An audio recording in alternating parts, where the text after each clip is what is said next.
Hello, and welcome back to the 3 Up Moon livestream, everybody. My name is Matt, otherwise known as 3 Up Moon, here on Twitch and on YouTube. It is Monday, September 27th, 2021, and today we are playing Castlevania 1. Yesterday, on September 26th, 1986, was the release date of the original Castlevania on the Famicom Disk System in Japan. So the very first Castlevania game was released then, and yesterday marks the 35th anniversary, which is pretty crazy. So to celebrate, because this game is very near and dear to my heart, and it's also just a game I feel really nostalgic for, we're going to play Castlevania 1. We're going to play the NES Castlevania 1. We haven't played the original. We played a bunch of ROM hacks and modifications of this game. As a kid, I grew up playing the NES and grew up with Castlevania 1 and Castlevania 3, but I played a lot more of CV3 growing up. So I really like this game. It's a great game to celebrate, 35 years of Castlevania. And if you hadn't heard about it already, they just released the Castlevania Gameboy Advance collection. Circle of the Moon, Harmony of Dissonance, and Aria of Sorrow have all been released as a remastered collection that are available.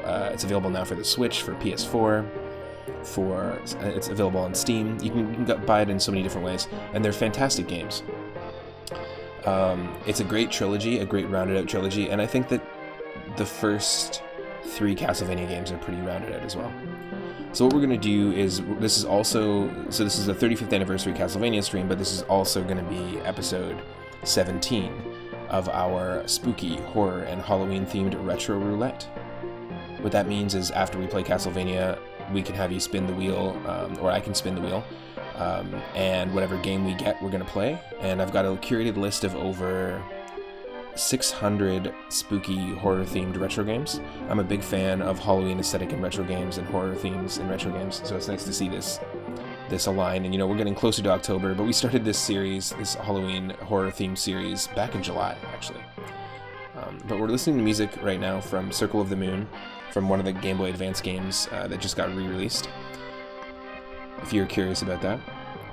I want to say thank you to my most recent mods for helping us out with the bot situation, and if you're watching on twitch.tv/3up_moon, consider clicking that follow button. I'm also on Twitter posting every single day about what we're streaming next. If you're watching after the fact, feel free to go through the playlist of all the spooky retro Halloween games and see what other games we played. We played lots of really cool Castlevania ROM hacks, if that's your thing. You can go check them out. And lastly, I want to thank Mr. Merv and Kate T for the recent follows. I really appreciate it. Appreciate the support. Stick around, enjoy some more music from Circle of the Moon on the Game Boy Advance, and up next is Konami's Castlevania on the Nintendo Entertainment System.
And welcome to the stream, everyone. You should be able to see me, you should be able to hear me, and we have Castlevania up next.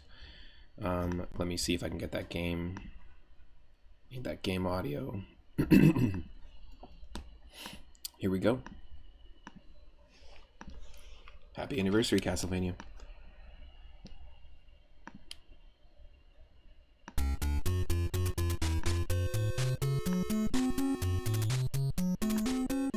Okay, perfect.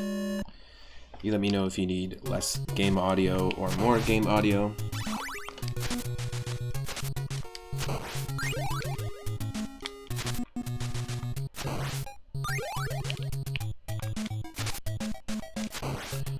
So first things first, we gotta load up our whip.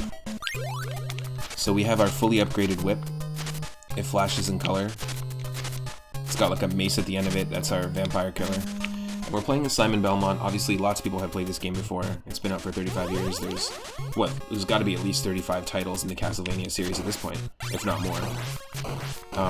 But the story revolves around Simon Belmont, that's who we play as here, who is part of the Belmont clan, and we are invading Dracula's castle to put a stop to his reign of terror, so to speak.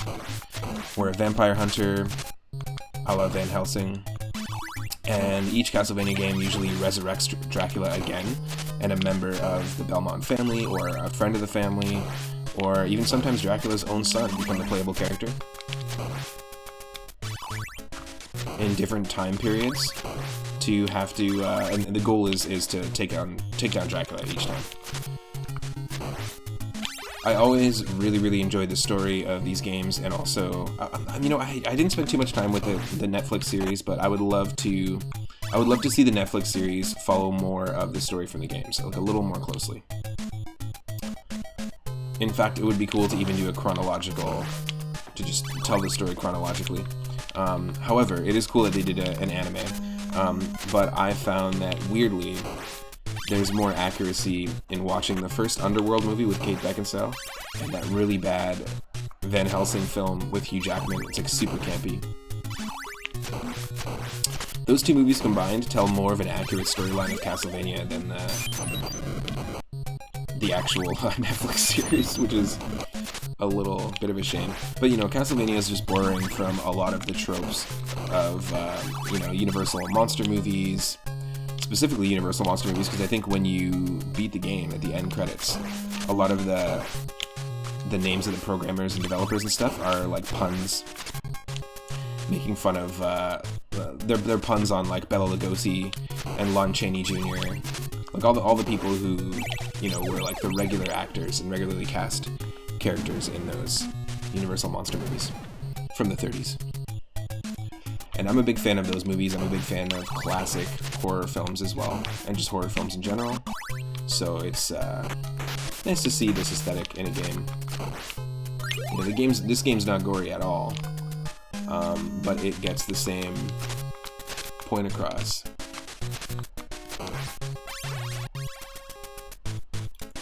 Yeah, this is a super fun one. This was released in Europe in '88 and on the NES in '87, but it was released in '86 on the Famicom Disk System. So it was out for a bit.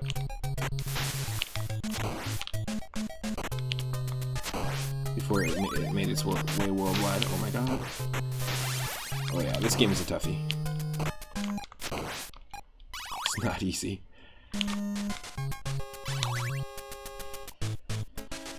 You just gotta get used to how Simon moves, and like I said, I grew up with this game, so I'm gonna make mistakes. I grew up with Castlevania 3. It's also a very difficult game. Just because I grew up with it doesn't mean it's not hard. And there are people who can speedrun this and play this much better than I can, but I just want to appreciate the game, celebrate it, and, you know, its music is fantastic. Huge influence on me. Just the drums and the bass lines throughout all the music in the Castlevania series. Really dynamic, and also really inspiring as well. Lots of cool stuff going on in these compositions.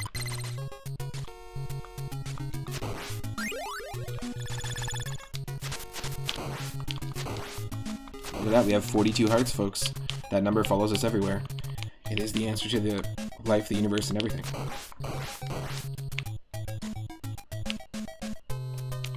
Yeah, I want to go into the boss fight with the axe.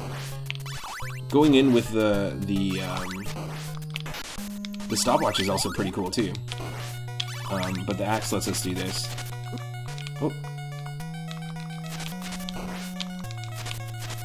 We have the Roman numeral 2, which means we can shoot 2 axes on screen at a time. Oh yes, that was insane. There we go. That's how we do it. Hell yeah. Yo, Highlander GCB. Thank you for the 69 bits. Appreciate that. Perfect timing too. It came in right when we killed the Batty Bat, so to speak. And I used to do animation. I used to do like sprite animations on Newgrounds back in the day as a kid. When I was 14, 15, I ran my own website called Dungeon Studios, and one of the very first animations that I did as a kid was, I was just learning, you know, Flash, learning sound editing, learning video editing, learning sprite editing, and learning all that stuff all at the same time, just through like the sandbox experience. And that led me into doing sound engineering, as opposed to animation. But one of my favorite things about animation was, you know, syncing things to sound and stuff like that. And Castlevania 1 this game was the game that I made my first animation based off of. 16 years ago now. It's pretty crazy. Haven't done much animation since. I've put a lot more of a focus on sound and music. But all of these things seem to be aligning to maybe be working on putting together a game development company. I really do think that's something in the future that could work. Utilize my skills as a sound engineer. Got lots of really cool ideas for games. And just share my love for retro games in a way that maybe people can play along as opposed to just watching a stream, for example. That's my hope. One day. Alright, we're gonna eventually... We've got this axe, which... or the cross. I was gonna say, we're gonna eventually have to deal with these Medusas here. If you get the right... There we go. There we go. If you just keep moving at the right time, like your initial movement here in this screen, if you start your initial movement from right to left at a very specific time, it's really easy to just keep running to the left and jump over every Medusa, but you just have to get that timing perfect, perfect, perfect. Triple perfect. Yeah, what a cool game.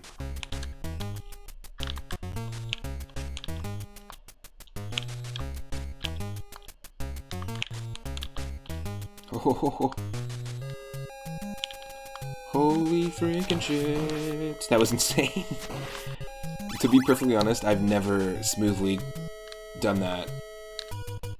I always get hit by at least one Medusa. That like rarely happens.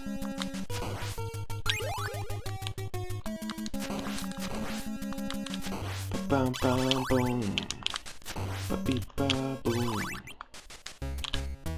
Now, the spin the wheel option is available for today's roulette stream. However, I'm not gonna be accepting spins on the wheel until we get pretty far in this. I'm gonna try to play a bunch of this game, and maybe we can beat it, who knows.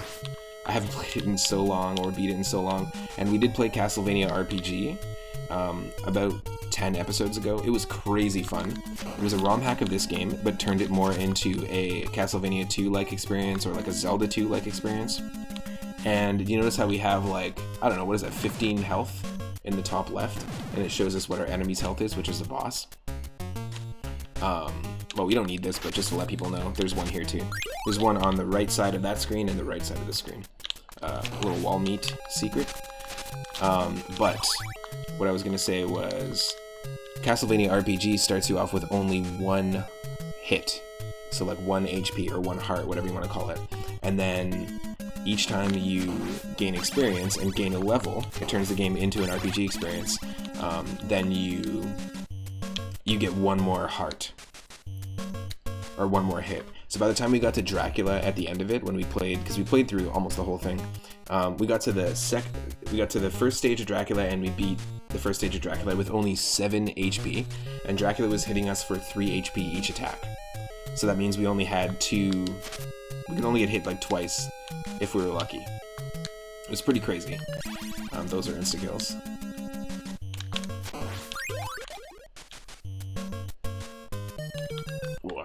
This is a tricky one. But anyways, we got to the second stage of Dracula's boss fight with only 7 HP total.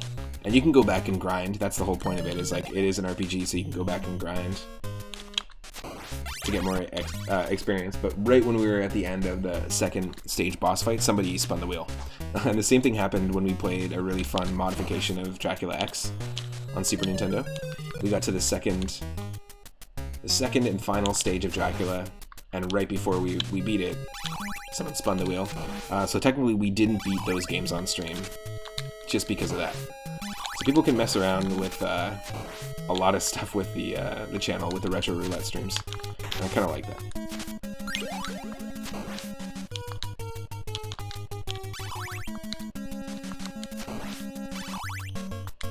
Back to 42 hearts. Whoop.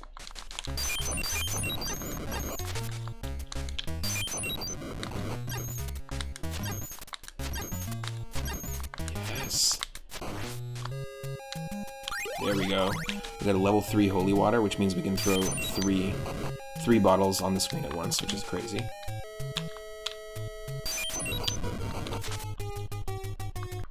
And I mentioned this before when I was playing Super Castlevania 4. We played a little mod of it in the last episode of Spooky Halloween games. And one thing I really like about all the Castlevania games is you always see the same enemies in every single game. They all behave pretty much the same. Like, you're gonna have a few games that'll introduce new enemies and stuff like that, but for the most part, most Castlevania games share the same enemies, and the enemies all share the same movement patterns across the games. However, they're all slightly redesigned. They're all slightly a little differently. Like, that ghost that we threw holy water at earlier looks so different in Super Castlevania 4, Castlevania Bloodlines. So different.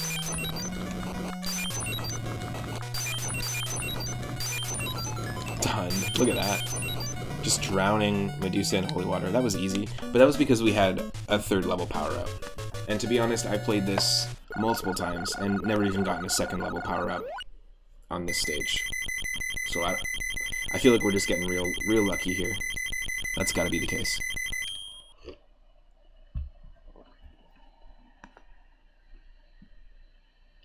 That has got to be the case. Look at this, we're already on stage 7, folks.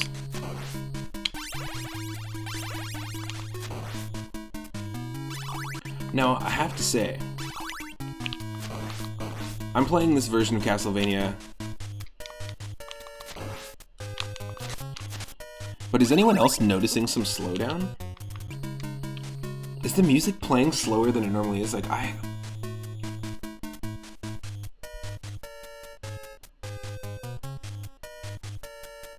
Are we playing a halftime Castlevania? I'm losing it. It's not halftime, but it's definitely slower. The music feels a lot slower. The character movement, maybe that's why we're doing so well, because the character movement is a lot slower. I don't know. Maybe I'm losing it. I played a bunch of ROM hacks, so maybe it's possible that some of the ROM hacks have done some things to adjust Simon's movement.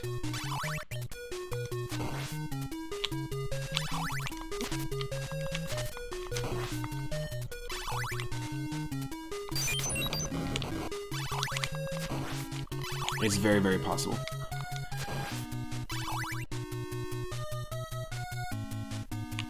I don't know what it is. I feel like it's moving a little slower. Maybe I'm losing it. I'm just losing it, folks. We're just losing it.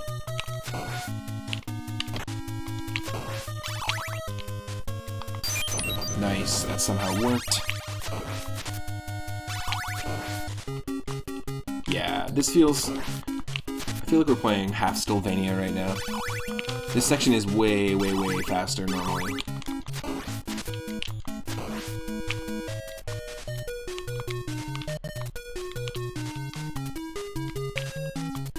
Right? I can't even trust my own mind.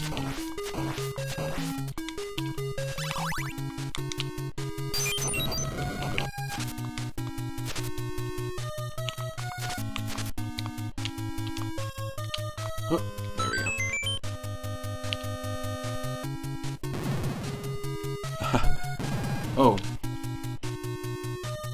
Oh, is it sub-only chat? No.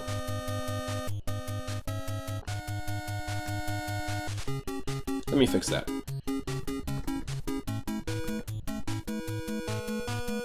We had a bunch of bots recently, so that's probably what happened. Let me just fix that. Thank you for the one, the one extra bit to round that out to 70. What's moving slow? I don't know. I feel like the music and the game itself is just moving slow, but I could just be totally wrong. Oh, here we go. Let me fix this. Subscribers off.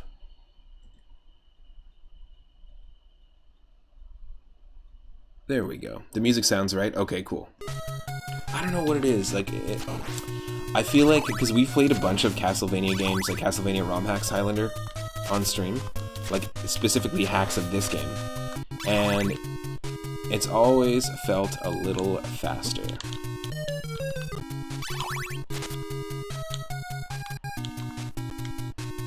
Yeah, here, if we just keep moving forward as they come towards us, we can always jump over them.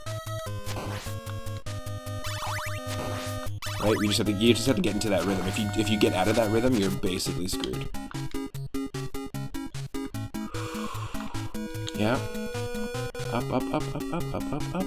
There we go. Sorry about the subscribers only for the,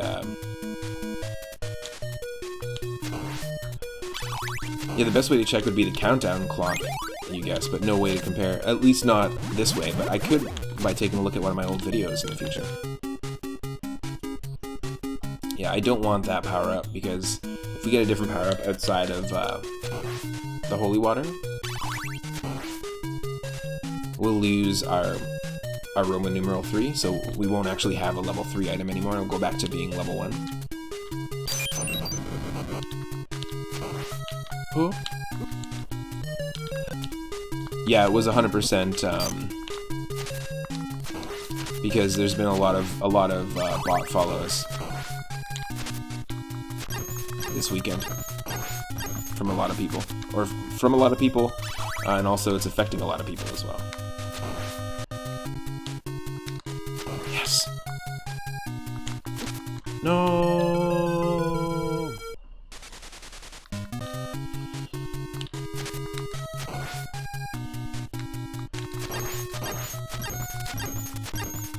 There we go. Yeah, like those enemies, I forget what they're called now, but they're bone pillars, maybe, I think is what they're called.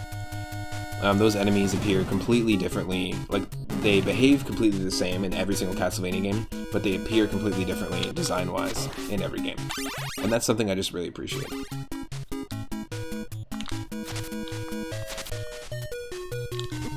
Son of a bitch.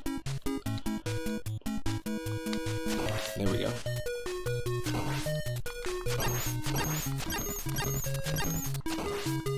Their hitboxes are a lot wider than the sprite, so that helps. In fact, I think all the enemies have a little bit of an extra... Yeah, like you can hit them just before their sprite.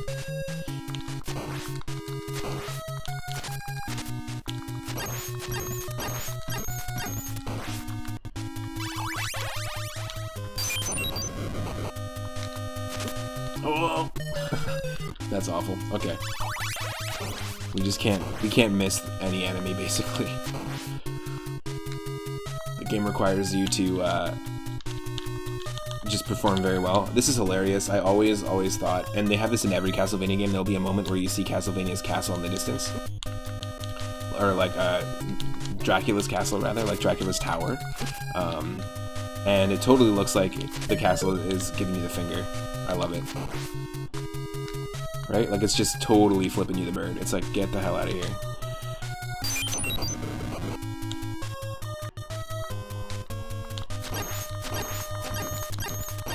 Yes.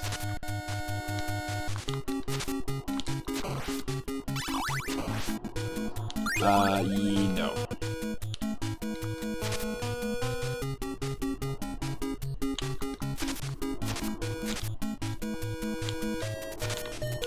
No healing item, eh?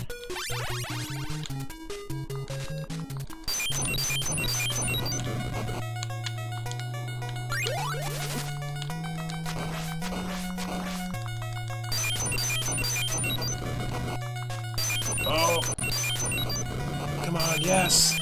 Holy shit! The fact that we caught that that wall meat there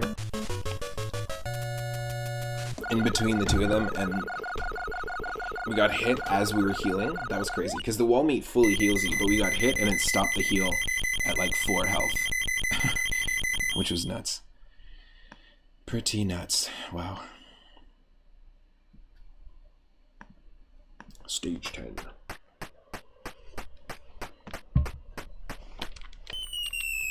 Oh no!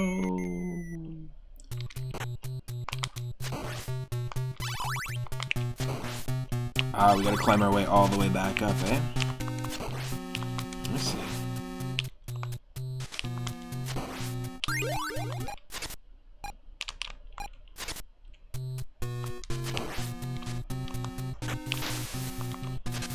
Oh. Ooh.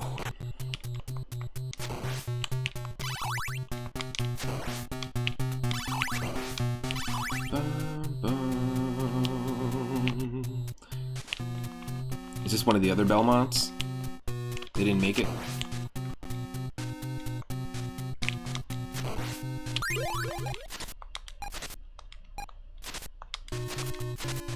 Oh.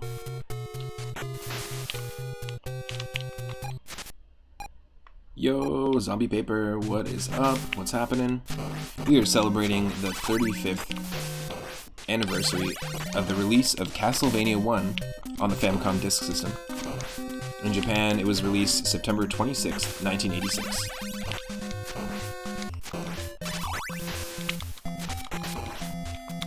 "35 years of Castlevania," the brand new Castlevania Game Boy Advance collection is just released on Steam and Switch, PlayStation 4, that kind of stuff. Oh, can't step on those.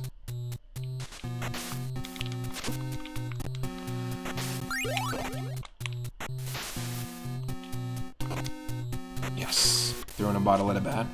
35 years already, yeah. There's a really cool ROM hack somebody did on romhacking.org that is a 30th anniversary. So 5 years ago it was released, yesterday. 5 years ago to the day yesterday. It is just a graphical rehaul. So it's basically Castlevania 1 remade with Super Nintendo graphics. Like on the Super Nintendo. Just as like a little tribute. So not Super Castlevania 4, like a reimagining, but an actual just like graphical rehaul, which is cool.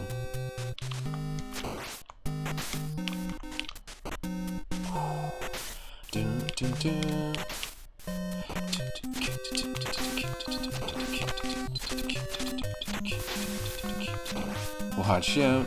We're actually performing quite well in comparison to what I've done before, like how I've played this game before in the past on stream.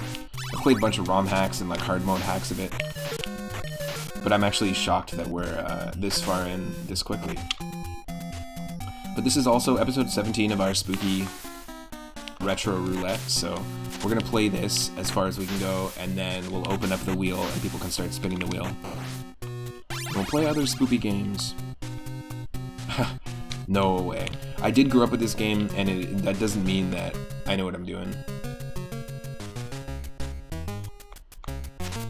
Castlevania 3, much tougher game, and that one I spent a lot more time playing. This is crazy. It's just... the only thing that makes this game hard is the knockback. And the fact that you have to just really know how every single enemy behaves to be able to avoid getting hit by them. This is a crazy section though, like the fact that they expect you to do this. Like these little humpers. I think they're like Igor, I don't know what they're called. They might even be called Flea Man, but they look like little weird Igors.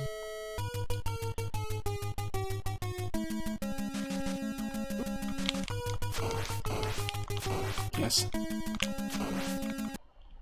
This part is, this section is like a little bit of a gauntlet here.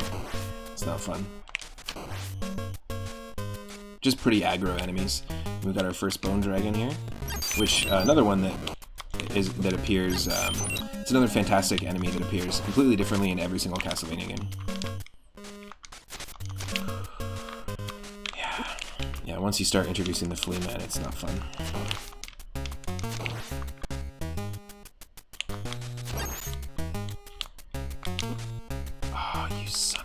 damage. Yes. Boom. That's it.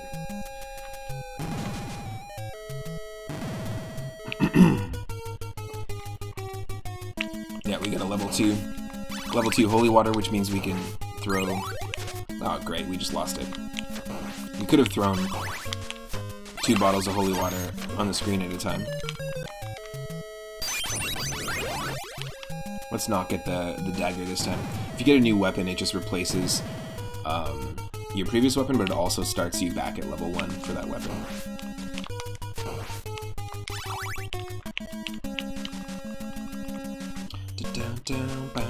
I haven't played Castlevania 2. That's one that I didn't really play as a kid. Never had it. I've seen people play it, but I know that unfortunately it's the only one that there seems to be like a randomizer for. I did see that somebody was working this past February in the community, the ROM hacking community. Somebody's working on an enemy randomizer for an enemy and item randomizer for Castlevania 1. Just a simple thing like that, like kind of like the Mario 3 randomizer. I'd love to play that, but Castlevania 2, I just don't know enough of the checks or enough of the game for it to make sense.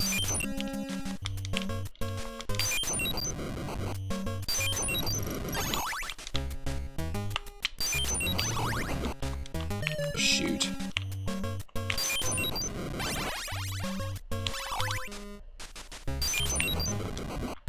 No! This is nuts.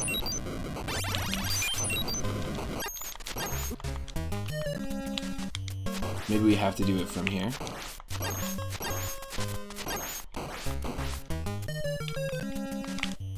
Okay, we gotta do it from farther away, for sure.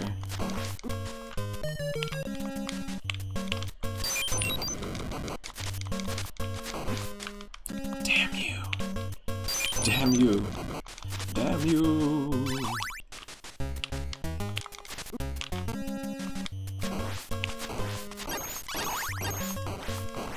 Yes.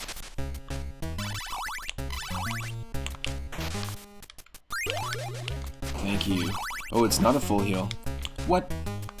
I thought the wall meat was a full heal, but I guess it's not.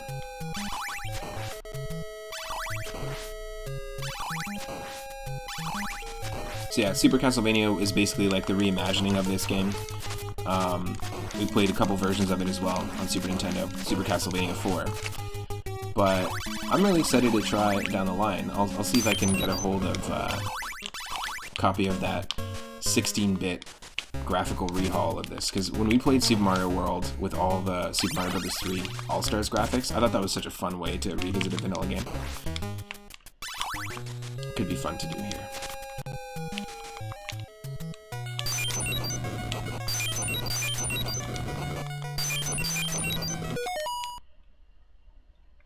What? I didn't press the pause button.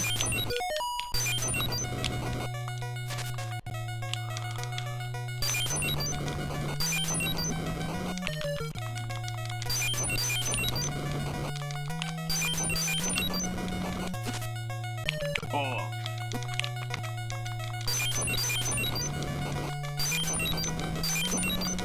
Damn you.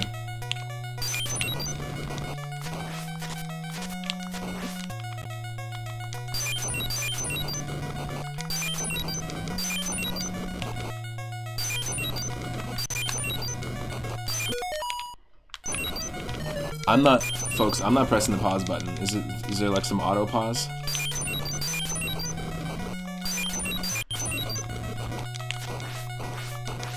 Oh, please. Oh my god, okay. Maybe that's the sweet spot. It's right here.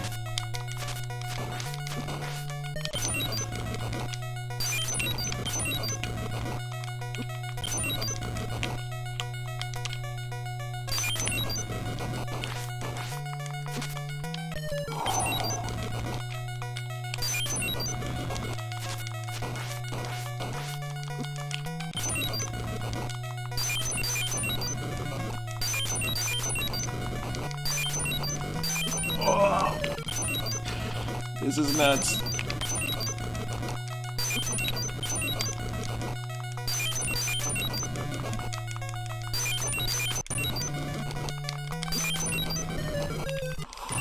so close.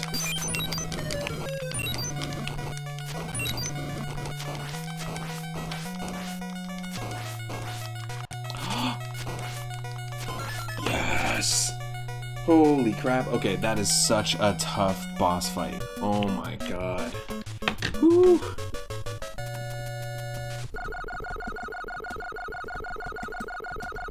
Jeez.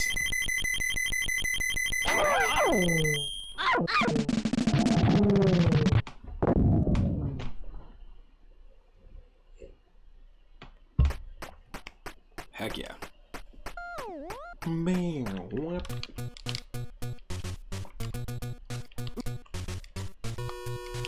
Yeah, this is what I mean. It's this music that feels really slow. I feel like this song's way faster. I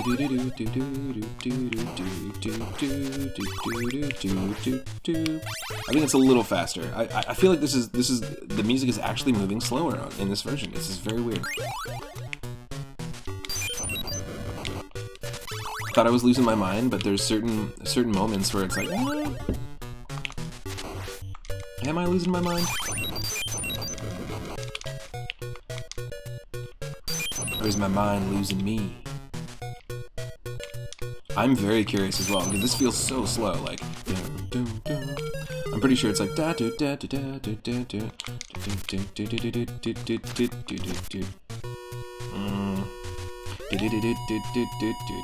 maybe I'm just losing it. I could just be losing it. Bones. There's no bones about it. Oh wait, there's a lot of bones about it apparently.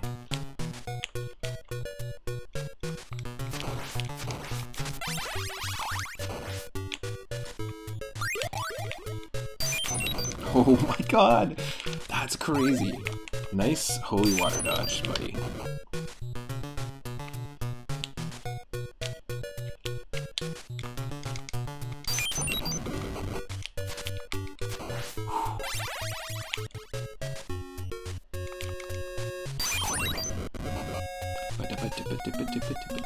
Yeah. This feels so slow. Maybe I'm just losing it. I'm never gonna know.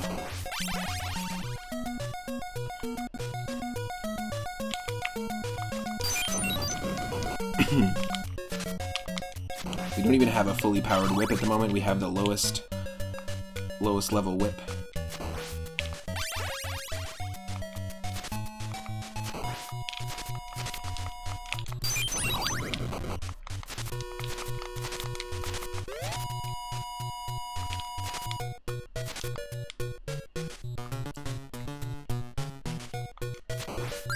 Oh.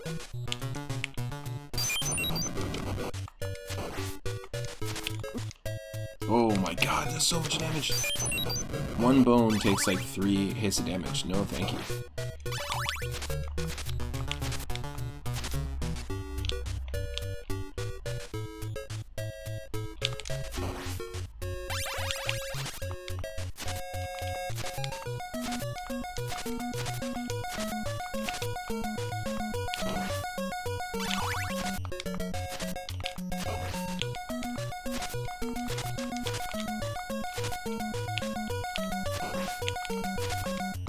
The red skeletons are like dry bones, they come back.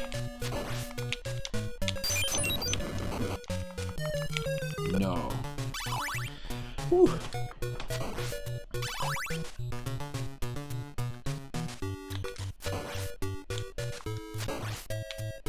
Oh, we are at 559 followers. If you're not following and you want to be at 560, it's a great opportunity for that.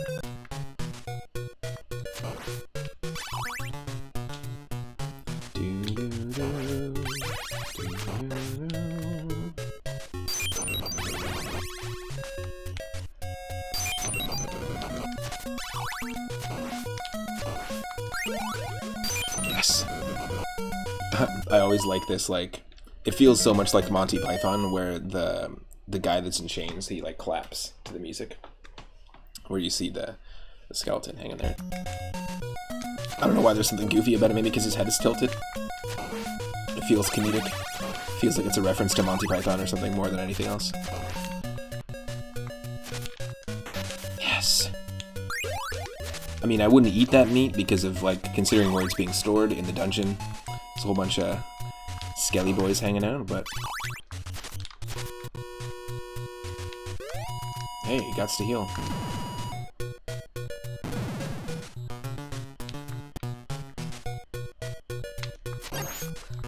Whoa! Yeah, these guys appear in every other Castlevania as well.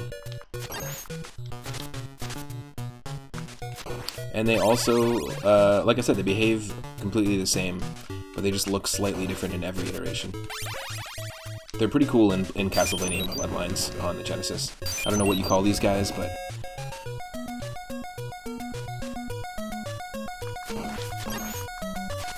Oh, you dropped your axe. I'll take it.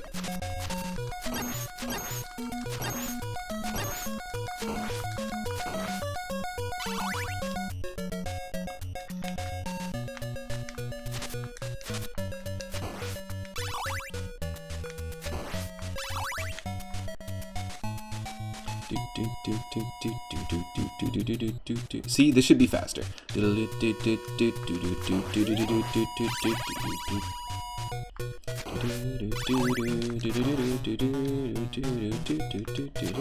maybe not. I'm just losing it. My mind. Oh, my mind. My life.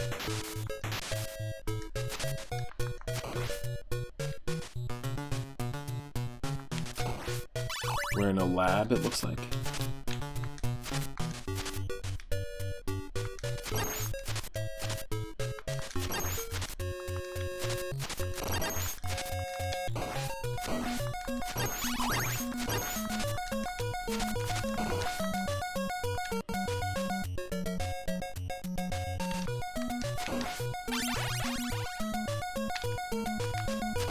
The tough one's gonna be the death boss fight. That's not gonna be easy. Oh.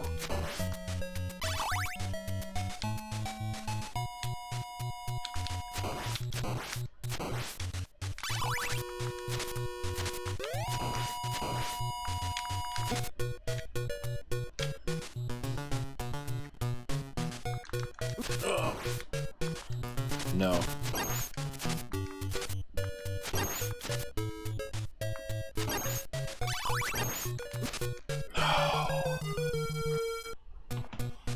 Damn you.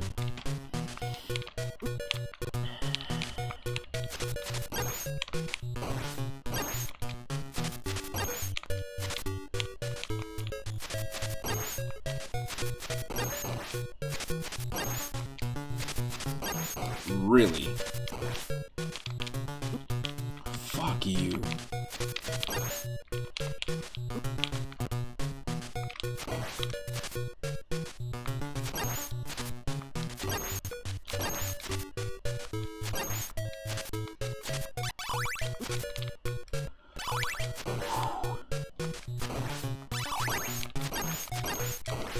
Okay, there we go.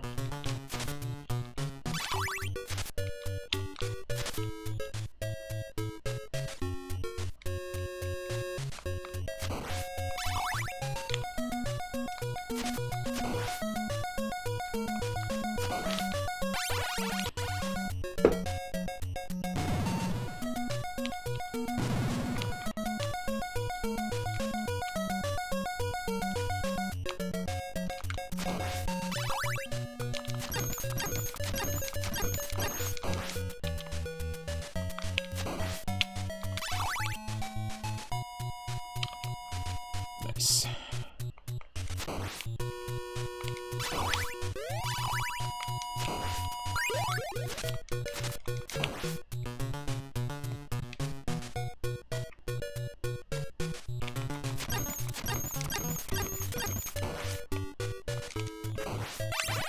Nice.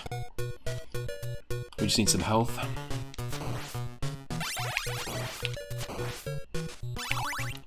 There's our 40-second heart there. Back to 42 hearts for a split second. Oh my god.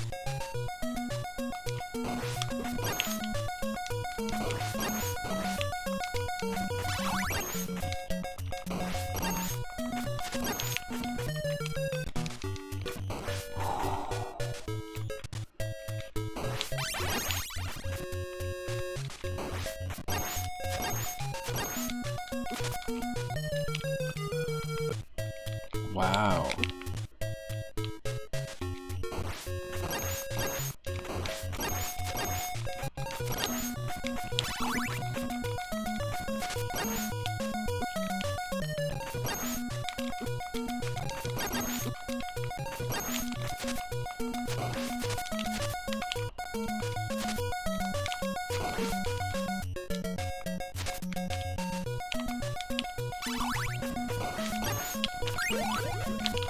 Whoa! Holy, did you see that shit? Oh my god.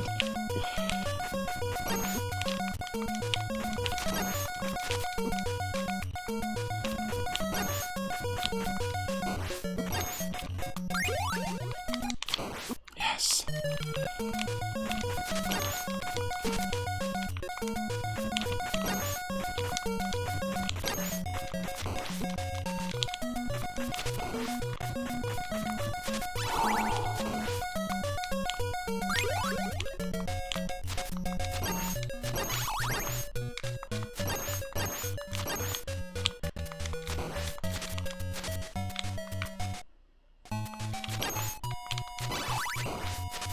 Oh my god.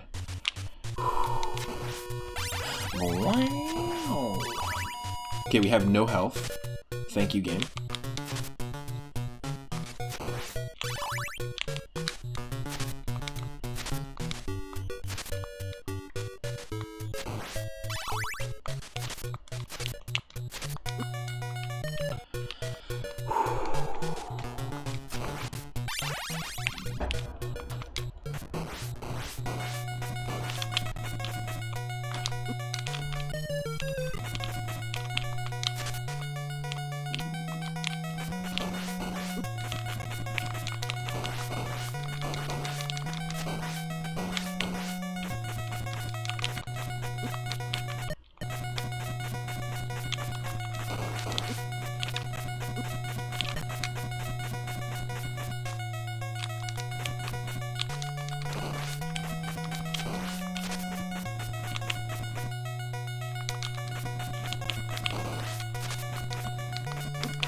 Oh, wow.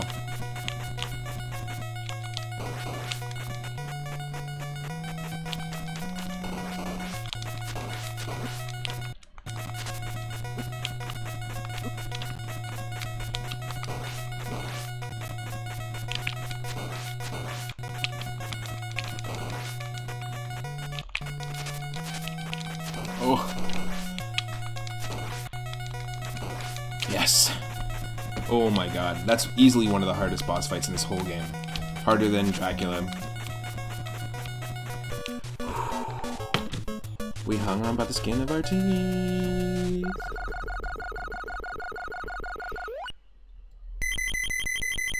It hung on by the skin of its teeth. Holy moly. Grandmaster Vania over here. What's up? How's it going, farmer? Ooh. Wow, that stuff. Stage 16. You know, we're going through this pretty fast. Because I started this, I started playing this about 30 minutes ago. Roughly. Maybe 35 minutes ago.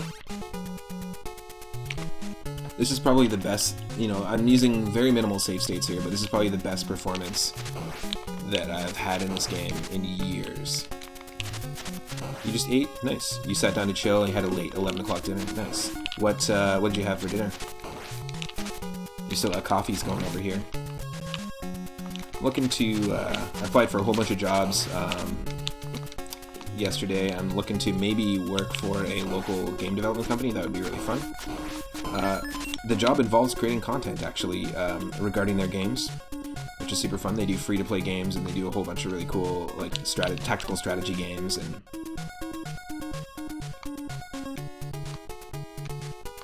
that kind of thing. But I applied for a whole bunch of jobs, and I'm hoping to hear back from one of them today. Would be nice. All the people that have been supporting the channel, the people who have been subscribing, the people who have sent PayPal donations, has been a couple, and anyone who joins the channel via Patreon, have actually really been helping to make sure that the channel can keep going. Like, we've been streaming, I stream every single day at least once, and been streaming since January 18th. We have almost 600 followers. A lot of amazing people I've met on this platform so far, and I just want to keep it going. So if you are able to help, all of that goes towards making sure that I can stream every single day, making sure that I can keep bringing you content and upgrade my gear eventually, so that we can do more multiplayer content.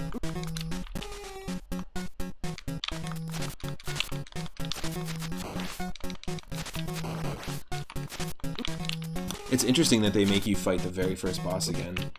In such a precarious location. I totally forgot about this. A lot of these levels stick in my mind, but this part just doesn't for some reason.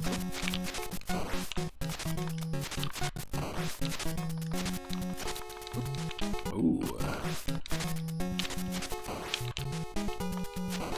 Yes. Oh, we were so close. That's so funny. What did you end up having? You had some bami goreng, noodles, chicken, sugar snaps, and bean sprouts. Oh, nice. Sure, I'm familiar with it. That kind of takeout is popular in North America. I don't know what kind of food is it. What is bami goreng? Is it Thai? Is it Vietnamese?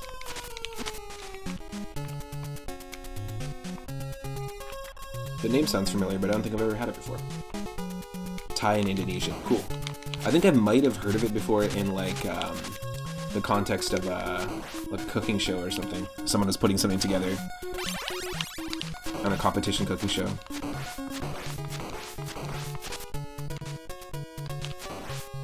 Nice, it sounds good though. Sounds nice and fresh.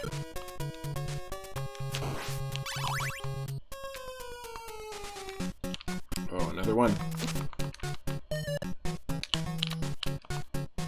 Maybe we just keep going. Avoid the bats.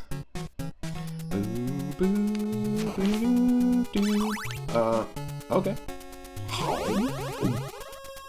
Delicious.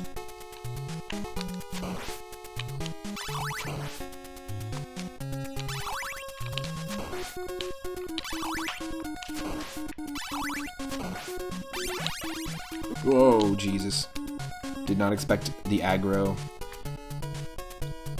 vultures.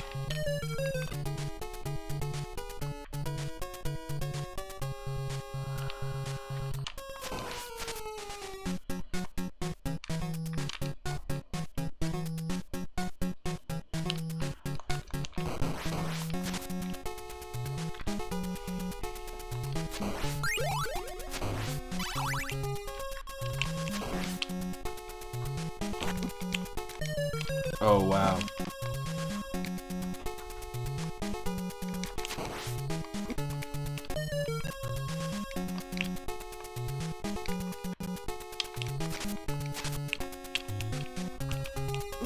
Oh.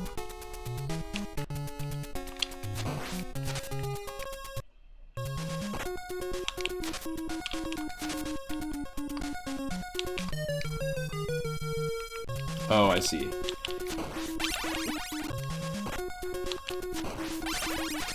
I gotcha. You're supposed to do this, and then this. Oh, great. Fuck that. That's bullshit. Bullshit, bullshit, bullshit, bullshit, bullshit.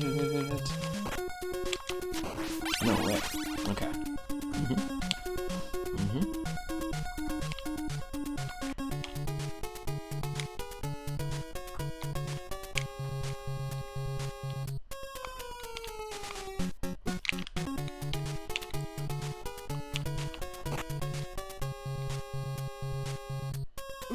Oh my god, you're kidding me.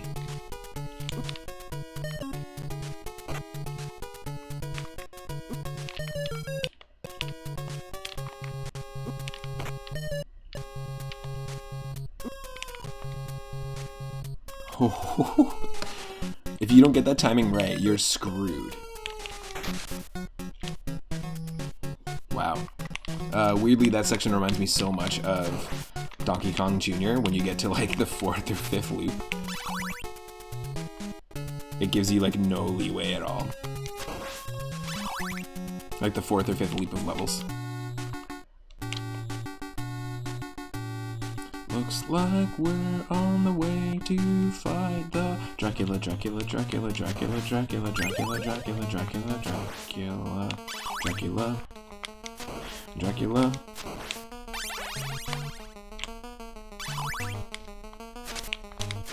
No healing items there.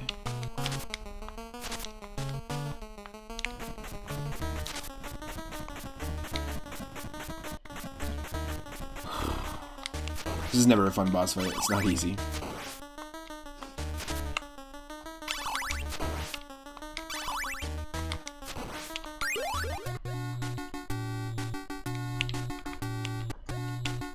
Damn. I did not want holy water.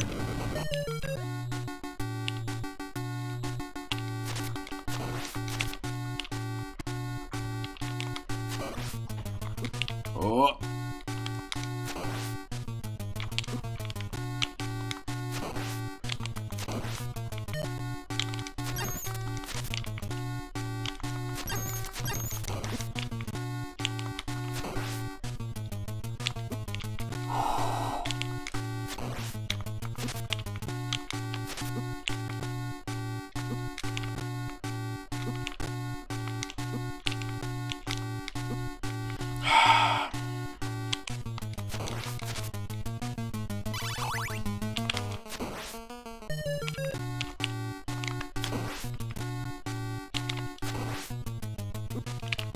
There's not much we can really do, can we?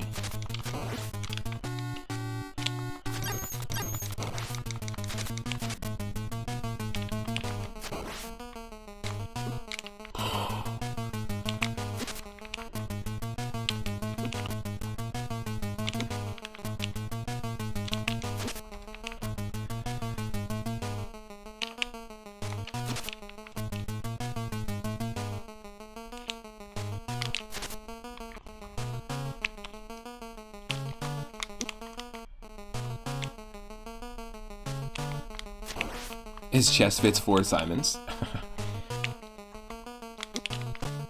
Okay, so we wait for it, you have him shoot us. You wait for it, you have him shoot us, and then you jump. Nope, you jump. You have to. If you jump too early, then the fireballs will actually follow you. They'll shoot up in the air. Yeah, see that? There we go. Nope, too early. Nope, too early. Fuck that shit. This is not fun.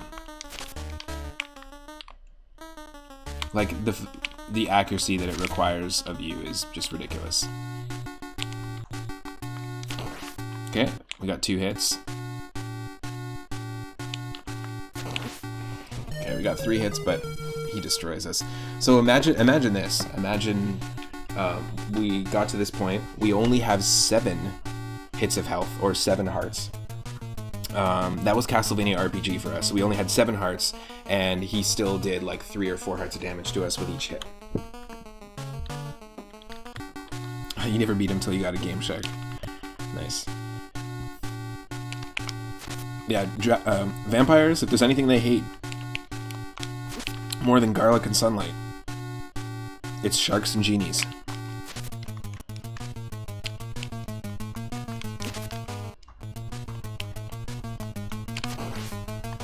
I want a shark genie. I want a shark that is a genie. That's what I want. Will the holy water actually do anything? Maybe it will later on.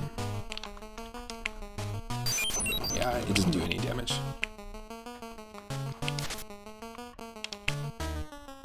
Oh, fuck you.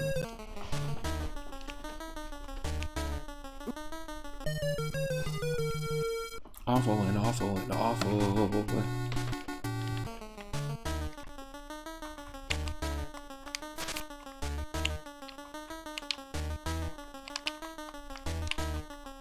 Oh no, I'm not trying.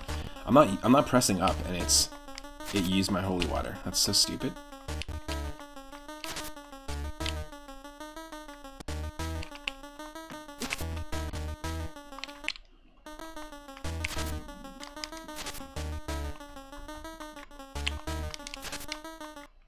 Are we not hitting it?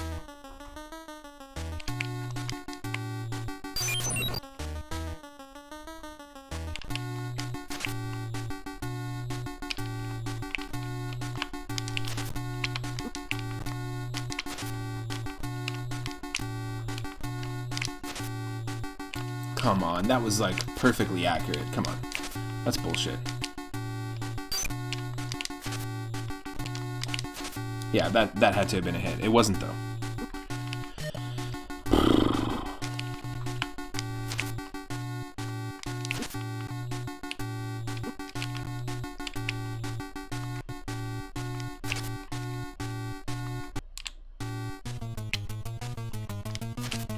How are those not hitting, folks?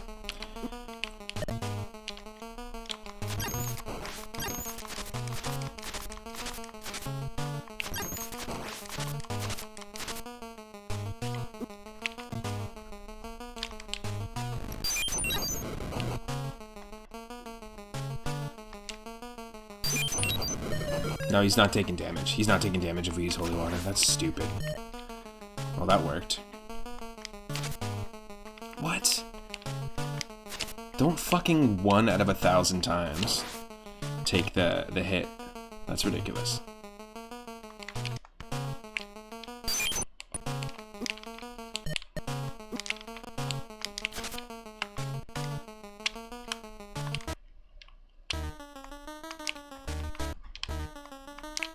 No, fuck you. Not pressing the up button, so there's no reason for you to use holy water.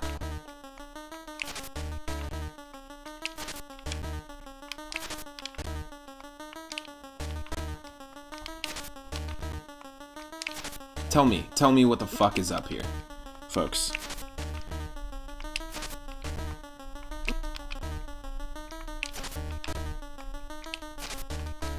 I'm aiming for his head, I'm aiming for the neck, I'm aiming for the amulet.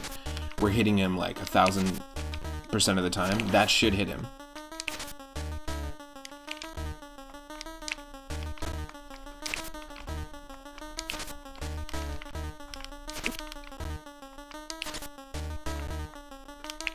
How? Like, this is ridiculous.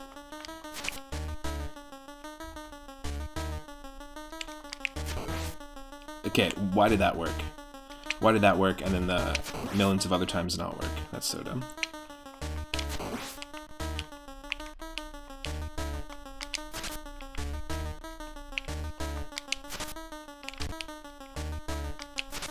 See what I'm saying? It like does damage if we take damage, which just fucking makes no sense because we don't have the hearts. We don't have the health to be taking this damage. There we go.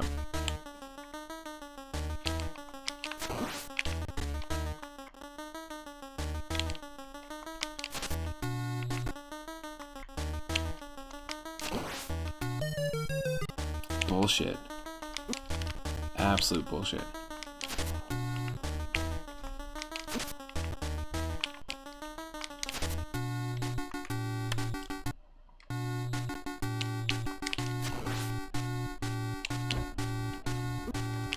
It looks like when you hit his face. Well, we definitely didn't. We didn't get it to work. Like that didn't do damage to him. There needs to be like an actual animation like that. We hear a sound effect, and we have to hear the little fire or see the fire behind his eyes. Basically, yeah, like that counted, but then I insta die. That didn't count. You tell me why. That didn't count. Nope, nothing.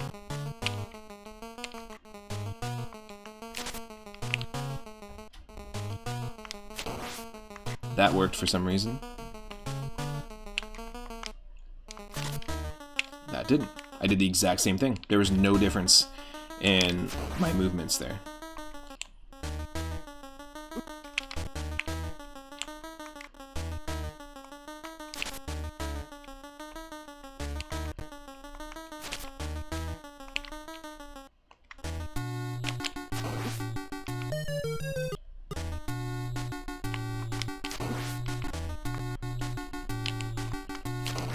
Yes.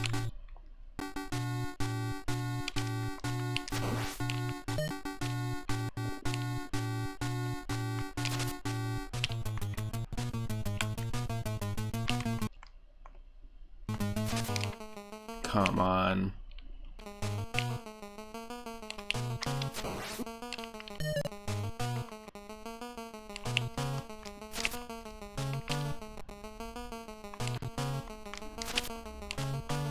Dumb.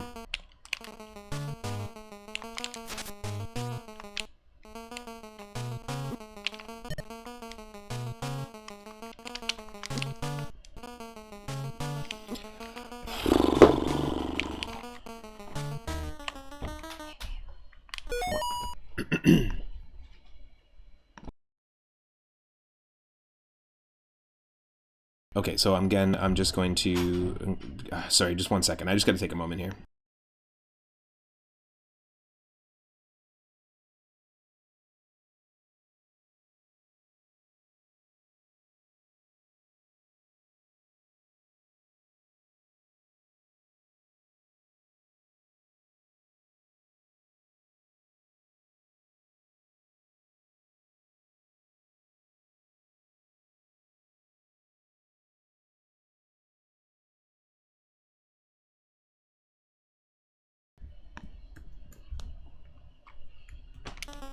Okay.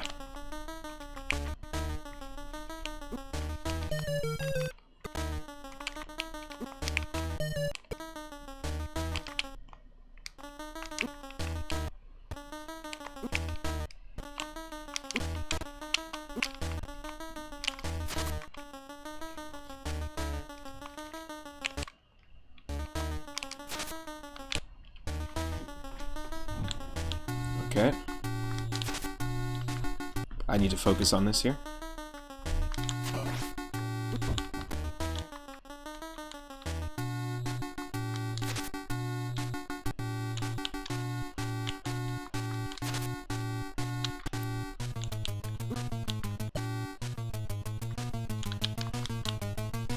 Nope. I didn't press up.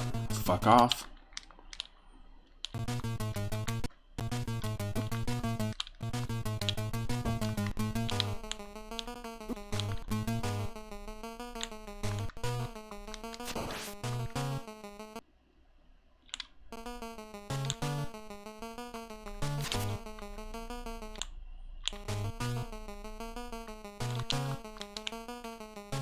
Didn't press up. Don't use the holy water. Nope. Again, that's not how the D-pad's working. Fuck off. Nope.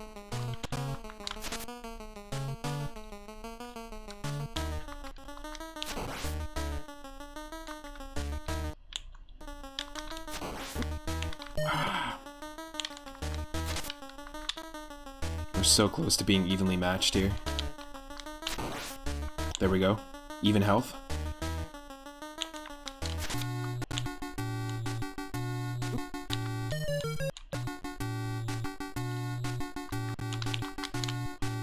Nope.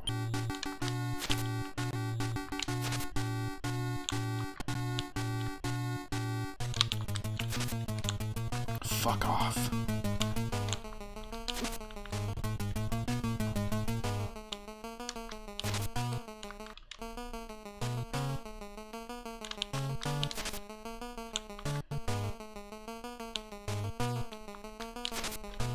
There's no reason why, like, those last 8 hits shouldn't have made contact. They're so close.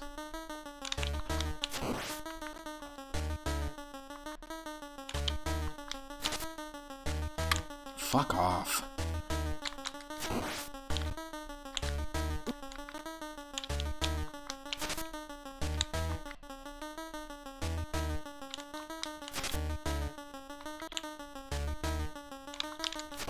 The worst part is we have to do the fucking second stage after this.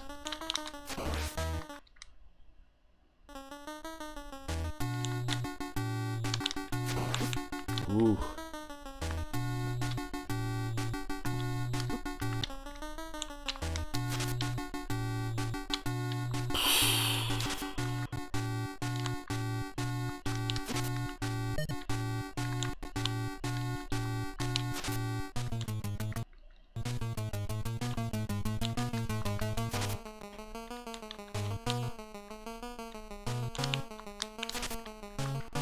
You're kidding me.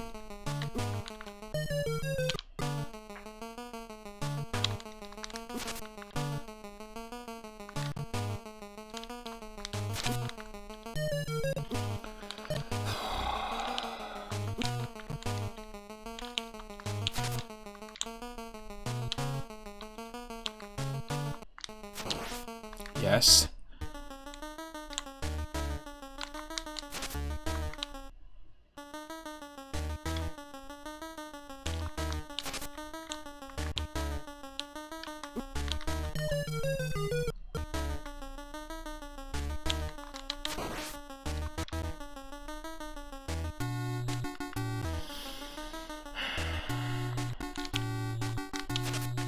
Oh, so close. There we go. Boom. Okay, now we're on to stage 2.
Come on.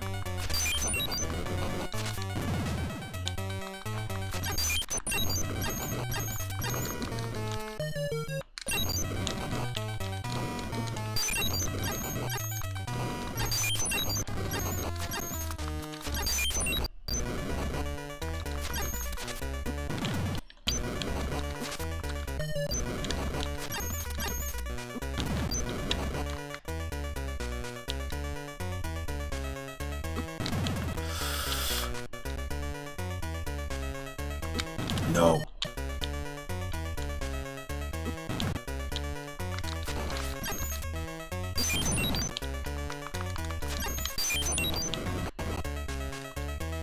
Yes. Okay.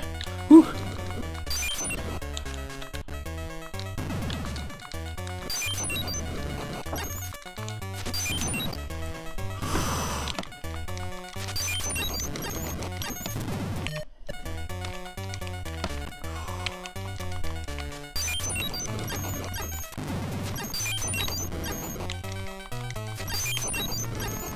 Oh, come on, come on.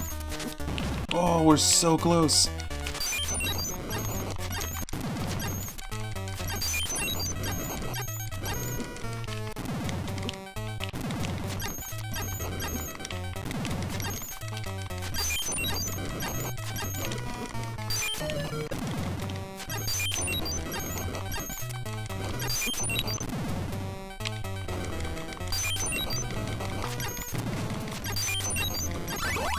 Yes.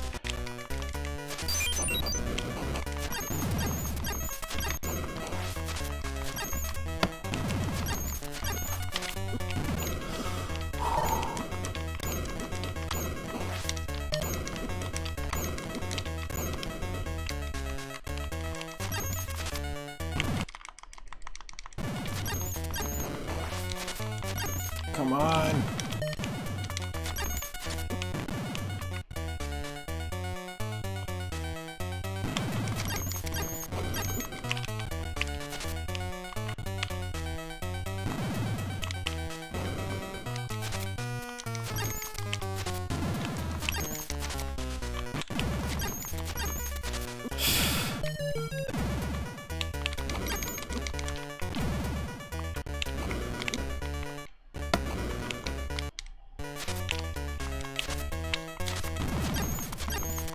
I think you have to hit his face. No, no, no. Only in the first stage.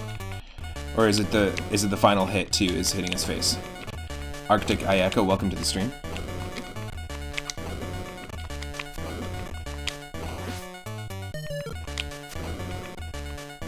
I thought it was just phase 1, you have to hit his face.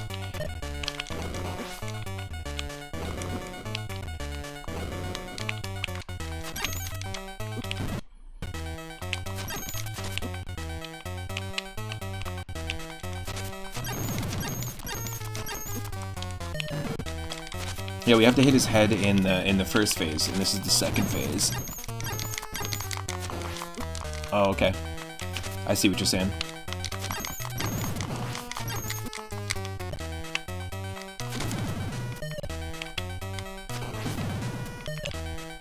Oh, I see what you're saying. Yeah.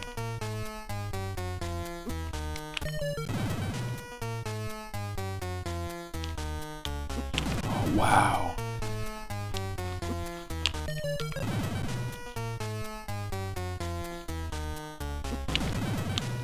Oh, he's gonna bounce back. Okay.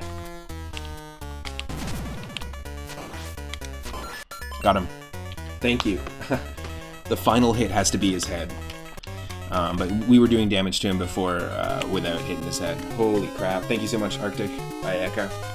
Happy 35th anniversary to Castlevania as a series. That's crazy. 35 years ago yesterday, it was released on the Famicom Disk System. This is the first time... Oh, all the hits. Interesting. Well, we were able to whittle him down. We were able to whittle him down all the way through. I'll have to note that for the future when we take on this Dracula fight. It's got to be the same in most of them, because I played Dracula X and beat that, and it was the same concept. It was like, knock him in the head. Crazy. Really, really fun game, though. Thanks for the GGs, Grandmaster Farmer and Arctic. And here you'll see Christopher B. as Dracula. It's all... They don't actually have real cast members. They've actually got, Belo Lugosi, Boris Karloffis, Love Cheney Jr. as the Mummy Man, Barber Sherry, McShrex, Love Cheney. These are all like classic puns. Green Stranger.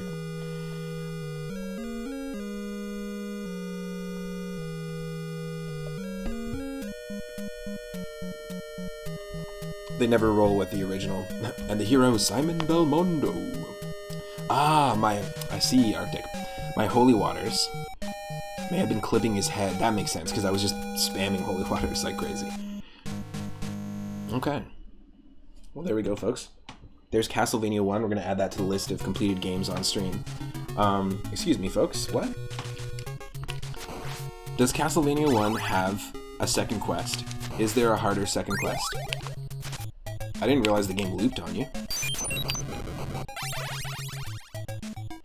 I know that Super Mario Bros. 1 on the NES gives you a harder second quest. There's a second quest with The Legend of Zelda as well, so maybe there is one here. Looks like it. Folks, it does look like it. There are not bats in this room normally. Ever.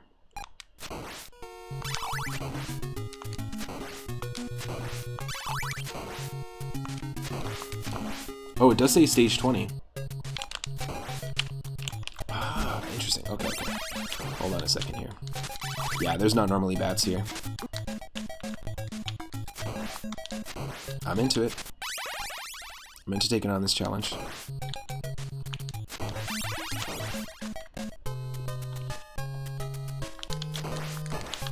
Now there is a 30th anniversary, I was mentioning this earlier, there's a 30th anniversary ROM hack where someone remade this on the Super Nintendo, and it basically is the same game just with Super Nintendo 16-bit graphics. I thought that was really cool.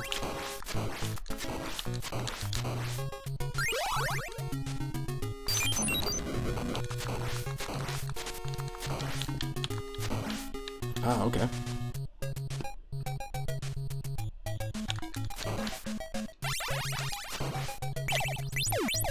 Very cool.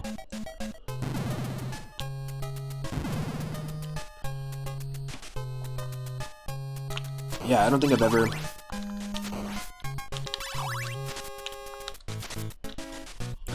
done like a loop of this game.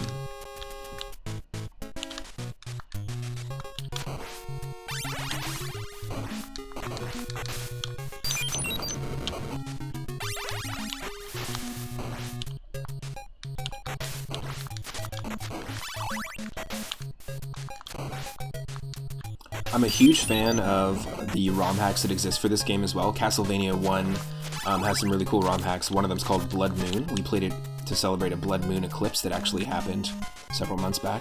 And another one is called Overflow Darkness. Castlevania Overflow Darkness. I highly recommend it. It's got some fantastic level design. It's really unique too. Like, it feels a lot of Castlevania ROM hacks feel like they are just making very minute changes. But the stairs are all in the same spot, and like, you know what I mean? Like where the screen transitions are all in the same spot. That also remains the same. Castlevania Overflow Darkness does a great job at really rehauling the levels like completely, which I think is really cool, and requires a lot more backtracking in some of the levels, making it feel a little more like the Game Boy Advance Castlevanias.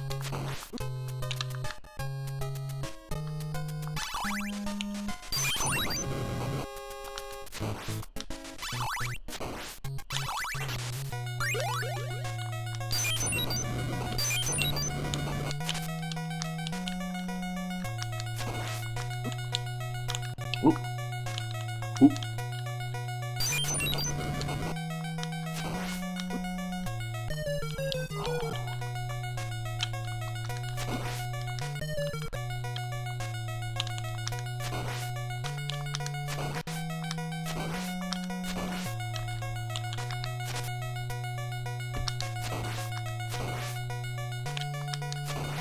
Yes.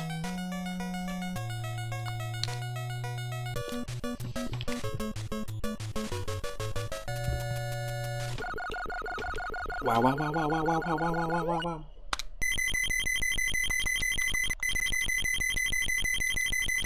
Does anybody in the chat have any Castlevania related memories specifically to do with this game?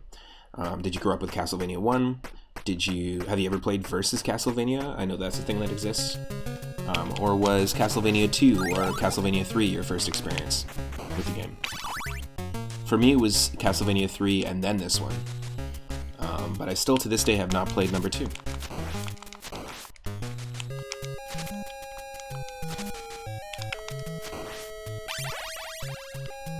I'm just gonna try to keep going.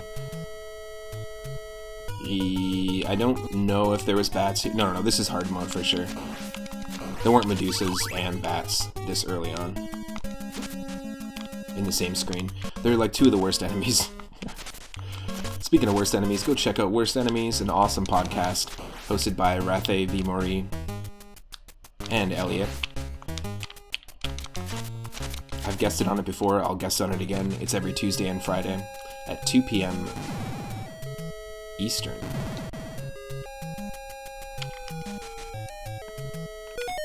I'm just going to quickly do a shout out, actually, to Worst Enemies. Grandmaster Farmer, you grew up with Castlevania and Simon's Quest. You liked both, but you mostly played Simon's Quest. You got further in it. Are you more of a fan of RPGs? Do you find like that RPG element drew you in a little more? It says you beat both games. You beat both games, but only with the Game Genie. But in your defense, you were like 8 or 9. Oh yeah. I don't expect an 8-year-old to beat Castlevania 2 by themselves. It's a pretty ridiculous game. Yeah, see what I mean? If you just get that rhythm, you can always jump over the Medusas every time.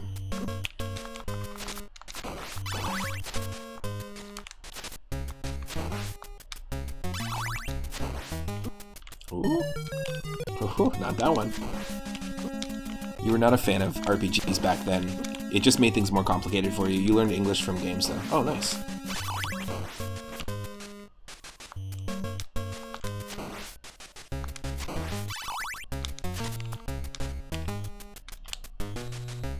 But Peninsula, an 8-year-old don't know what a peninsula is. What did you think it was? Some sort of like prehistoric beast? The tusk of the peninsula. Oh.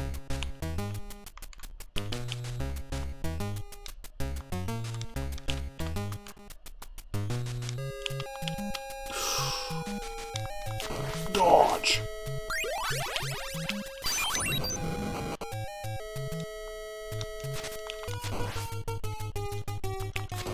You thought it was having money in your shoes? Pangsula? What is that? What does Pangsula mean?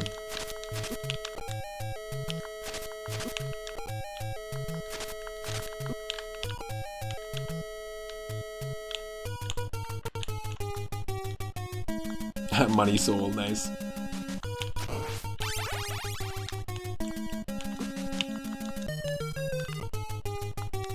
Ah.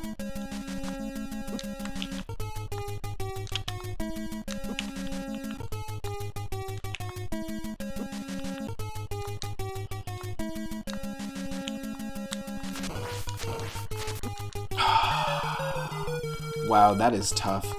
So all they really do is just keep the Medusas coming. Because normally in the original game, they like stop spawning once you get here. That's all they're doing to make this like infinitely more difficult, is like not stopping the Medusa spawner. And also there's more Medusas spawning. Oh, what the hell is that? The hell is that? Was that like a Moai statue? I've never seen that before in Castlevania 1. Crazy. You also thought retry meant erase. Erase, so you restarted a lot in vain.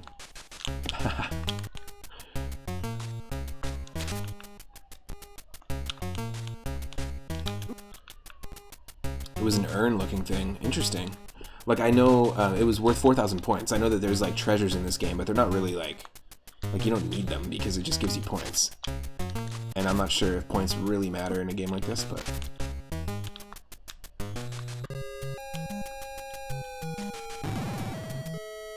But there is an urn, like normally a golden urn or like a vase that you can pick up, and that's basically like the Starman ability. It gives you a little bit of invincibility for a split second.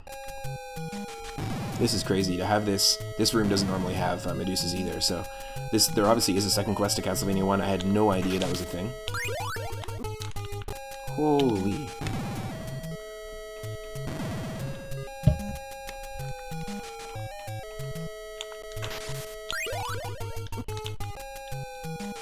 Awful.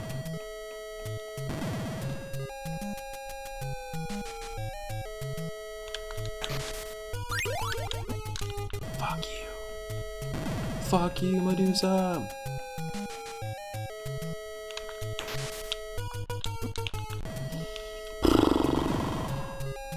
I need the health though.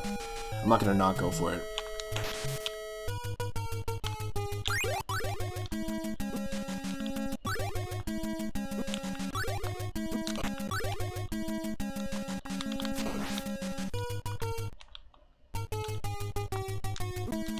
No.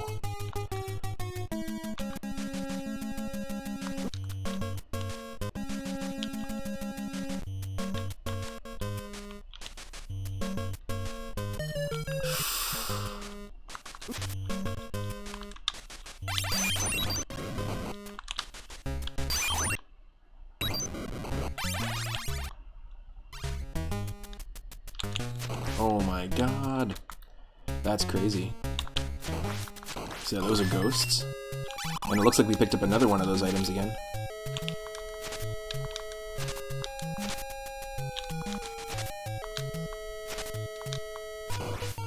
They added a second bone dragon here, which isn't normally here. I think. Could be wrong.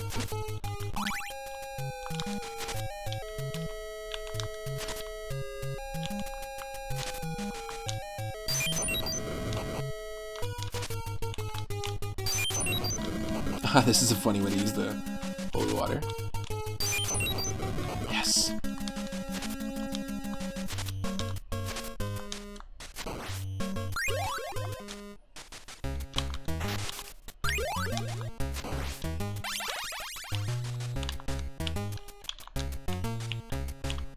What the hell is that? Thanks for clipping it. What's this?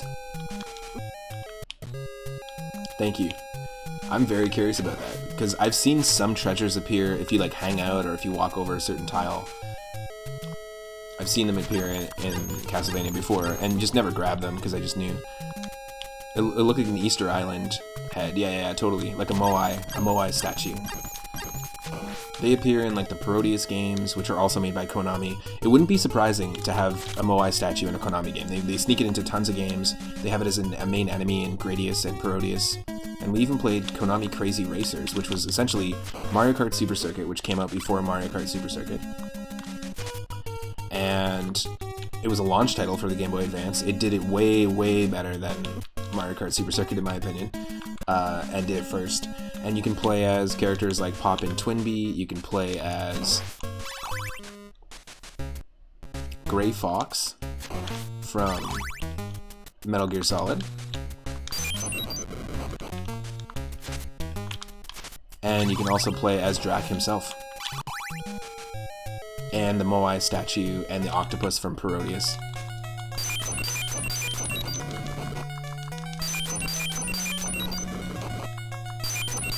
We got third level. Yeah, that was easy. If you have third level holy water, even second level holy water, you should be able to destroy that thing.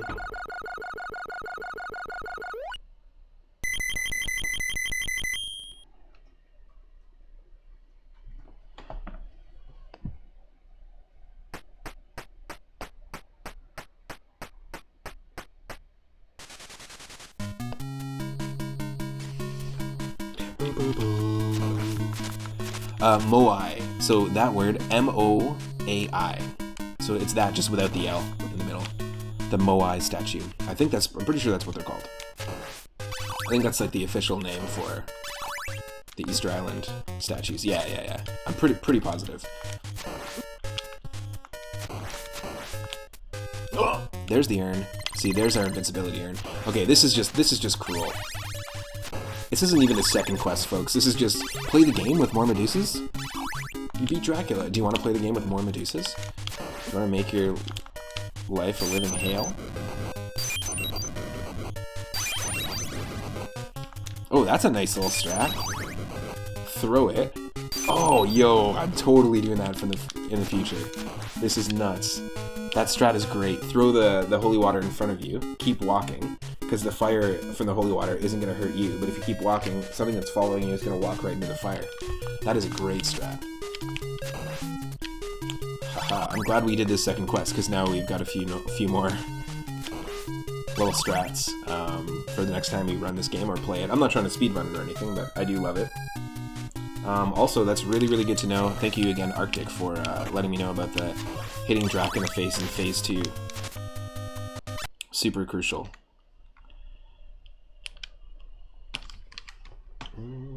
What's going on now? Just some loading. Keep it loading. Oh, and of course, I had my moon up the entire time. Well, hello there, folks. Didn't mean for that to happen.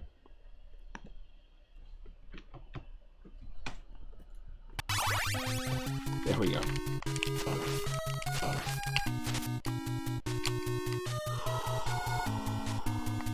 I knew it. Yeah, you gotta get rid of these crows right away.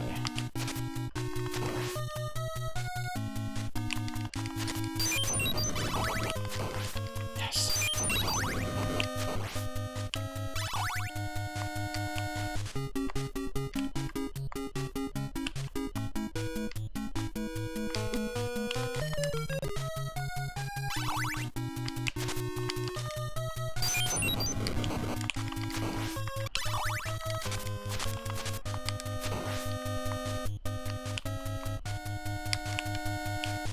Yes.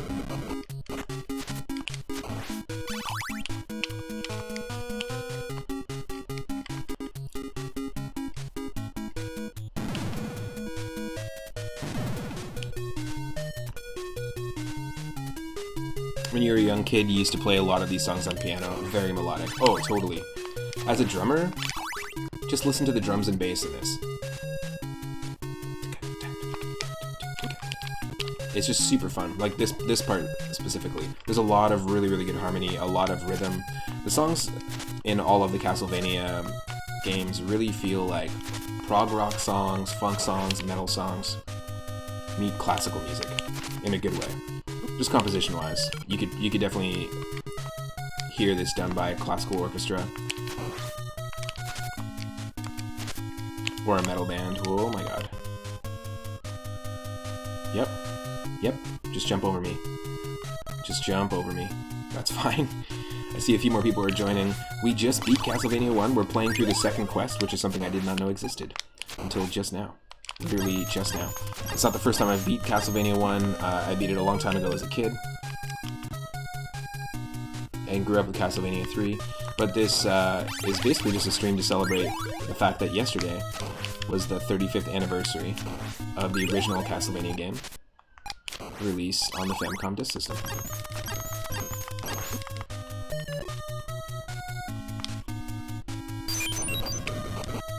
Ooh.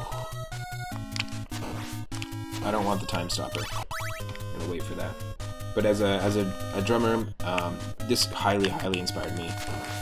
And I do a lot of, like, some of my favorite things to drum are like hip hop and funk and interesting time changes. Just to have some fun with stuff and mess around with polyrhythms. A lot of that stuff was like ingrained into me from playing these games as a kid.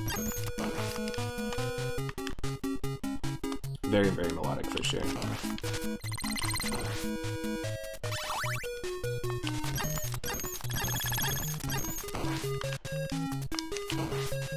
So I just didn't know there was a second quest, so I'm just messing around with it here, but you can use your moonstones, by the way, to spin the wheel at any time. This is, we just decided to do we're doing a spooky, horror-themed, and retro, like, roulette stream. So it's episode 17 of our ongoing series. There are over 600 games in a list. Retro games from Atari 2600 to N64. That are all related to, you know, Halloween or horror games or that sort of thing.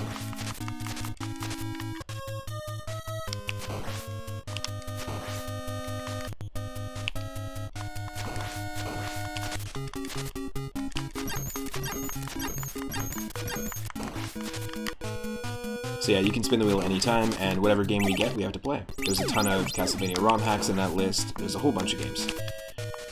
There's the Dracula's Castle flipping us the bird. Giving us the middle finger again.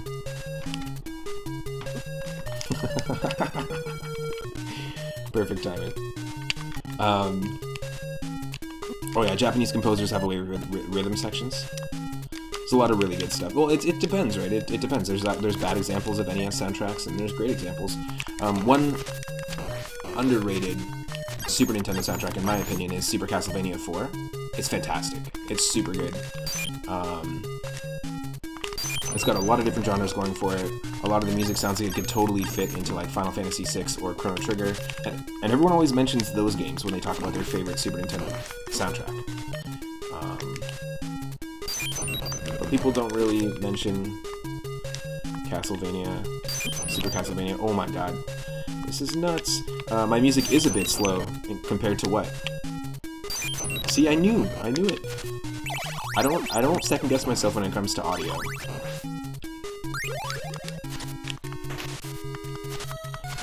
I knew it.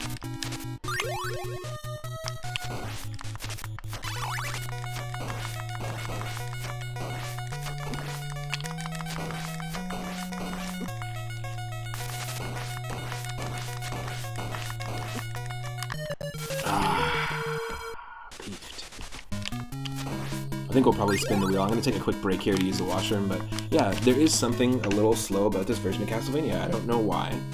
It's running slow for whatever reason.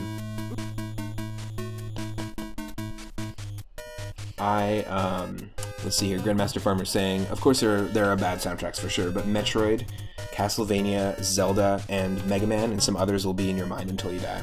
Metroid has a really good soundtrack. I think they did a great job re-envisioning it for Metroid Zero Mission, which we beat recently. But Metroid 2 blows my mind. It's an incredible game for the limitations within the Game Boy, the original gray brick Game Boy. And like the fact that the Game Boy sound chip is a little more limited than the NES one is pretty crazy. It's the only Game Boy game I've ever heard of that has like ambient, atmospheric. Like, it uses like noise, and it uses pads and stuff in a completely different way. It's creating atmosphere, and it does such a great job at it. Informing, of course, the sound design for the rest of the series. Informing it more so than the first one does, I think, in my opinion. But I'm going to take a quick break. Before we do, one, if if you haven't played Castlevania before, and even though you think it might be a tough game, give it a shot. Have some fun with it. It's a really, really fun game. It's challenging, but once you figure out how Simon moves, how the characters move, and the timing in which characters attack, it can be a really, really fun, rewarding experience. There's a reason why this series exists to this day. Symphony of the Night really, really, really changed things, evolved. Like, the NES games are fantastic. I would recommend playing this one or the third one first if you haven't played any Castlevania game.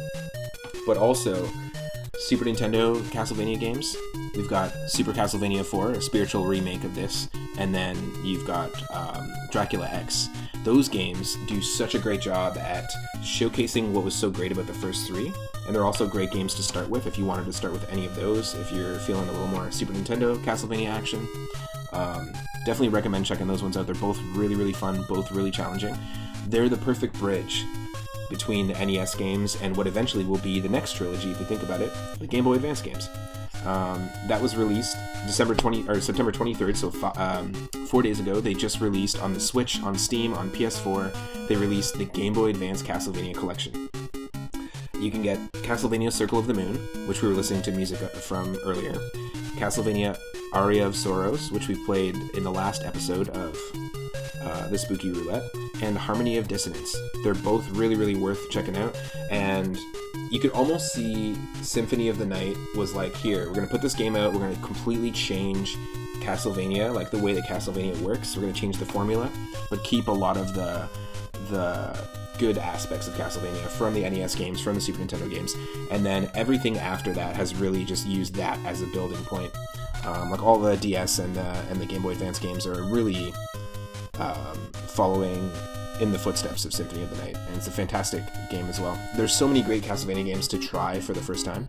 So honestly, either 1 or 3 on the NES, either Super Castlevania 4 or Dracula X on the SNES, or Symphony of the Night is a great one to start with, or any of the Game Boy Advance ones. I feel like those are great, solid titles, and they are great ones to dive into for your first time, if you've never played Castlevania. So let's put some music on from Circle of the Moon. I always thought they had an amazing soundtrack. Not the same kind of quality that you get from the NES soundtrack, of course, but I will spin that wheel right now. We've got tons of games in this list. We've got ROM hacks. We've got homebrew projects that people have put together that are horror and spooky themed. Game 415. Okay, let's take a look.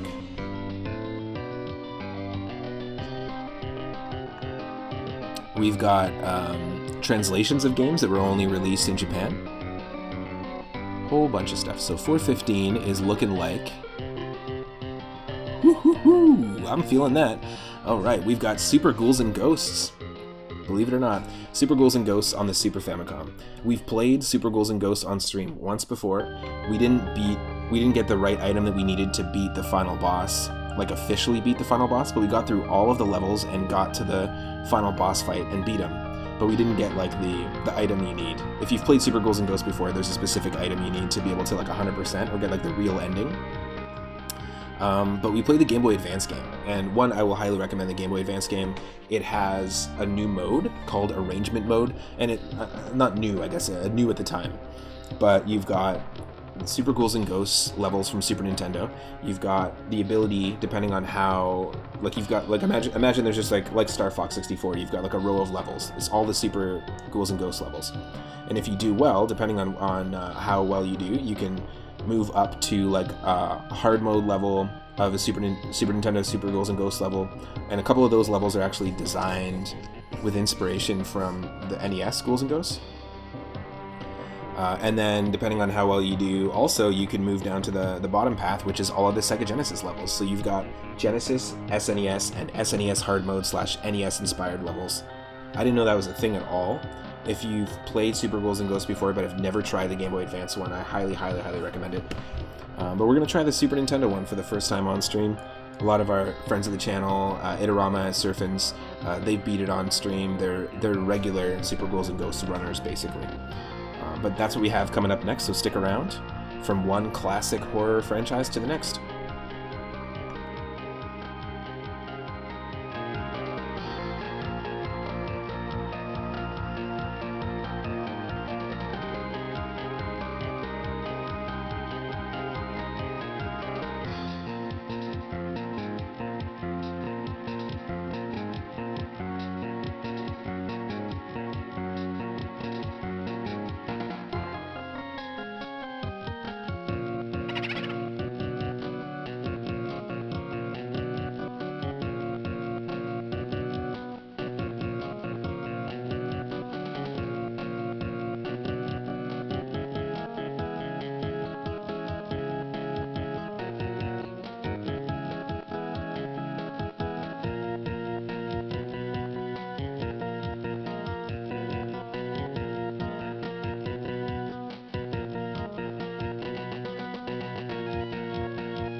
Just trying to get the game loaded here.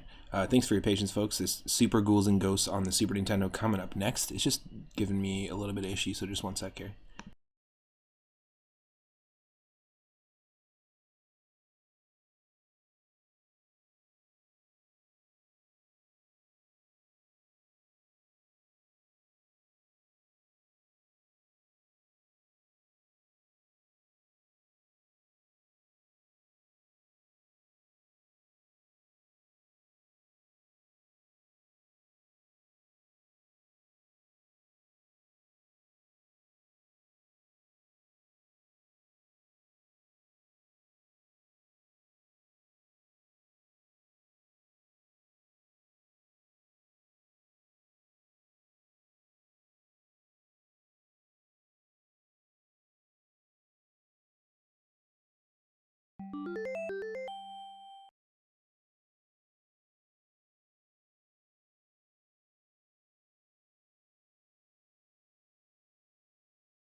Okay, you should be able to see it.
Audio or more game audio at any time.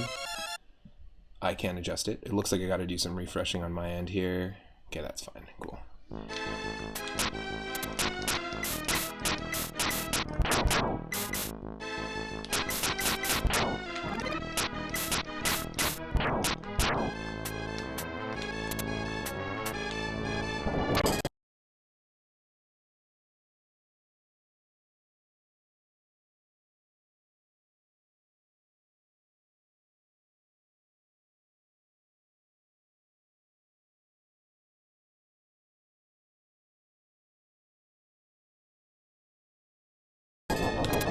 Oh no.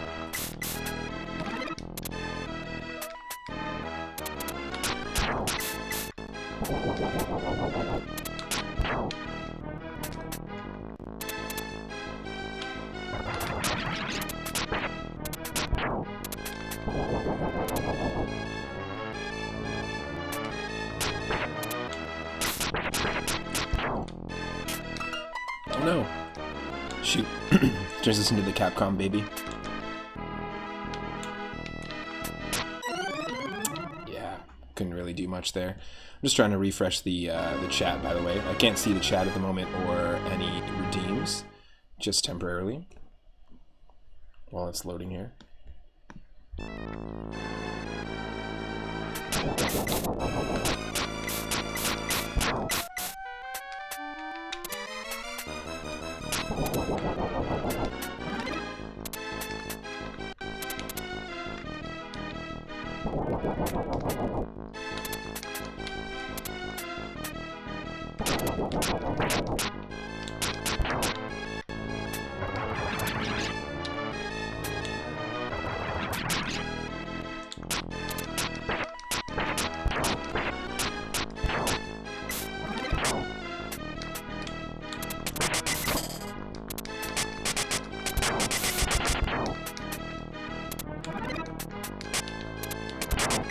Wow.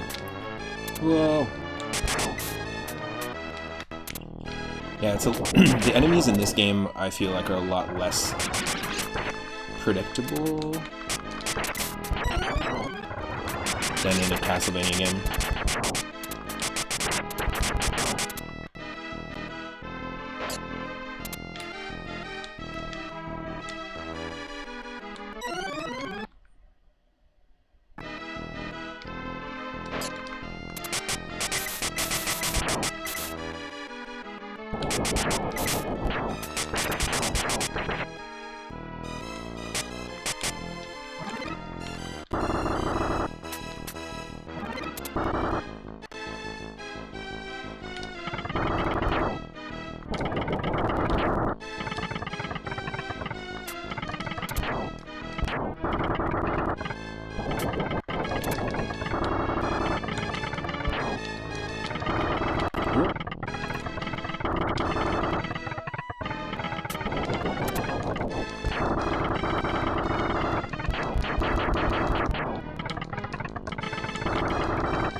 That timing.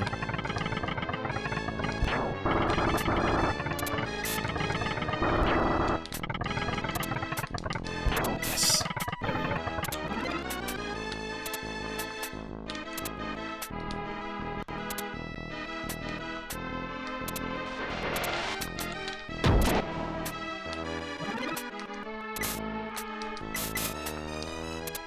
go. Ooh. The arcade version of this was the first game in color that you ever played. Wow. The arcade version of this would have been probably fun to play, but probably also very much a coin eater, for sure. Quarter eater.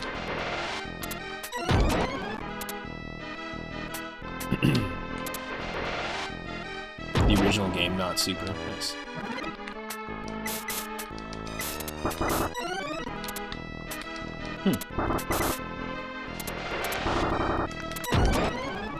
Dang.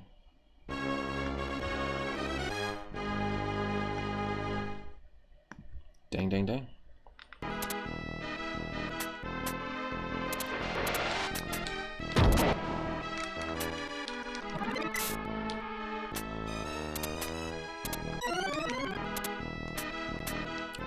It is hard to take out those clams with the torch.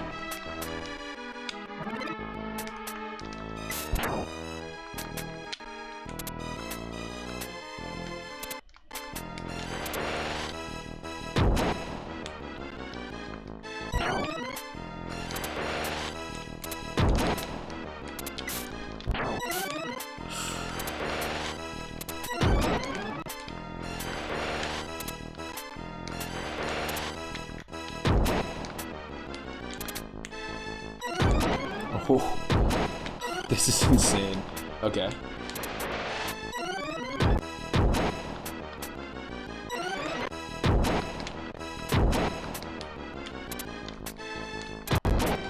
Yes, there we go. That is such an insane maneuver to have to do to avoid the clam's eye.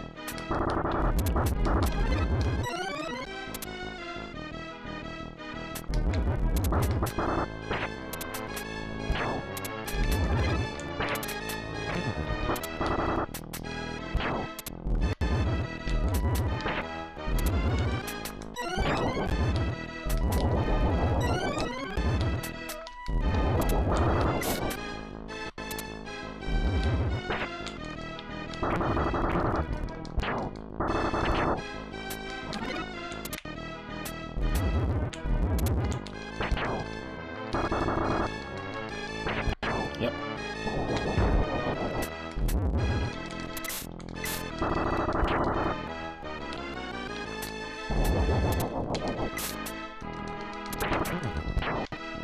Oh.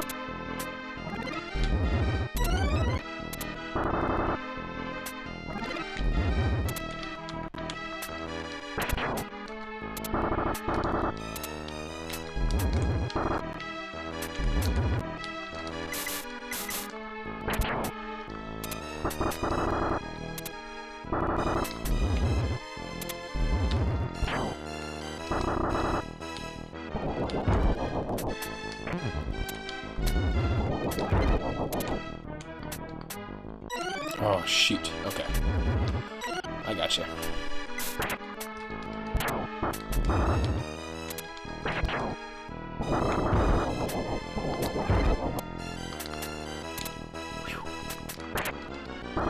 There we go. Got that armor back.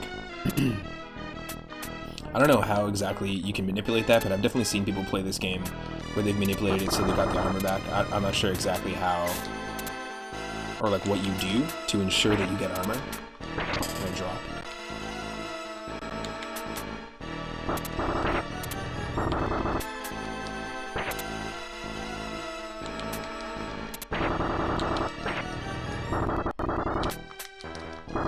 The Game Boy Advance boss music is totally different. It's like a totally different arrangement of this same song.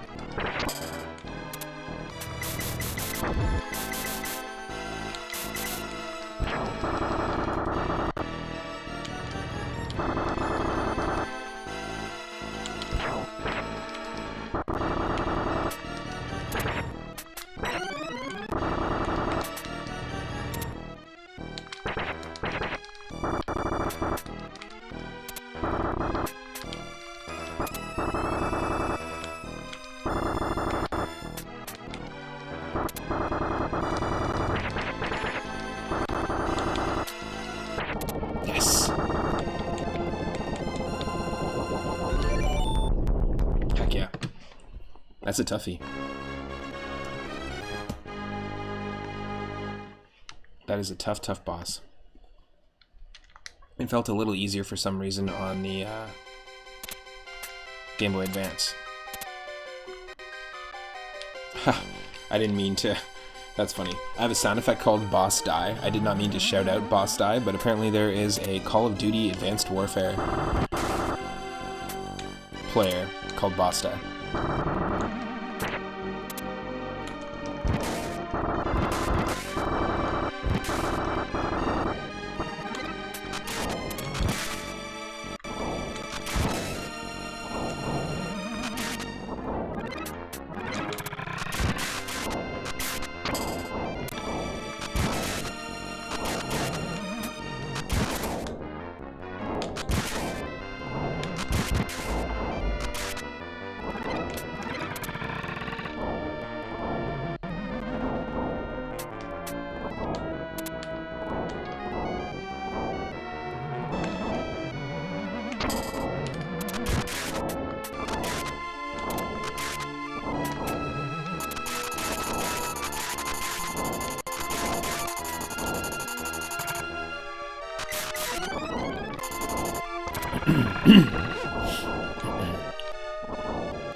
Ooh.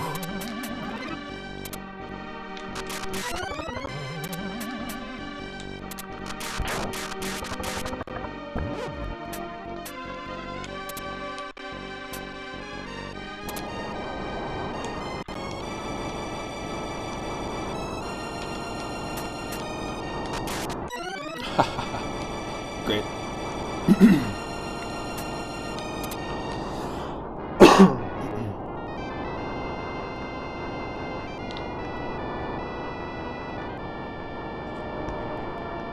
Okay.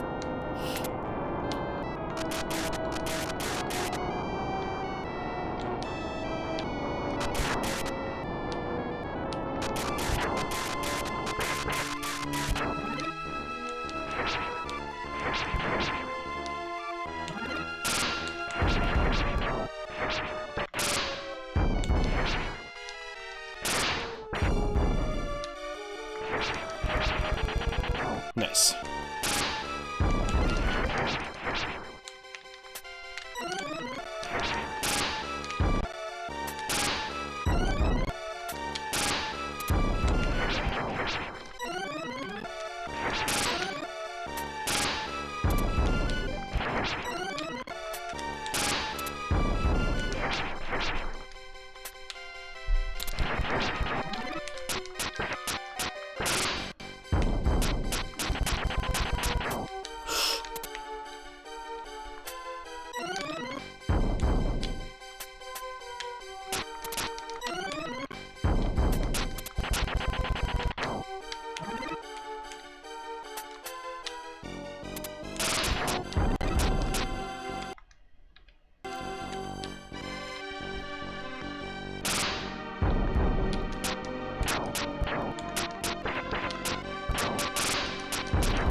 Yeah, the pink prickles, it's like sea urchin coral kind of stuff.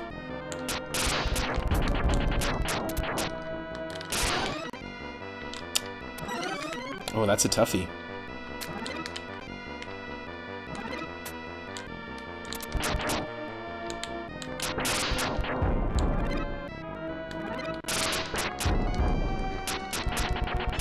Yes.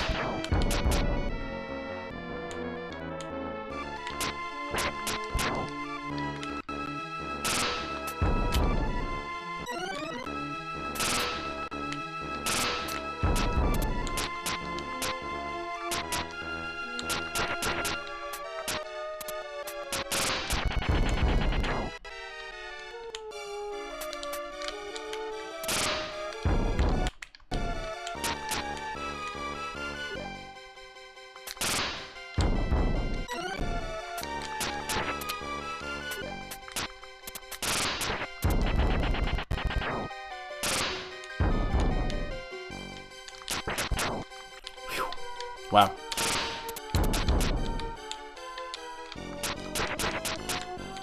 Yes. Yes. Underwater armor.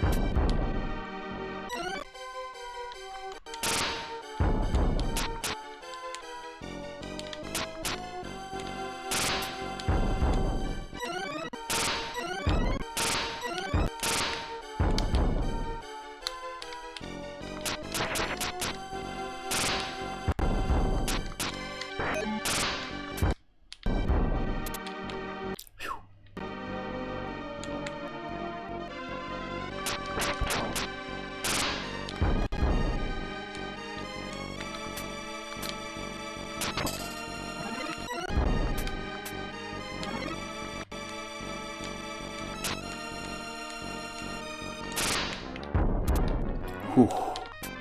That was a really, really risky dodge.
Oh. Coral boss fight.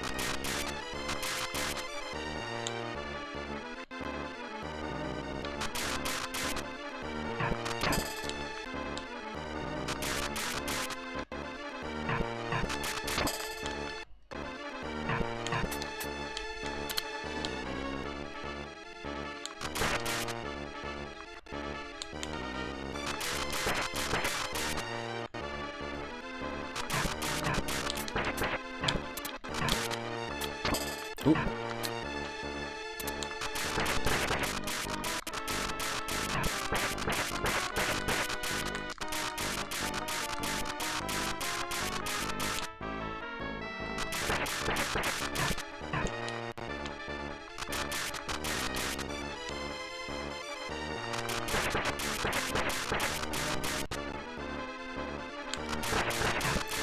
Literally, this is like a tornado.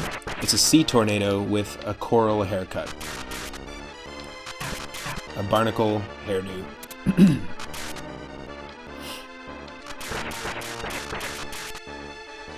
If you just take a moment to stop and think about what we're actually fighting for a second here.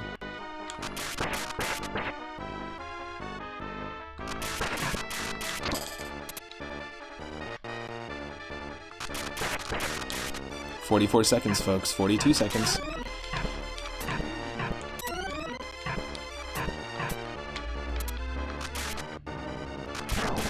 There we go. He looks evil as fuck. There we go. So I don't remember. I think you're supposed to get like the gold armor or something like that. I don't remember exactly the item that you need to like get the true ending when you beat the final boss. Itarama, if you're hanging out in the chat, or Surfins, if you're hanging out, you would know.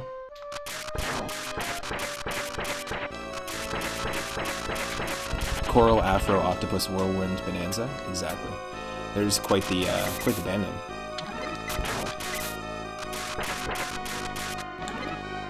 Is the game audio too much? I feel like it's a little bit loud. I'm just gonna turn it down just one touch. It's probably a little bit better.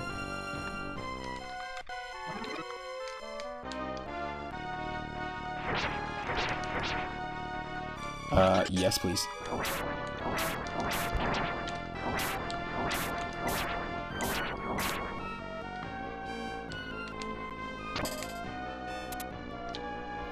Excuse me?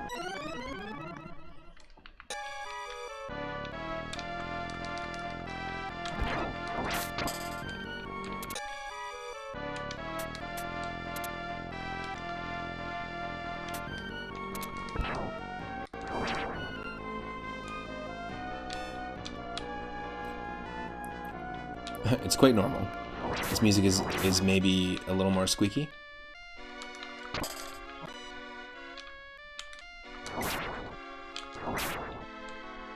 Ah, this is just not a good item to have in this area. I gotcha.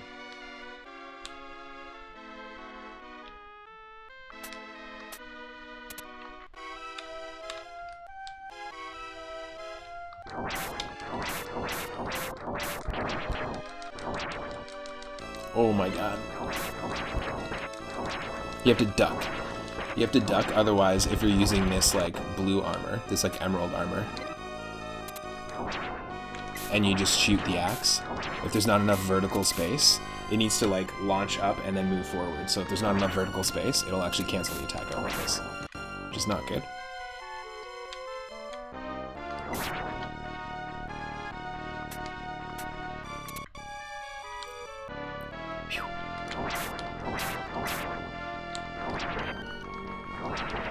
Oh my god, this is so close. Look at this.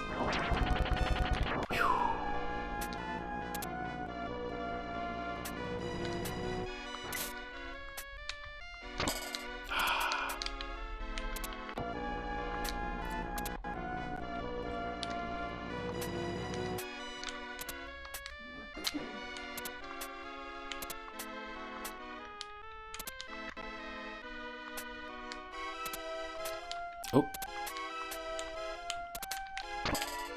No.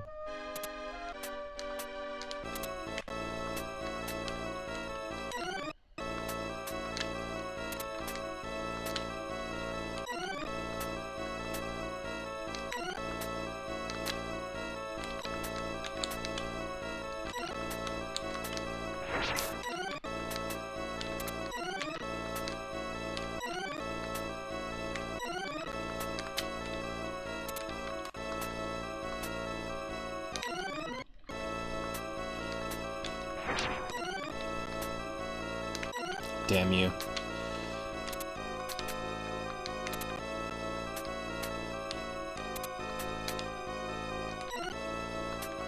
Come on. This is a really tough one. There we go. Boom. We got Firebrand over here. The main character of... At least, this looks like Firebrand to me. The main character of Demon's Crest. And also the main character of Gargoyle's Quest on the Game Boy. Really, really fun RPG. Both of those games are in this list, by the way. So it is very possible that we can get them.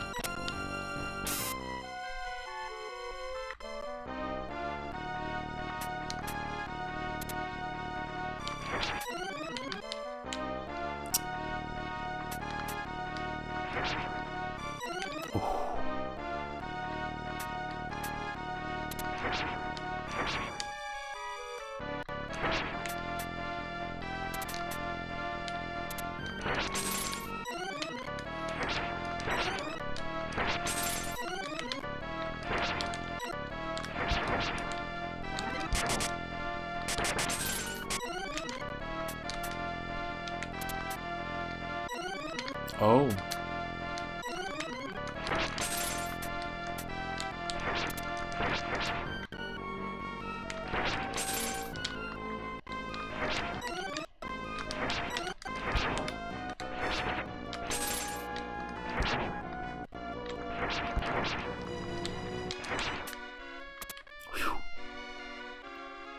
That's a cool use of Mode 7, in my opinion.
God damn. This is not easy.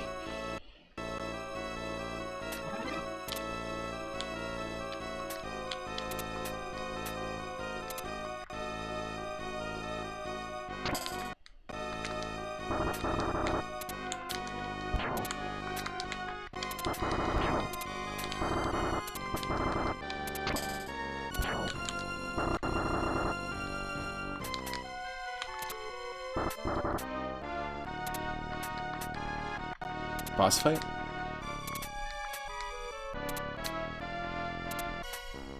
Yeah. Oh, oh. I forgot about this guy. Whoa.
Come on.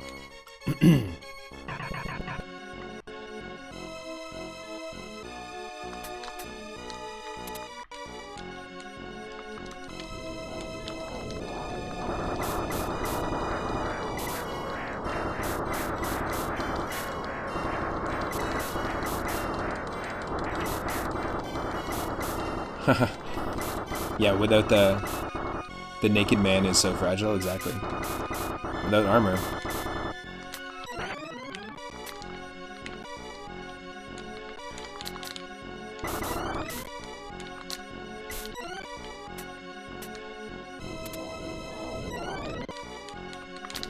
Come on, you stupid controller. We shouldn't be... There's no reason why we're ducked. We should be ducked in that save state. That's fucking stupid, but whatever.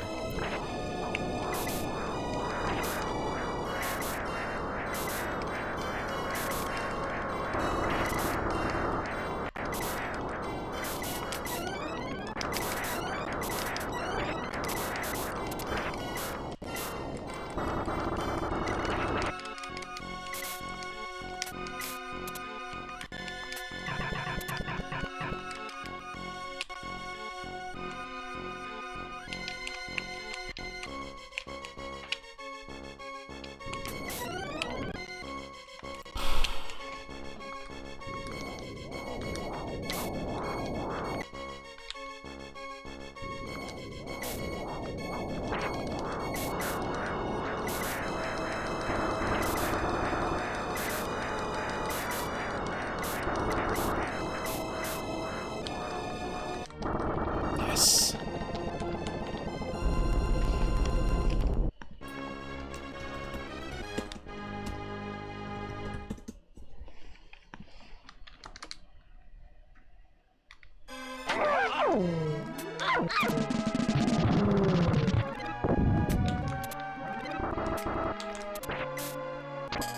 Oh. Oh, I totally forgot about this stage.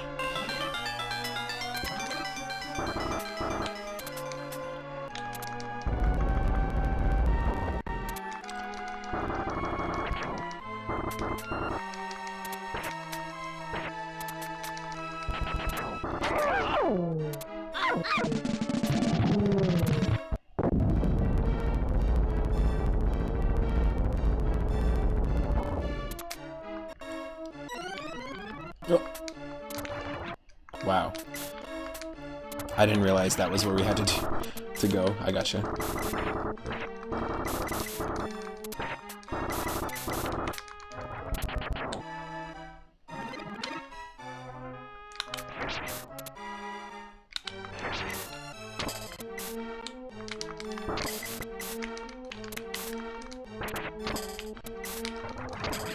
Ooh.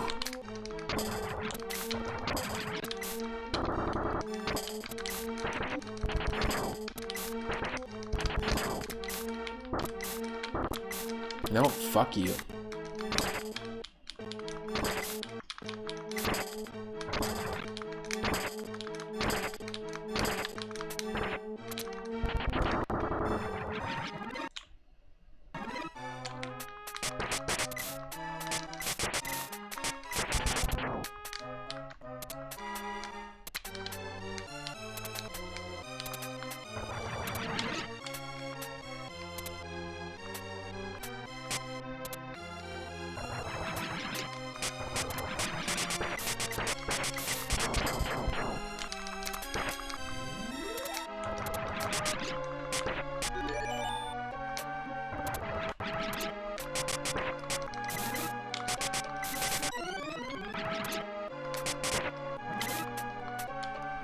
Whew.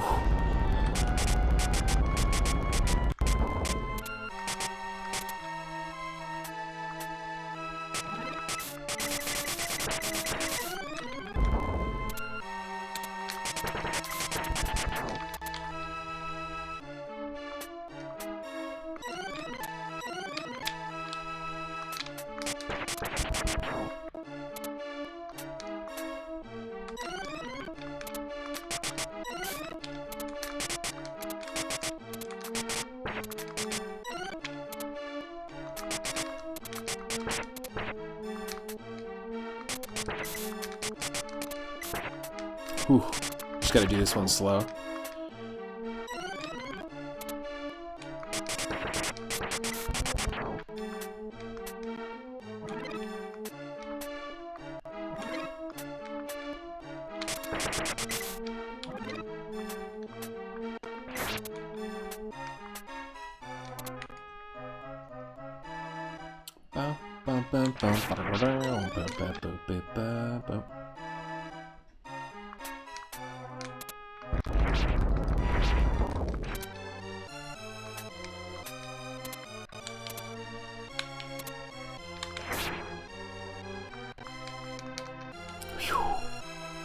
Is that whole stage? Oh, thank God.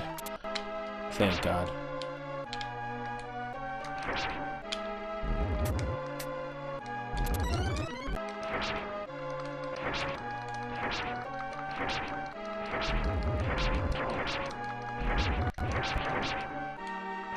This is pretty crazy.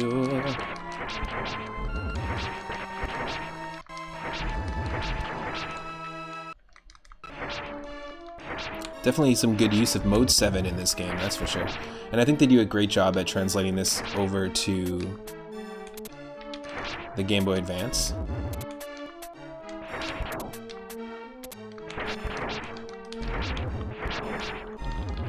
It is slightly different though. The way it handles music and background graphic layers is completely different, so they had to do a bunch of modifications to get that to work.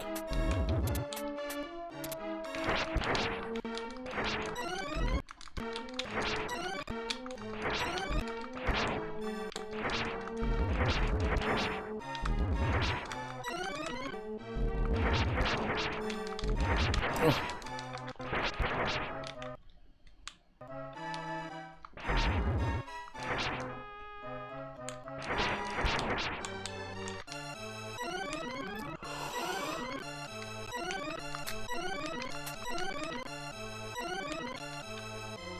Yes! Oh my God, just sneaking by.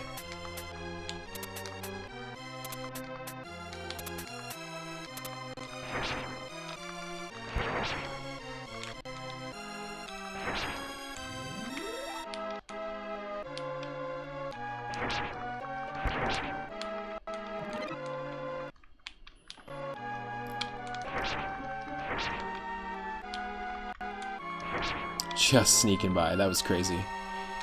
That was nuts. Oh. We did not fight this. We did not fight this boss in the Game Boy Advance version. So I have no idea what's going on here.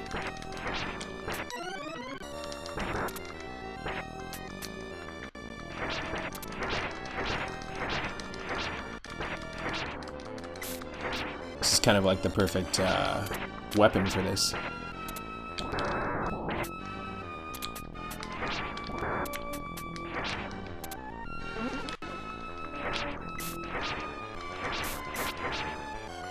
What the?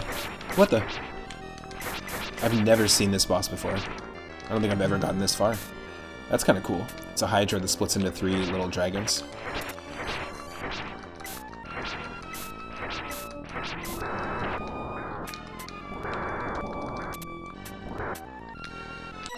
Oh.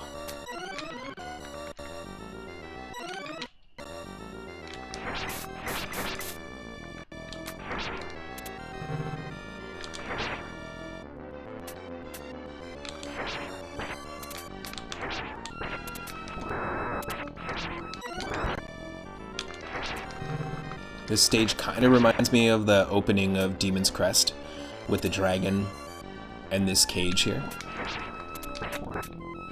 Or this gate.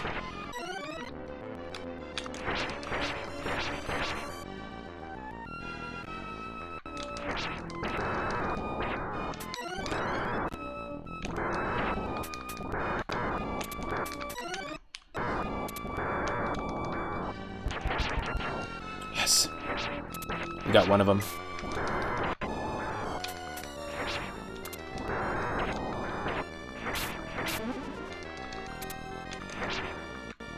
Oh.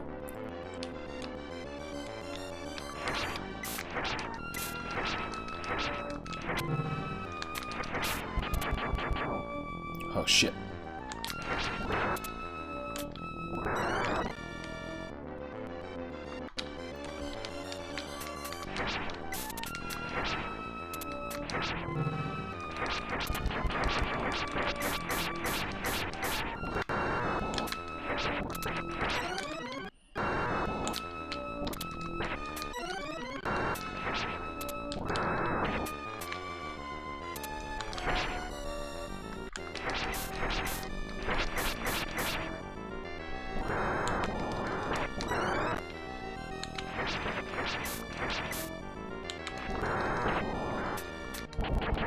Yes. Oh, yeah. There we go. I've never seen that boss, nor have I seen the ending of that stage before. Interesting. That was different from our run on the Game Boy Advance. I don't remember this stage either. Yeah, oh yeah. I definitely don't remember this stage. It is an ice level, it looks like, or I guess a rain level. But there's no... Thankfully, there's no ice physics.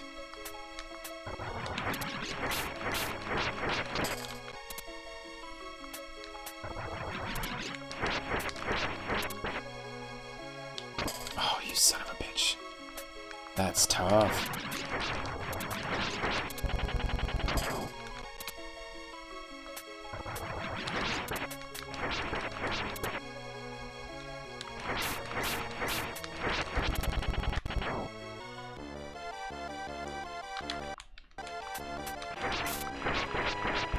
Yes.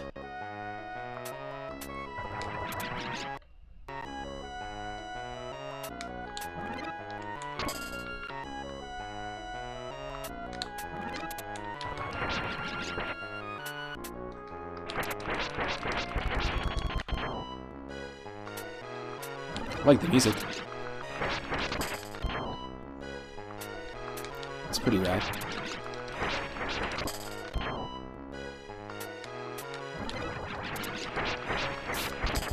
No, come on. 1, 2, jump.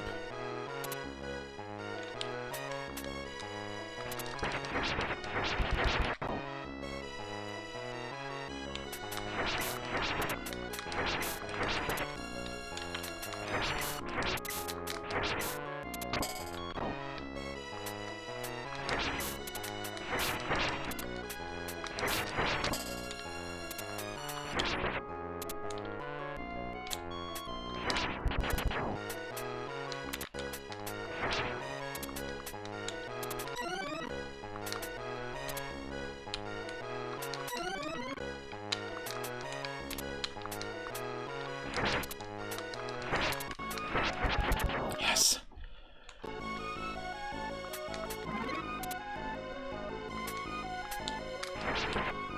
Oh.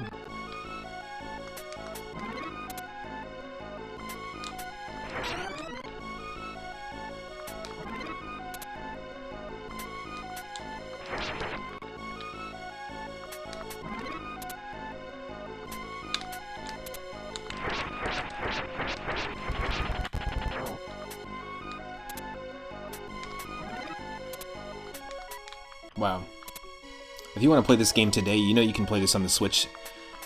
It is available with the Super Nintendo Online app. And I'm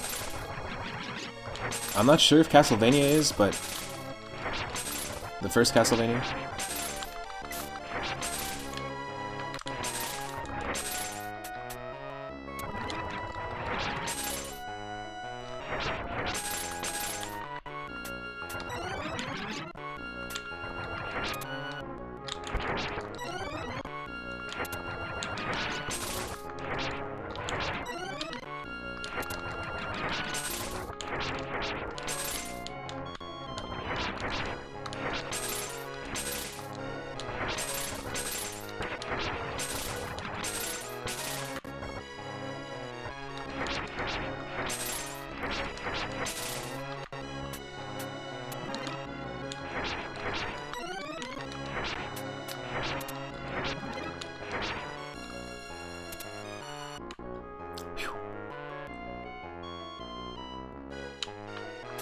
Still no ice physics, thankfully.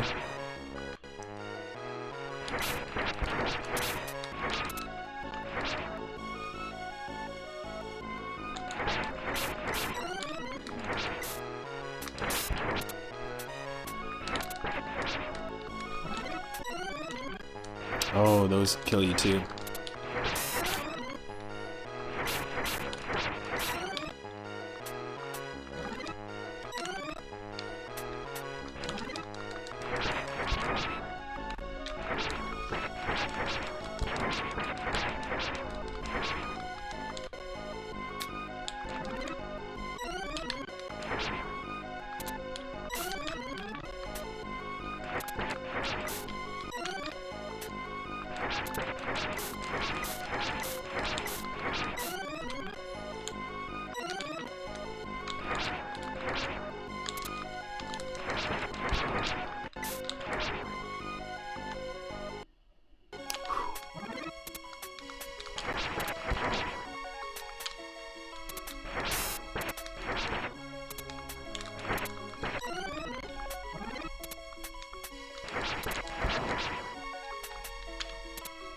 Oh. I was gonna say, does this guy not spawn? But no, he does.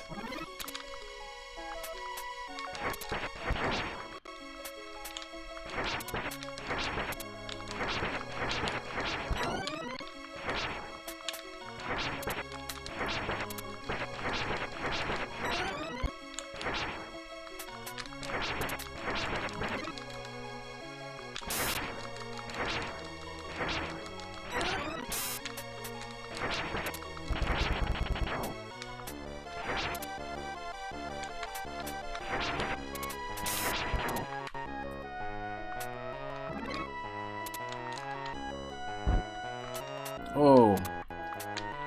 Wow.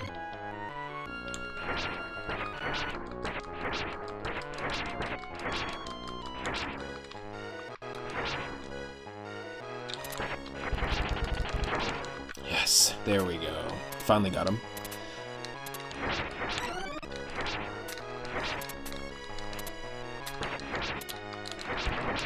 Yes.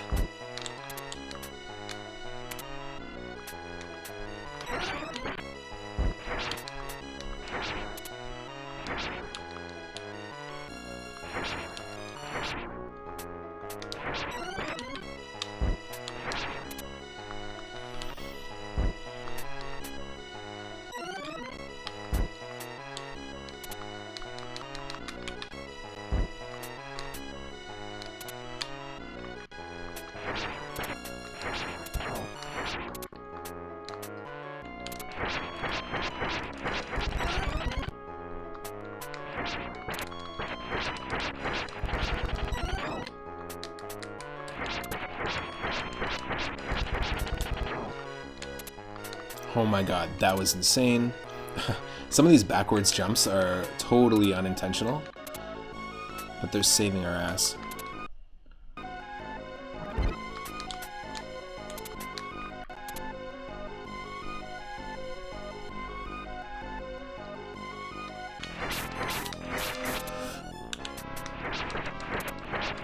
Oh, I don't know this boss either. Holy shit. So this level and the previous level we just never encountered in our run of Super Ghouls and Ghosts Game Boy Advance, which is interesting because I thought I knew all the differences in the game. I thought I looked it up, but I guess there are different bosses and a few different stages that don't, either we don't get to see it, or if we're in arrange mode we have to probably do, you have to finish the levels with a certain type of armor to be able to change your level path on the Game Boy Advance version.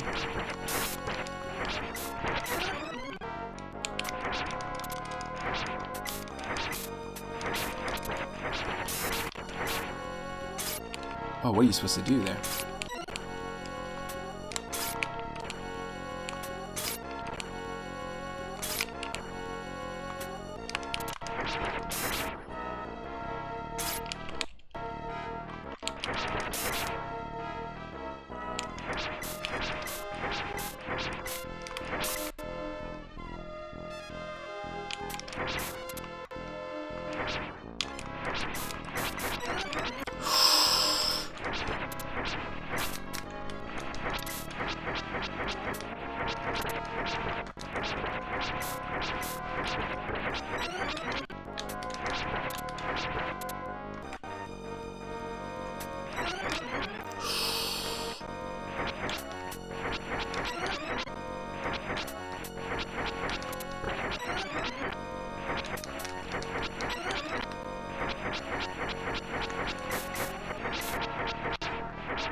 Oh.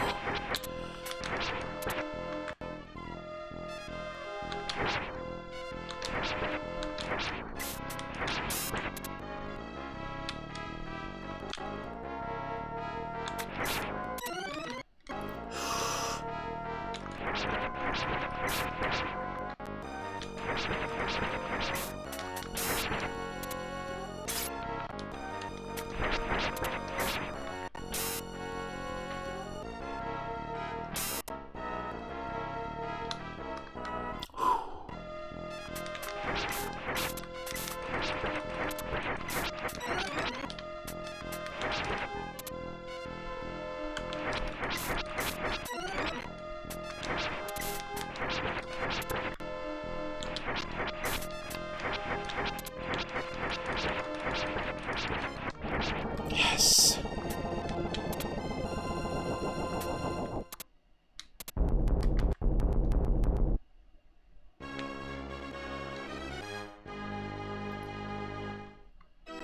Yikes. I think this is the final stage, folks.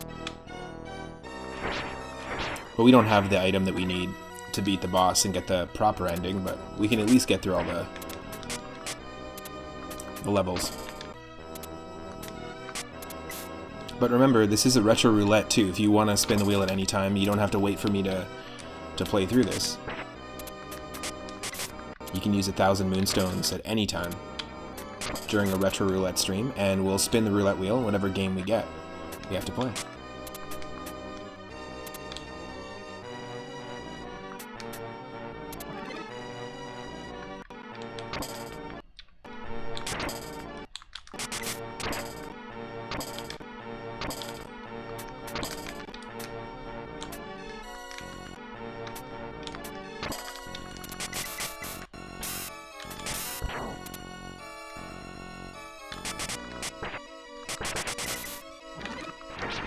Whoa. I've never seen that weapon before. That's cool.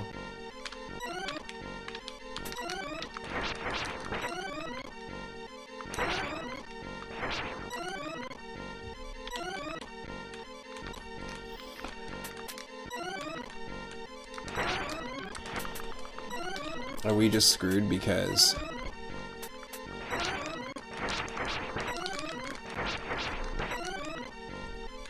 Does this thing not do damage to it? Come on, fuck off. That's stupid.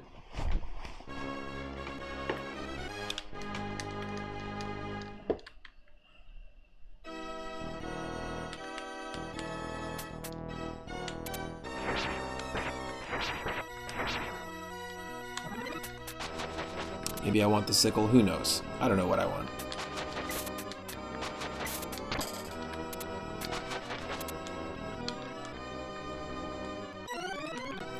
Fuck right off. These things 100% you can kill.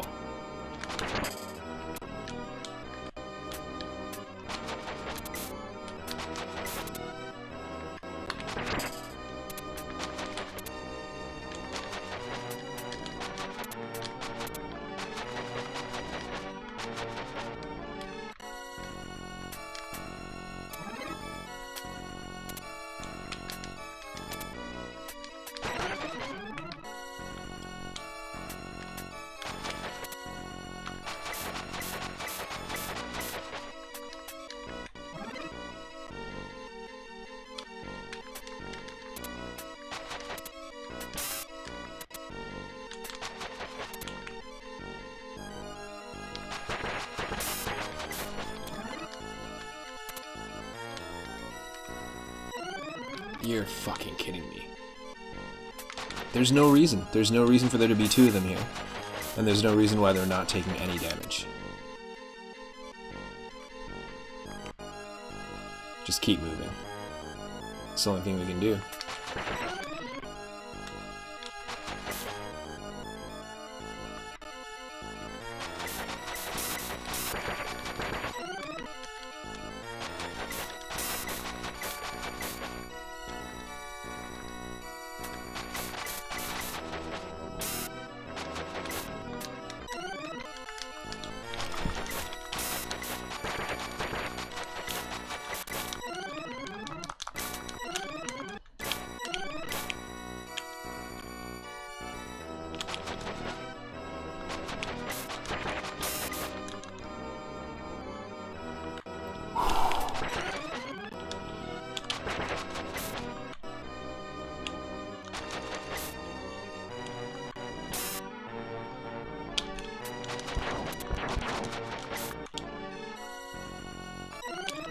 right off. This is dumb. The fact that there's like 2 of these guys just waiting for us, eh?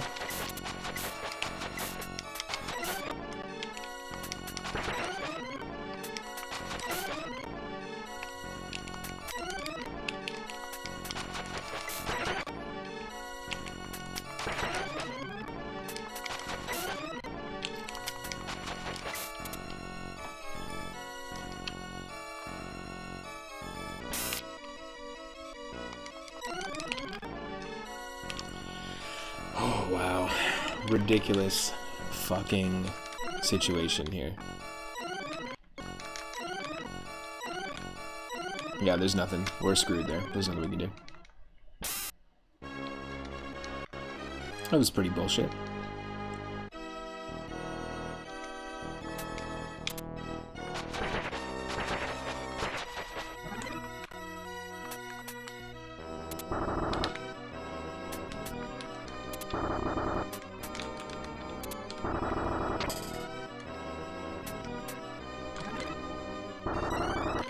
Like, what the fuck are you supposed to do? Like, how do you kill these things if every single time you attack them, they fly away?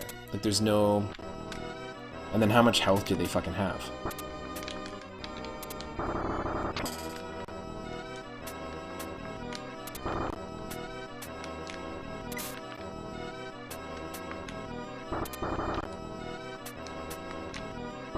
Yeah, they just dodge your attack no matter what. Which is stupid. That's not like a strat to make a good enemy pattern or movement pattern, that's for sure.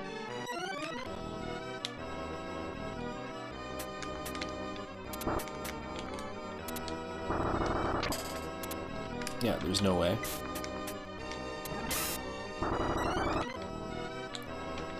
It's fucking stupid. Kill me.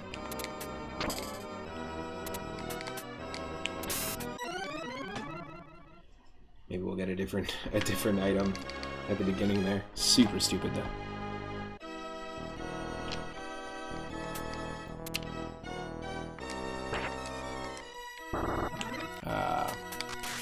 Will you help me?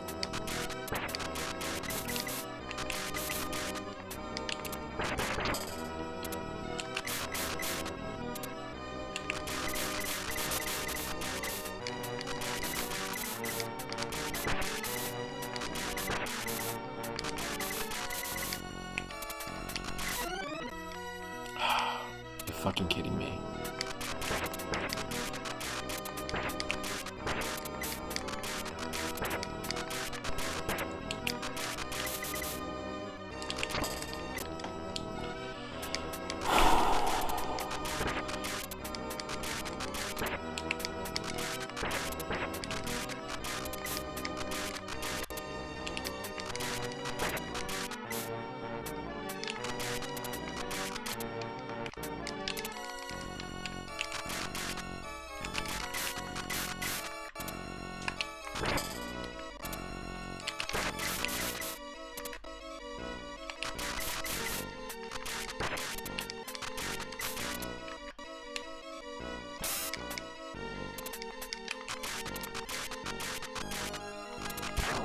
Yes.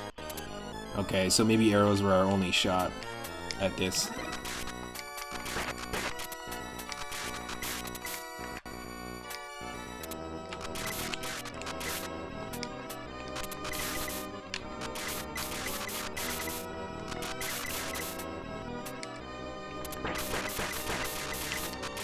Yes. Oh, no way. Okay, arrows with the emerald, like, Neptune armor. That's insane. It turns the arrows into homing missiles.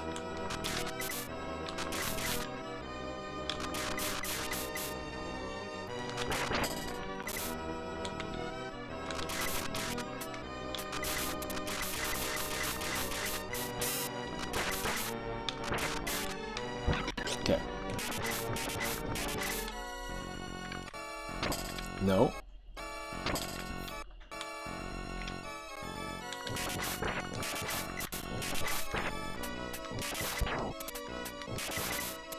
I think we got him.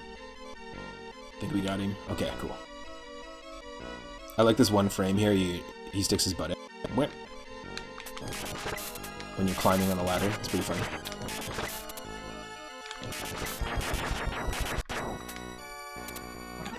I don't know why I'm getting Link to the Past vibes with this homing arrow, but it's pretty badass. Also, I mentioned earlier that you could play this on Super Nintendo Online on the Switch, which is really cool, like on the app for their service. But also, there is a spiritual successor to this game. No pun intended. A spiritual successor to Ghouls and Ghosts. But it's called Super Ghouls and Ghosts, or it's just called Ghouls and Ghosts Resurrection. And it is on the Switch, and it's got a hand-drawn aesthetic. It's got all sorts of really, really cool custom spells and combinations of attacks and stuff. It's a lot harder than this. Super fun. I've watched a lot of people play it. Itarama plays it a lot.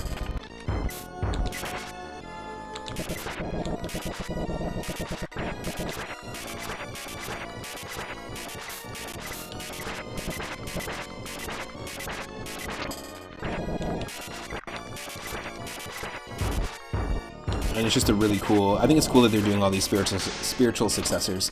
It's a really cool idea. I mean, this game's great. I think that, you know, sticking to the sprite look would have been a better choice, but, you know, that's why we have games. We've got games like Streets of Rage 4, based on this trend. We're getting Shredder's Revenge later this year, on the Switch and multiple different platforms on Steam as well, which is a spiritual successor and sequel to Teenage Mutant Ninja Turtles, Turtles in Time. Oh... And we also just got, on September 23rd, the same day that Nintendo released the, Konami released the Castlevania Gameboy Advance Collection, there was released ActRaiser. I don't know if it's called ActRaiser Revolution or something like that, but it's basically just a spiritual successor to ActRaiser on the Super Nintendo, which is a game kind of in the same style as this almost. It's a really tough one. There are 2 of them on the Super Nintendo, and now there is a 3rd one on the Switch. And not just the Switch, I think it's also available on Steam as well. Come on. It looks like there's 2 more levels here, which I don't really recognize.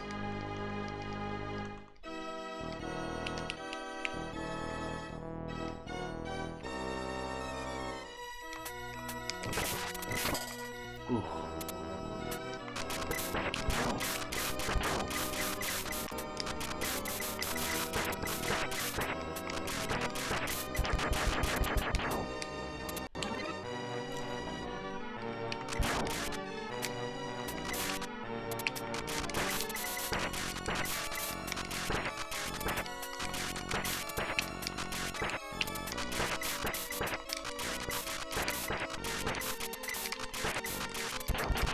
Yes.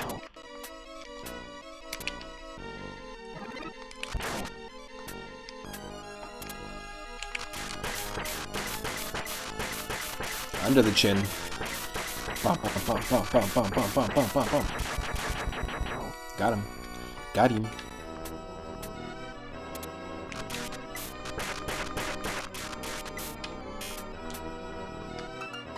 Huh, not what we wanted, but that's fine. Whee! What?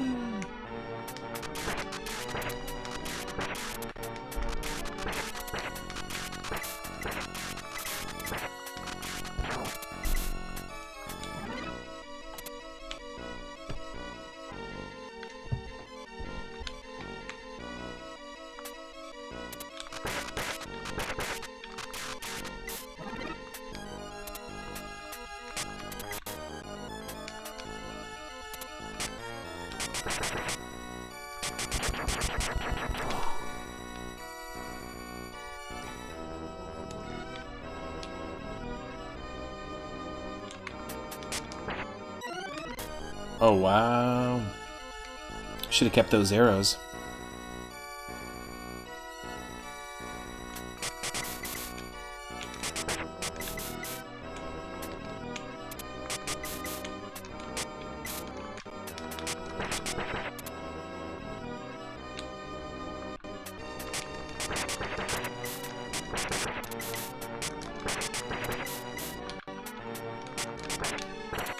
Whew.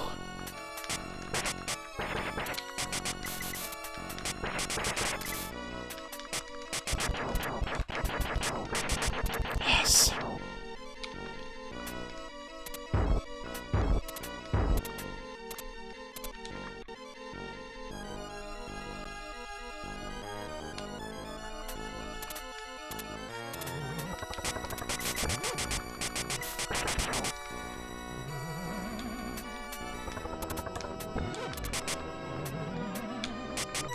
Oh. This little ghostly section. Not cool.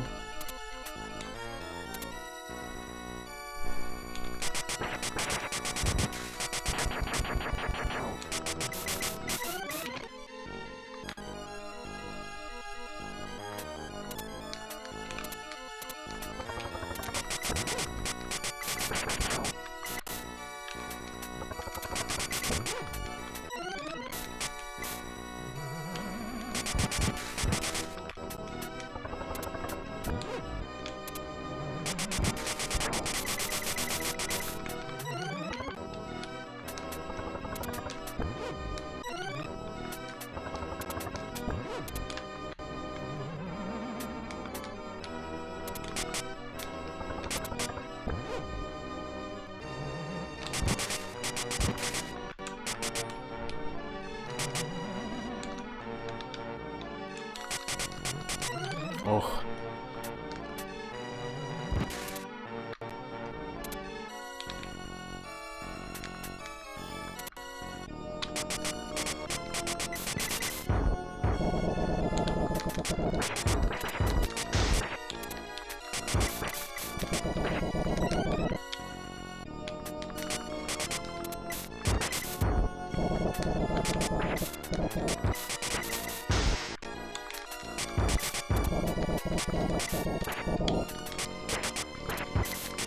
Yep.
Ooh. Yes, and we died at the same time. So close. Nope.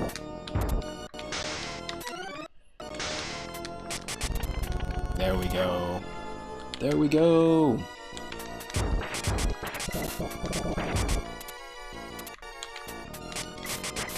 Now we're on to the second phase.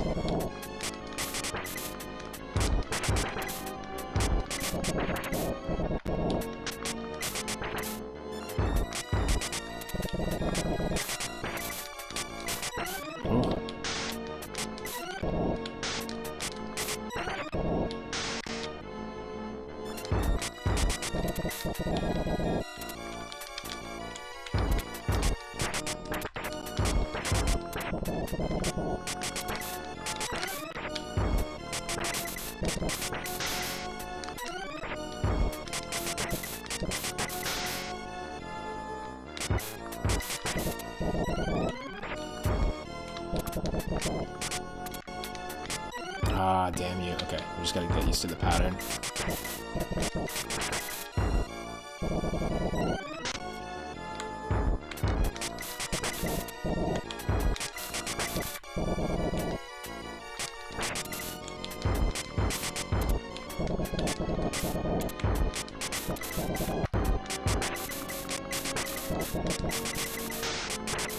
Oh.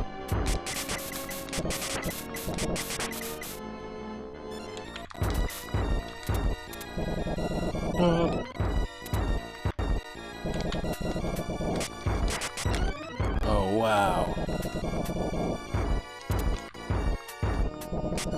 30 seconds?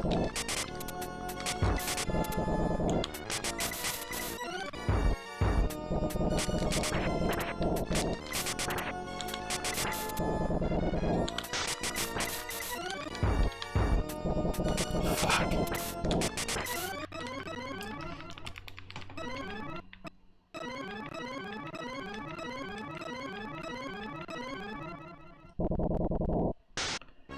Okay, we have one more left. No way. Oh, we have to go to the top from the beginning of that level again, don't we? Oof. My lord. What a game. What a game.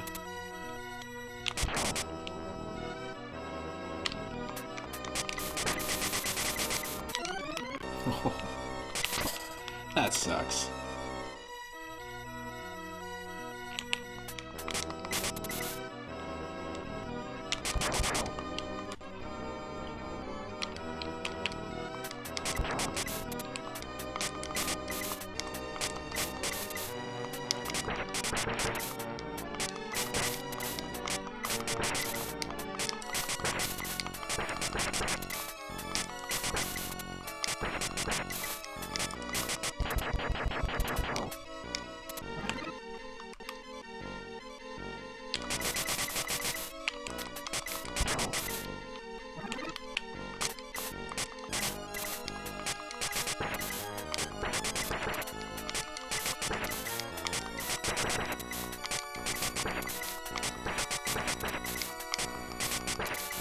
It's 2 in the morning and time for bed.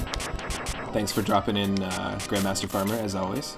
Hope you're having an awesome, or you had an awesome day. I hope you're having an awesome week so far. Take care. Always appreciate when the regulars drop in. It means a lot.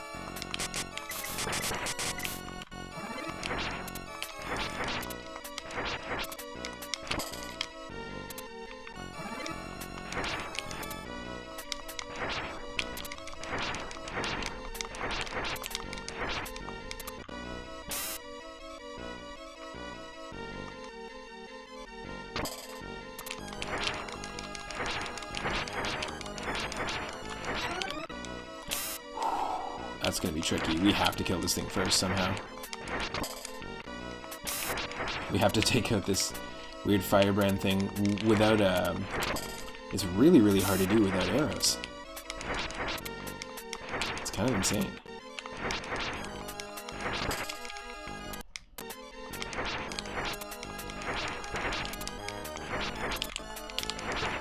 Okay, we got him a couple times.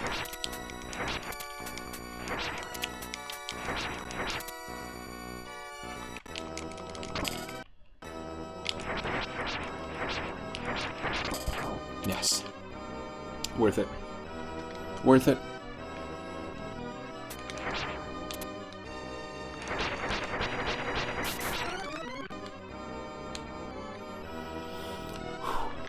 Wow. Wow.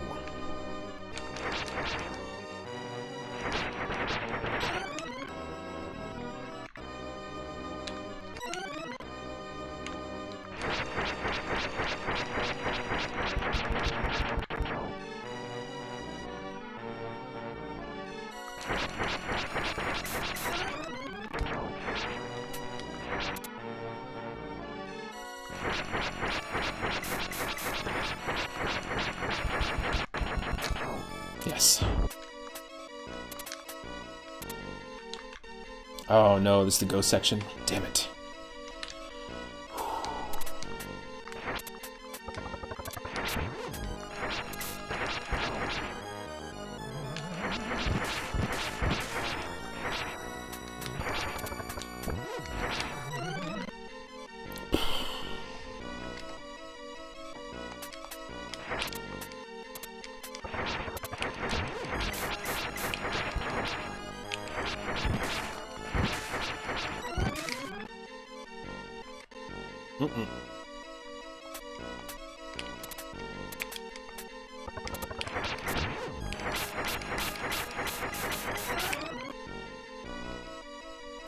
You know what? We might get through this, we might not be able to. It all depends.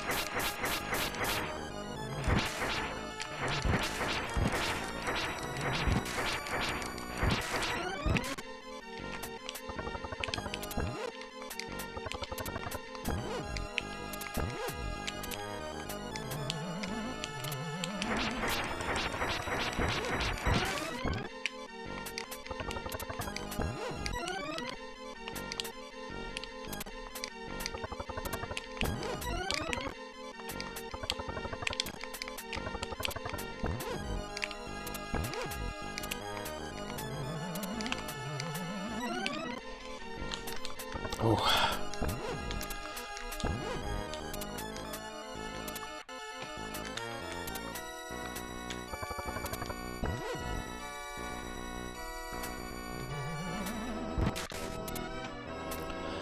Okay.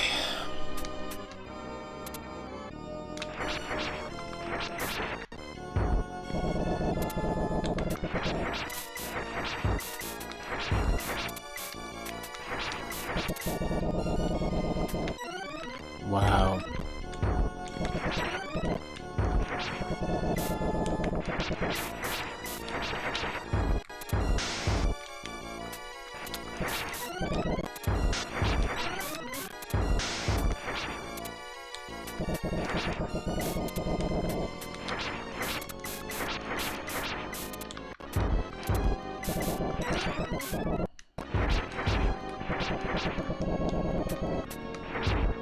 This is probably the worst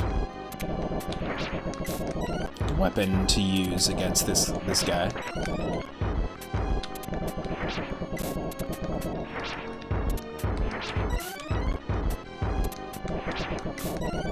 Yeah, see, it's not even doing damage to him. Unless we perfectly time it.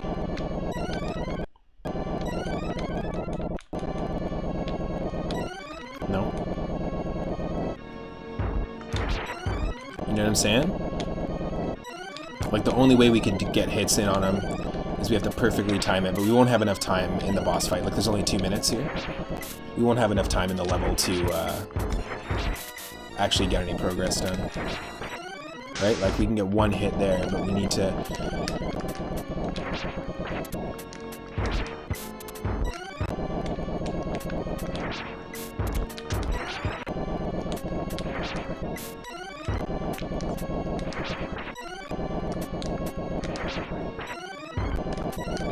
maybe we just full arc, shoot. Full arc, shoot. Yeah, okay. Maybe it is possible if we go like this.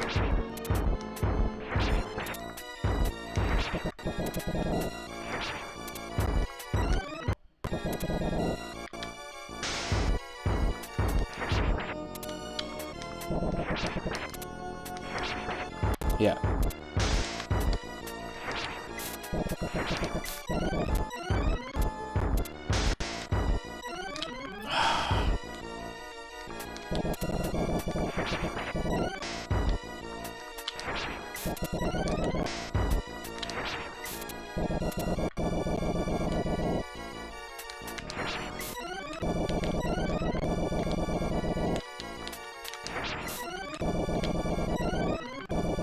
Wow, yeah, there's no way. We're gonna run out of time before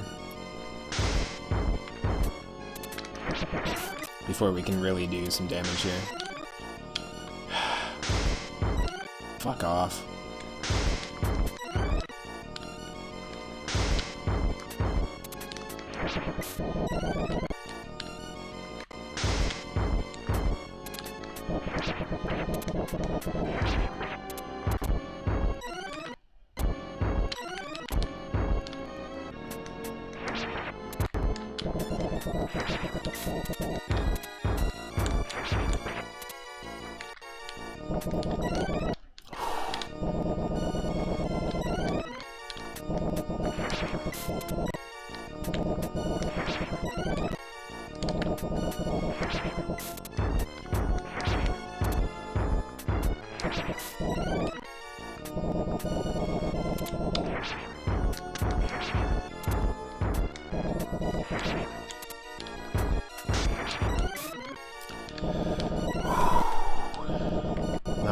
easy one. Not an easy one.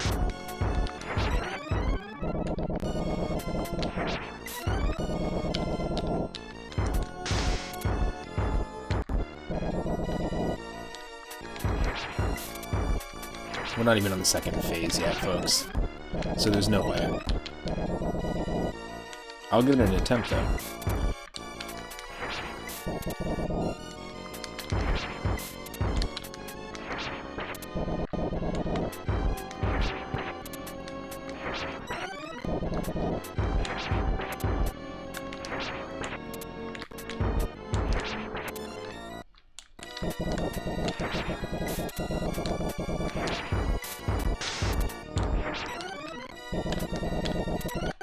Oh, no. That's it, folks. That's the end. Even if we beat it, we wouldn't have gotten the actual ending. It would be like, you have to go back and do the quest again and bring this thing back to the boss fight. So even if we did beat it, we wouldn't have like technically like fully beat it, but we did beat it. 1 second here. I'm just gonna add some stuff to a list here, and then we're gonna spin the wheel. But I'm gonna take a short break and just make a coffee. I'll be right back, and we'll continue. We'll play another game. Damn, we got pretty far. Like, being able to beat Castlevania 1 and get, like, I don't know, 4 stages into the second quest. I had no idea that Castlevania 1 had a second quest, first off. That's super, super cool. And Super Ghouls and Ghosts on the Super Nintendo. That's the first time. That's the farthest we've gotten on the Super Nintendo version. We were able to beat that boss fight, to get as far as that and just win that fight in the Game Boy Advance version.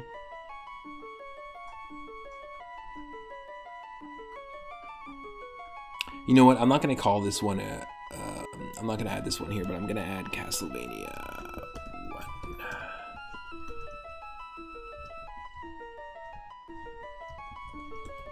Okay. I just have a list of completed games on the channel, which is awesome. You did have a very good day. Nice. Awesome. Well, that's good to hear, Grandmaster Farmer. Thanks for dropping in. I'm going to play some music, and it's going to be from Castlevania 4, Super Castlevania 4.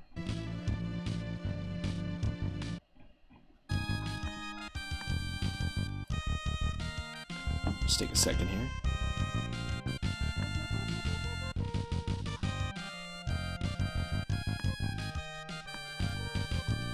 Alright, here's some music from Super Castlevania 4. Let's spin the wheel and see what game we're going to play next.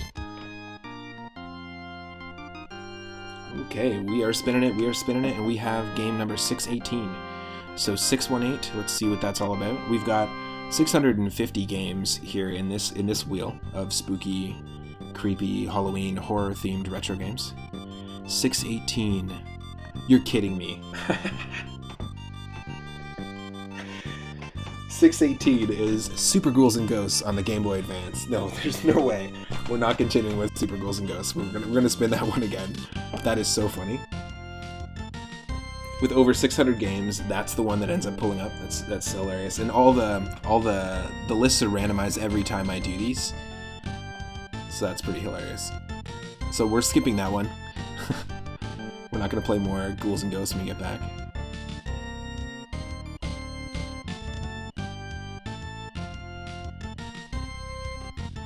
Nice. Okay, so spinning it, we have 128.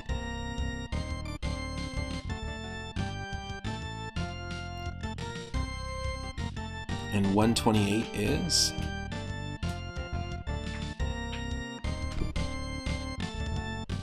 128 is... Let me see if it just loads here.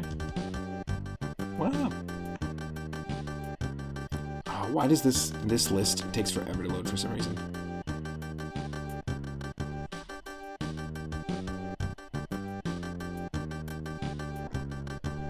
Yes. Oh, 128 is Castle Quest on the NES. It is a Japanese game that was only released on the NES, I guess on the Famicom, back in the day, and it was fan-translated by Hubs and Stardust Crusaders. So Castle Quest on the NES up next. I'm assuming it has something to do with horror themes because of the castle theme, but it could also just be a fantasy game, so we'll see. Stick around for that, and it won't be long.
Alright, I'm back, folks. I'm just going to load up Castle Quest, which was an NES translated, or a fan-translated NES game that was only available on the Super Famicom. It's the third game we got today. This game was also released on the original Game Boy in Europe, actually. So it was translated officially, but just the Game Boy version was.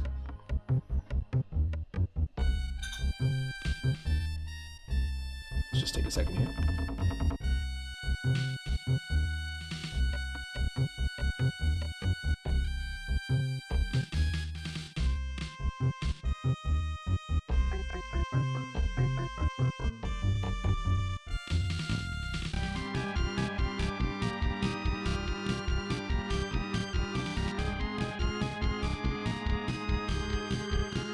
So it was fan-translated by Hubs and Stardust Crusaders. We played a few NES games that have been translated by Stardust Crusaders, actually.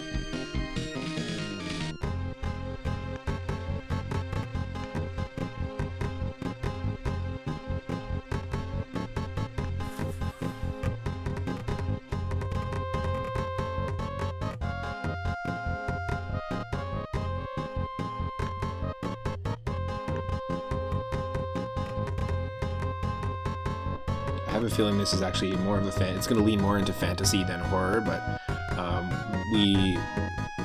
we'll spin the wheel if it's not super horror related or Halloween related. Should load up here.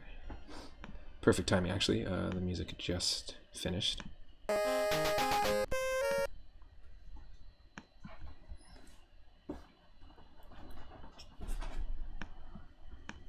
Okay, so it looks like it is an NES game made by Hudson. Always down to discover a new Hudson game. We figured out that Adventures of Dino Ricky was a thing the other day, which is essentially like a shoot 'em up, a prehistoric caveman dinosaur themed shoot 'em up. So this is Castle Quest. There looks to be like a skeleton and like a wizard here, and it looks like most of what we're seeing here is fantasy based, but there's a skeleton with a sword in it. So, there's some spoopy stuff in fantasy related RPGs, stuff like that. So here we go. This is Castle Quest. Hopefully it's not too loud. Alright, so you've got Quest versus a map editor. So an NES game with a map editor? Interesting. Would you like to play, Your Majesty? Before you begin, though, I must warn you. It's actually a restart. Did I skip that? I pressed a button there, so I just want to make sure I didn't necessarily skip the intro. Okay, let's do that. That's a little bit better for volume. And you should be able to see me. Perfect. There we go. Long, long ago, there was a kingdom called Jokariana. Life was prosperous and the land was peaceful. King Jokara was held in high regard by his people. He was known for the heroic deeds of his youth. However, the king had but one worry. A terrible storm raged on the borders of his kingdom. This storm showed no sign of abating. The troubled king decided to seek the help of an old tarot reader. What do the cards say, madam? They don't look good. If you do not win this ancient game, the storm will never cease. What kind of game? Okay. So it looks like perhaps we're dealing with a Fire Emblem style tactical RPG game on the NES. Very, very cool. I used to have battle chess back in the day. Looks like, we're trying to defeat the king. So this is kind of like a mix between battle chess and like the early Famicom Wars series, which eventually became the Advance Wars series. Oh my god. These enemy designs are right up there with Dragon Quest, with Akira Toriyama's 2D monster designs. If the card is less than the enemy's defense, then not a scratch. Interesting. You can also run from battle. Very cool. So it's literally like a playing card themed RPG. A lot of Earthbound and Dragon Quest vibes in the enemies. Whoever's HP drops to 0 first. Okay, cool. Very cool. A gravesite will be built to honor them.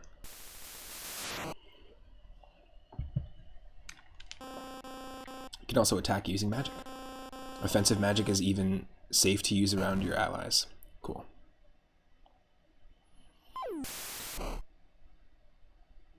Player 1 Karateka sent to hell. When magic kills a character, they become a coffin. Some things even magic can't fix. Ooh, how dark. You can walk through these coffins. Cool. Let's just go for it. It's cool that there's a map editor in a game like this. Yep. New. Insert our name. Remember, we do have a redeem if you have 420 moonstones and you want to come up with a name for our character. In any RPG that we play, or the name for anything really, whenever we get the opportunity to name something, feel free to toss your suggestion in the ring. I'll give it a second here if anyone wants to come up with a name.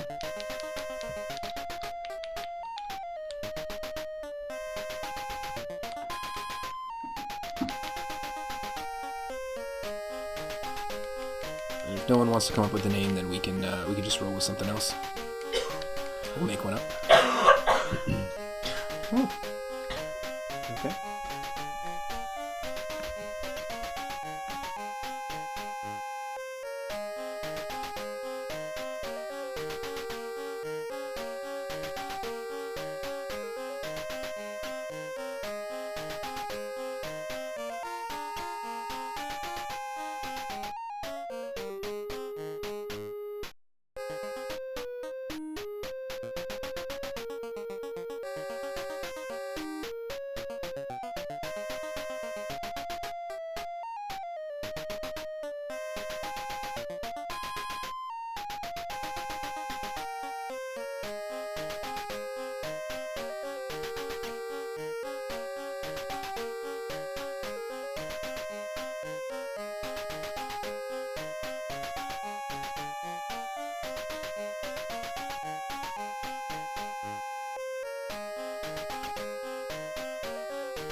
Okay, I'm back. No one wants to come up with a name for the character? What should I name my character? What? What should I name my character? You don't have to use a redeem. Oh, Miso. Okay, cool. We are playing as a king, and we are trying to attack the other kings, like kind of like chess, but it's like a tactical RPG game that was only released on NES in Japan, and a couple of people got together on like some forum and translated it to English. But it's like a pretty text-heavy game, so like that's a pretty big challenge. Because I mean, I won't even know where to begin with translations, but there are people who that's all they do. And I understand Portuguese to some degree, but I don't understand it enough to like be able to take a joke from one language and translate it over culturally to another language. Like that's where things become interesting, because there's certain references you can make that no one's gonna get here. So I don't know, that's kind of cool. So Miso, King Miso, that's a good name.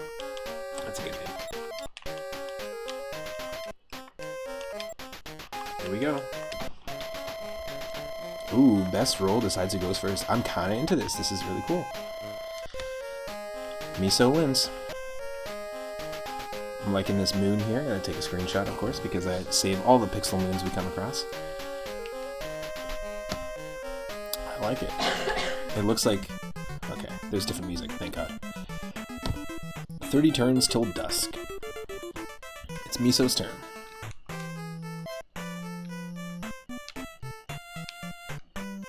Ah, this is cool. I like that there's sort of a Dragon Quest vibe. We can skip our turn, we can use Blazer or Fire. Let's use Fire. Shoots one ball of fire. Okay.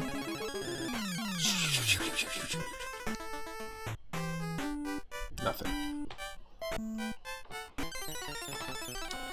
Oh, oink. I'm so pretty. Okay, we're using a Scully, and we're facing the lower orc. He rolled a 2. The max he can roll is a 7, but he rolled a 2, and we have a defense of 5, so that didn't do anything. We missed. He got a +1, so that did damage to us. Ooh, that's not good. He's hitting us every time.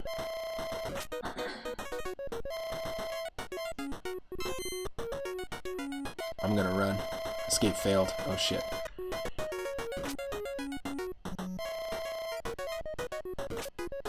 Damn. Lower orc smoke the enemy. I love how this, like, clearly, it's not an orc, it's clearly just like a pig with a scepter. I think it's pretty funny that they're calling that basically what looks like one of the 3 little pigs an orc.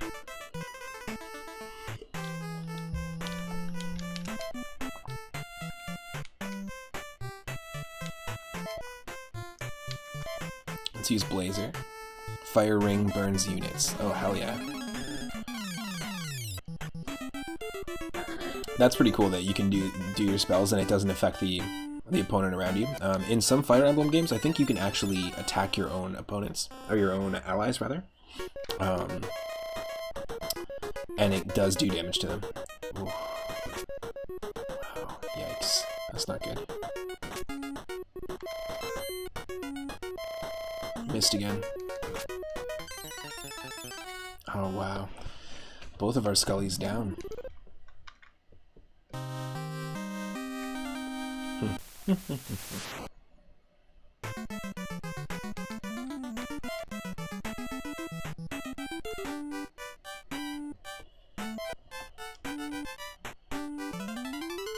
Oh shit. Lower orc promoted to super orc. That's not good.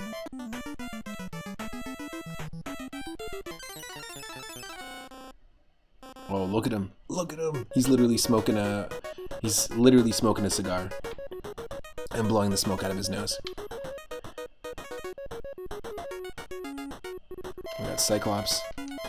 Not a lot of defense, but hopefully, yep, that was good. 21 damage. 26. The rain in Spain falls. What?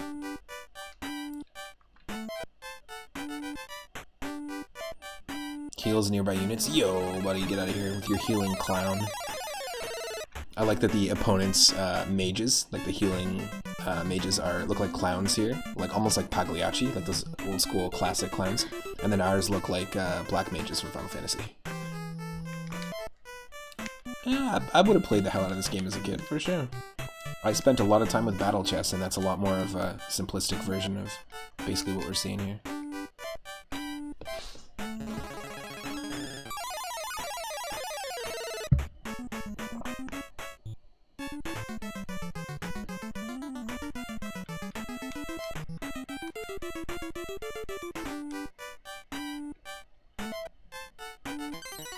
Oh, Cyclops v Cyclops. Oh, surprise.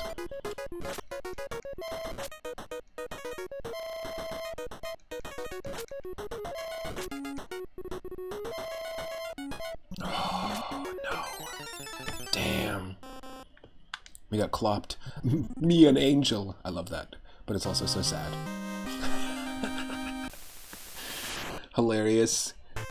Hilarious final words of a Cyclops. Me an angel.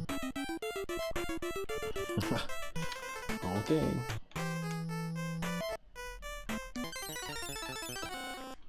For my king, you're going down.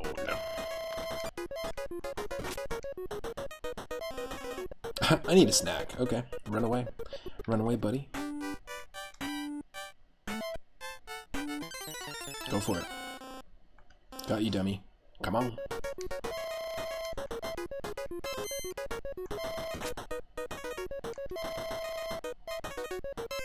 Yes.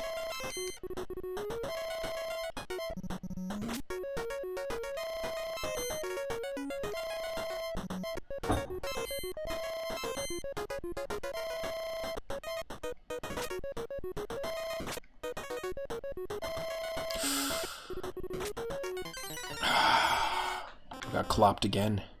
Me an angel, my grave awaits.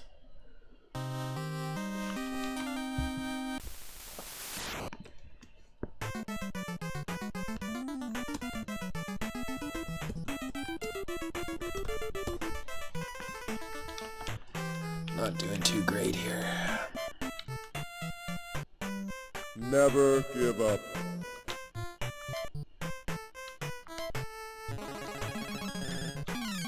We're just about to hit that 4 hour and 20 minute mark, by the way, if you need to take a break in the stream. You don't want to go down there!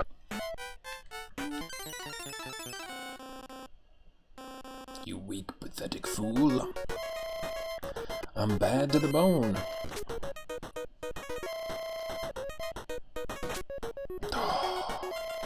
Too much. Dealing way too much damage. I'm all for card battle RPGs. I'm 100% into them. I'm not a fan of how Paper Mario games handle card battle RPGs. I really like the NES and Famicom original series Dragon Ball games. They have a whole... I want to say there's like maybe 4 or 5 of them. But they have a whole series where you basically go through the story of Dragon Ball and use your attacks. Like you've got a deck, and your attacks like using a Ki Blast, or charging up like a Kamehameha, or turning into Super Saiyan, or defending, or like any of that stuff. It's just in your hand, and you do a battle. Oh shit. Cyclops promoted to Argus. That's not good. So 2 of his things just got promoted.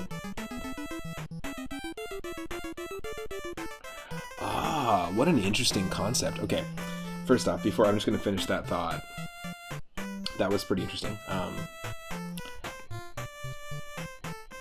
Wow, okay, this changes everything. So if you get a row of dead soldiers in this, it takes your whole playfield and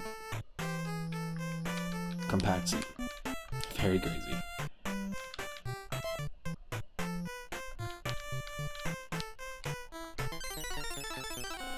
That is pretty wild. But yeah, the Dragon Ball Z card games I really, really like. They have Dragon Ball ones, and they have ones that take you into the story of Dragon Ball Z. Yo, Henny Blank, welcome to the stream. Hope you're doing well. Happy Monday. We were celebrating earlier. Yesterday was the 35th anniversary of the release of the original Castlevania on the Famicom Disk System, September 26th, 1986. And so we played and beat Castlevania on the NES, which was crazy, and I didn't know there's a second quest in that. When you beat Dracula in the second stage, it just starts you off at stage 20, but it's actually the first stage, and they just add more bats, more Medusas. I did not realize there was a hard mode quest in Castlevania 1. I knew that it existed in Zelda 1, I knew it existed in Super Mario Bros. 1. We're now fighting using our king, which is not good. I'm trying to run away, but it just doesn't work. Escape failed. Damn. After that, Henny, we spun the wheel after beating Castlevania and getting like 4 or 5 stages into the second quest. I played Super Ghouls and Ghosts on the Super Nintendo. First time playing it on stream. I played it back in the day. It looks like we lost here. First time playing it on stream, and then we ended up getting basically to the final stage of the final boss. We didn't have the right item we needed to get the proper ending and call it really beating the game, but we ended up dying just at the end. So we got through all of Super Ghouls and Ghosts. We played the Game Boy Advance one before, but we played the Super Nintendo one now.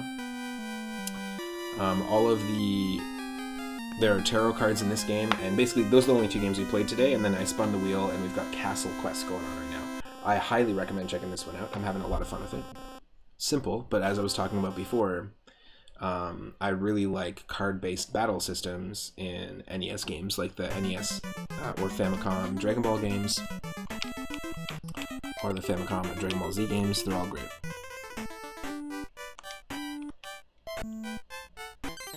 Let's try from the top again here. Why you in way? I crush you. Me an angel. So this is fan translated. This game does exist on the Game Boy, and I feel like I've played this on the Game Boy. I feel like I may have played the Game Boy one in the past. was released in the Game Boy in Europe, or on the Game Boy in Europe, and then it was released only on the Famicom. So thank you to the people who translated this. Yeah, me an angel. Me an angel. That's funny. Appreciate those folks that put the time and effort into translating some of these games. And he's saying, you just walked the boy. He's good, and we saw another dog that was friendly, and they said hi and wagged. Nice.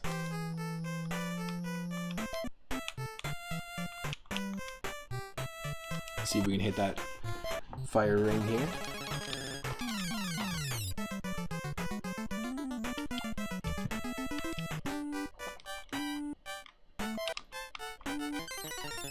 Yeah, I have a feeling I may have played something like this on the Game Boy. That's so funny. Not my top knot. Oh wow, he used the Joker card, which insta-kills me. Damn. That was a cool design. I have to say, I really like the design of the enemies here. They remind me so much of Akira Toriyama's designs of enemies in the original Dragon Warrior games. And just the simplicity of some of the Dragon Ball characters that they end up meeting that aren't the Z Fighters and that aren't the main characters. Penny Blank, oh my god, I love CCG style fighting. I used to play Duelist, D-U-E-L-Y-S-T, and Star Trek Adversaries until they both became defunct. You get your fix with Card Hunter and Chroma, Bloom, and Blight. Of course, your fight system that you judge all games against is Final Fantasy Tactics PS1. Ah, okay. Yeah, there's lots. I mean, this is super unique. This reminds me of Battle Chess. It reminds me of Famicom Wars, which eventually became the Advance Wars games, or Fire Emblem, like the Famicom Fire Emblem games. I like the idea this is kind of combined with chess a little bit. I used to spend a lot of time playing chess with my uncle growing up. But yeah, I haven't heard of Card Hunter or Chroma, Bloom, and Blight. I have heard of the Star Trek Adversaries game, but yeah, they're not active games anymore. This looks like your jam. Why you in way? And it's simple, right? Like, so it's attacking me. It just drew a 7, and it's attacking me, and of course it is dealing damage to us because our defense is 5, but it actually rolled a 6, and it actually rolled a 5 or drew a 5, the computer, and then it got a card +1. Every once in a while there could be a card +1 like effect that happens, so it bumped up 5 to 6, which was enough to attack us here. So it's got 3 defense, so if we deal here and get more than 3, then we'll deal some damage.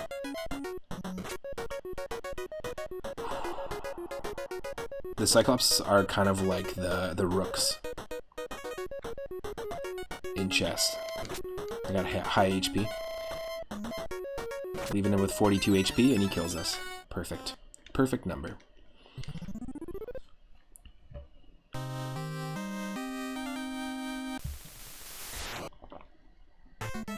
And the entire field will collapse, like, it'll actually get smaller if we lose 2 more creatures.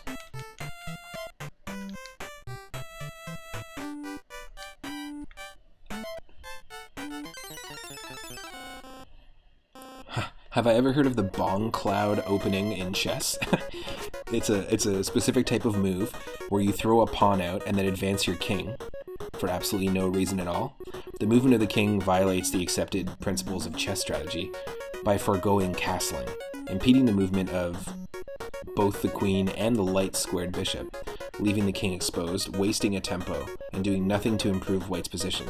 The lack of any redeeming feature, unlike some other dubious openings, puts the Bong Cloud technique well outside of conventional practice. In a Twitter post, English Grandmaster Nigel Short described the opening as an insult to chess. But Swedish Grandmaster Farmer described the opening as pass the bong, bro. Oh. What are the chances of that? We got the death card twice. Yikes. That's pretty funny. What a hilarious official name for a chess move. Is the name is it called the Bong Cloud effect because when somebody does it, the opponent just looks at them and goes like, "What are you, high?" It's like the drunken It's like the Drunken Master martial arts style. Oh, he's still able to hit me for 19. That's crazy.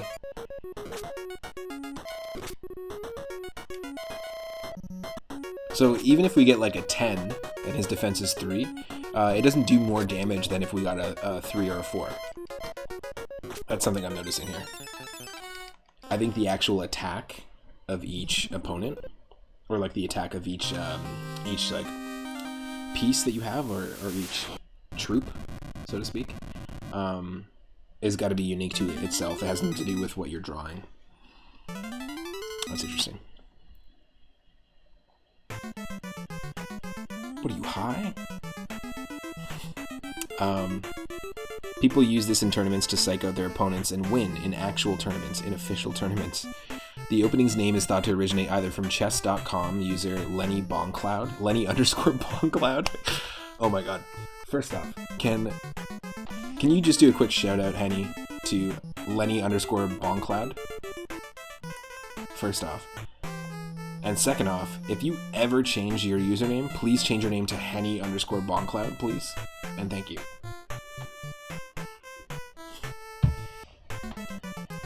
Apparently, chess.com user Lenny underscore Boncloud used the opening, the Boncloud technique, to little success. Or, to more generally be a reference to a bong, it could just be referencing a device used to smoke cannabis. The opening's usage in chess humor was furthered by Andrew Fabro's joke manual, Winning with the Boncloud. Amazing. Okay. That's amazing that one Lenny Boncloud doesn't exist on Twitch. That's awesome. So that's available if someone wants to come up with that name. Or use that name. But Henny Boncloud, seriously. That's be such a funny reference, too. Nobody would get it. But if someone did, they'd be like, what? You know of the Boncloud technique? Oh yeah, Scully promoted to Bad Bones. So you'll notice that there are these little star shapes on the not my top knot. There are little star shapes on the playfield where your pieces start and where their pieces start. If you can get your piece to where one of their pieces initiated in the match at some point, then you can upgrade your piece. So the same, like Scully became Bad Bones. We had the orc become Super Orc. Yeah, there you go. Henny Blank Cloud, exactly. So you can kind of be strategic and then not evolve, but like level up your opponent. Here you can see we're facing an Argus, but this is actually a Cyclops that's been evolved. That's on my playfield basically, and I'm on their playfield. 7. That's not good. Yeah, we're gonna go. He's got too much damage for us, or too much attack for us. Just missed. 9. Oh, please miss. No. Argus trampled the enemy. No, my bones. Not my top knot.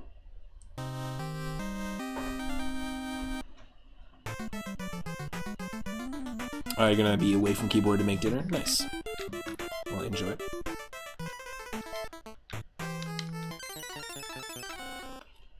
For my king. Look at this grunt's titties, I'm not gonna lie. This game does look very, very cool. You might try it. Well, I can send it over to you on the old Discords.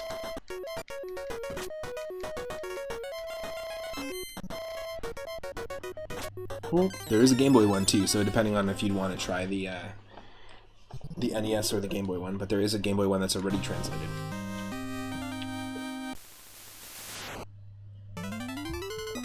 Ooh, a grunt promoted to veteran. Thank you.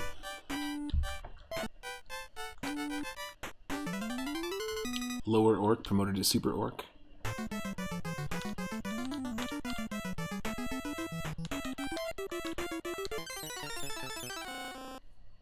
Time to perish. Oh, surprise.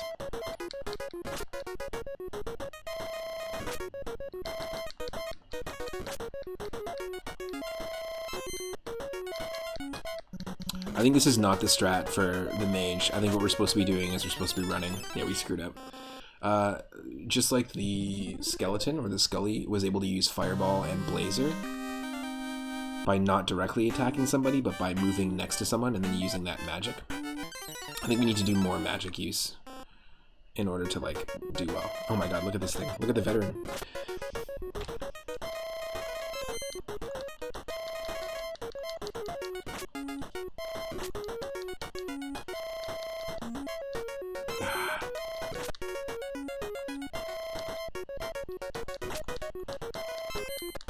Just missed. Ooh. I also like that the super orc is like smoking a cigar and then letting it out of its nostril. It's pretty funny.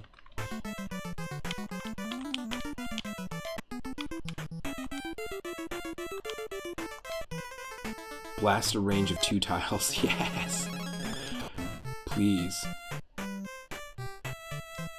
Lower orc sent to hell. Hell yeah. And this one too. Get even lower, dude. Go straight to hell. Oh, you doof.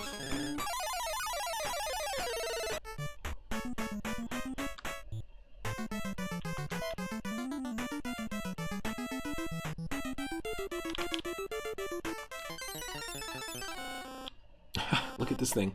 Jerky jerk. The jester is the healer.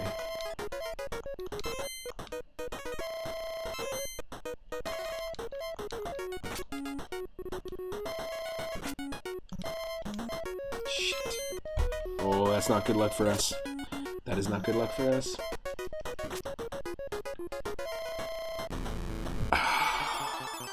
The jester attacked with juggling balls. Curse your sons. Curse your sons. Not your daughters, though. Just your sons.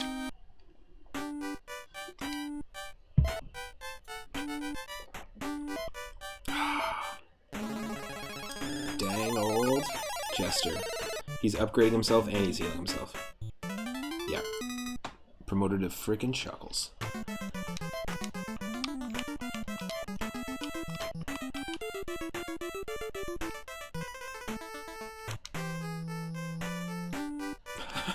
What am I supposed to do, right? He's gonna attack me either way. You dummy. You're a brave one. Yeah, I really like the cartoony aesthetic to the character designs here.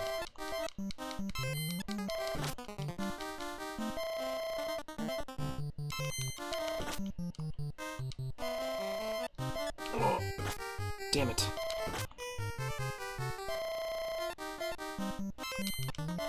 We have a defense of 6, which is nice.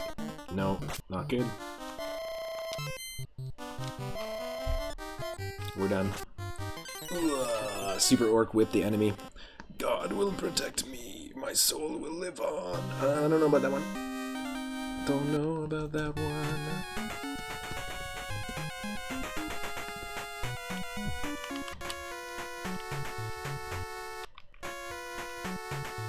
You don't want to go down there.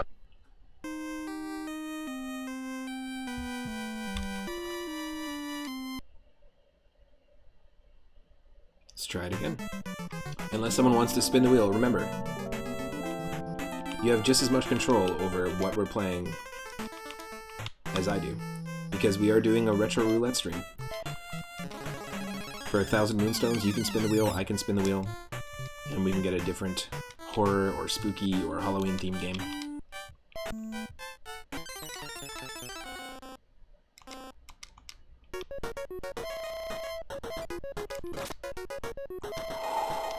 Hitting for 24 off the bat, that is rough.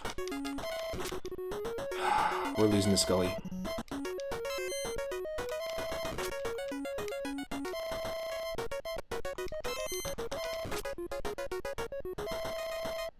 Yes.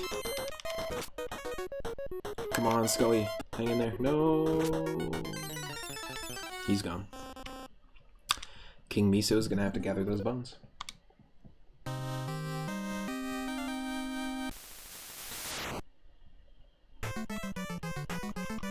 It's not a good way to start.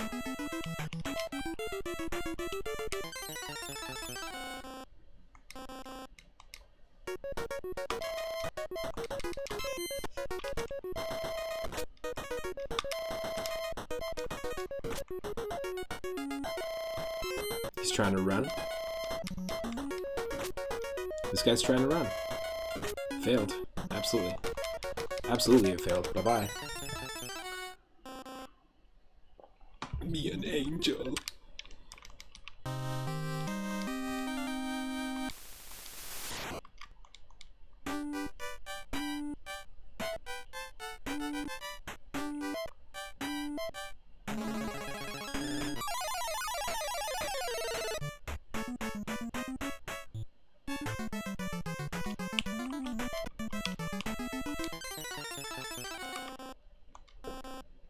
Here we go. 20 damage. Hell yes. Escape failed. He's gonna do some damage to us. And there you go. I just wanted love. Sorry, dude. You an angel. Heck yeah, we're an Argus.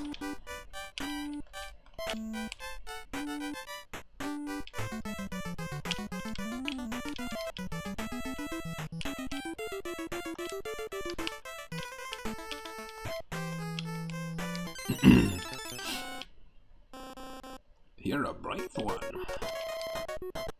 Am I? Face card means we get to go again.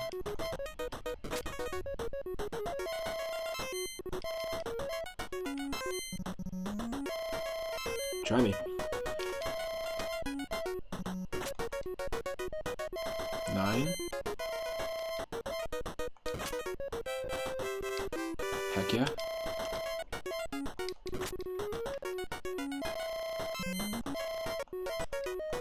Yes. I mean, it is kind of the luck of the draw, but we're getting pretty lucky here.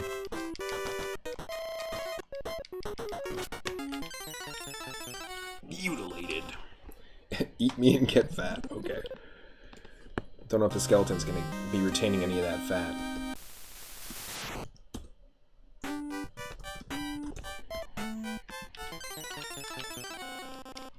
Bam! That worked perfectly!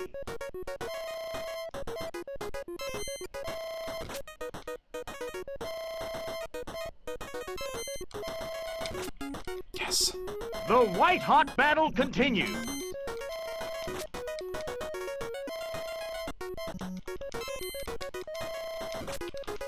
Hell yes. This is perfect. He's gonna try and run, do no damage to us, and he's out. Boom. Okay, we took out 2 orcs, and we took out also a, thankfully, a jester, so that clears the path for us a little bit here. We're doing much, much, much better this round. Hey, 3rd time's the charm.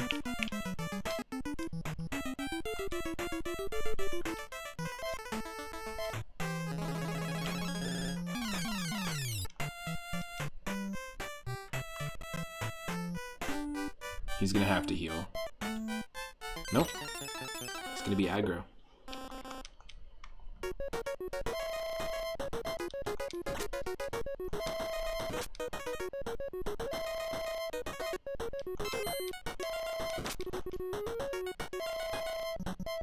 Yes.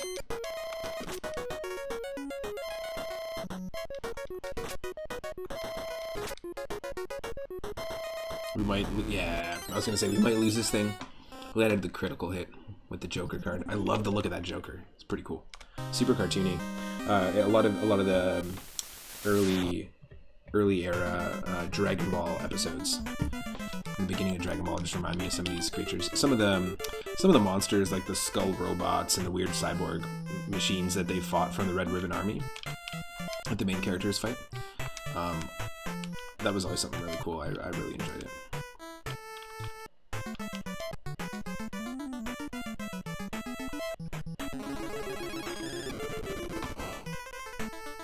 Bye-bye, King.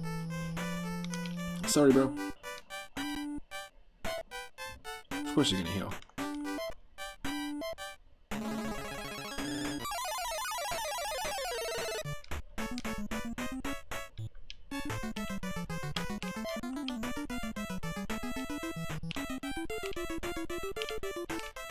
Yeah, let's do this. Let's use Blazer.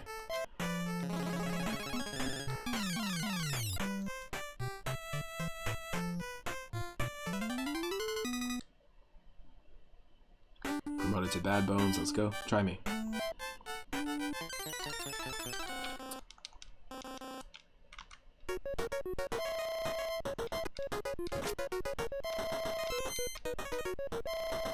Shoot. Yes, yes, yes. That was so lucky. So lucky. Got that crit.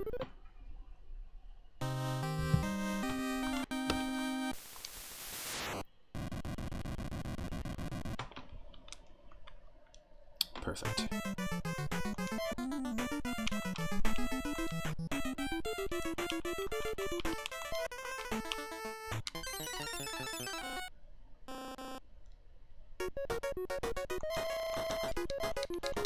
Damn you. Oh, we're gonna get real bad luck, aren't we now? There we go. Just gotta hit it 3 times.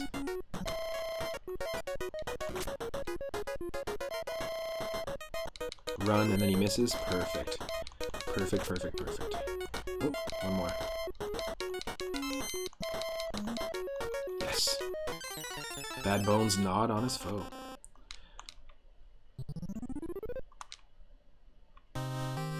Yes. It's not quite the bomb cloud technique, but you know, it's something.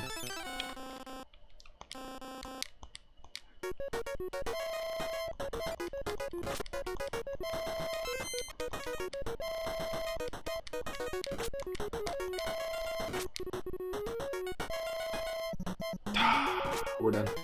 It's okay. Didn't have a lot of health to begin with. I don't think we can heal unless our mage can heal. I think that's our only...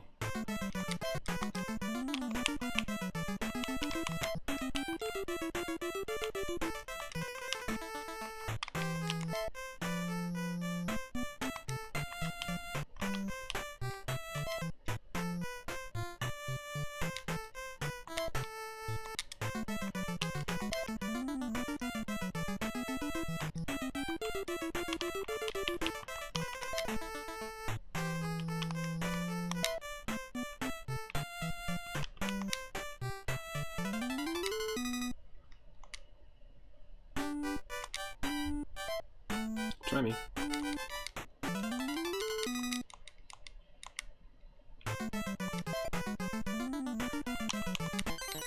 Just going for it. I'm going for it. Let's just do it. That's their king. The Pig King.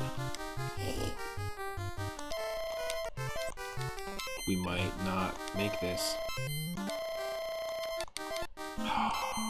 We don't have good defense.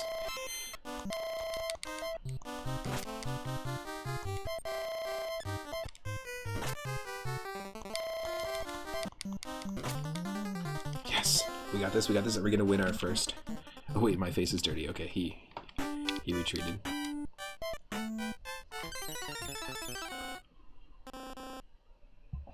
I'm so pretty.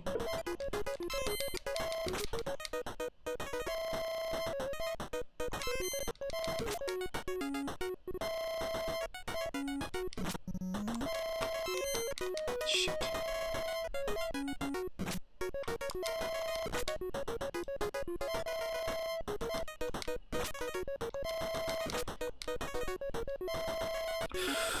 We're done. Yep. He's only got 7 HP though. That's fine. Heaven has let me down.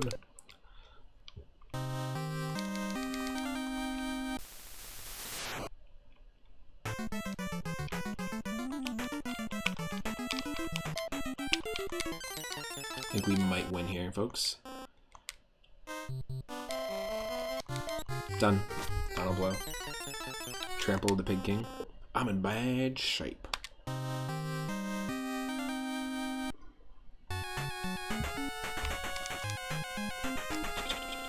I'm done for, Axe King. Avenge me!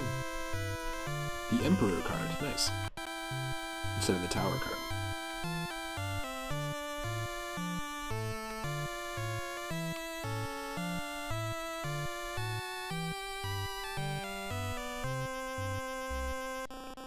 Hooray, Miso! Hooray, Miso!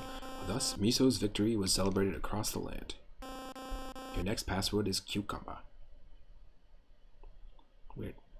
At least the password isn't. If Grandmaster Farmer was here, at least it's not like a 12-line abstract series of symbols. Wow, that was just the first stage. That's pretty crazy. Now, we can do another battle here, or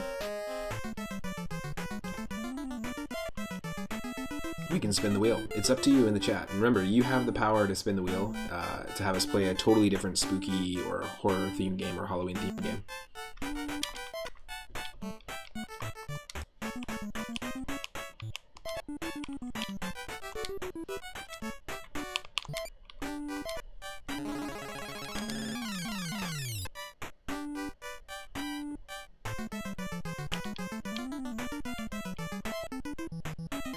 It's entirely up to you. If you want to see me keep playing this, then don't redeem those points.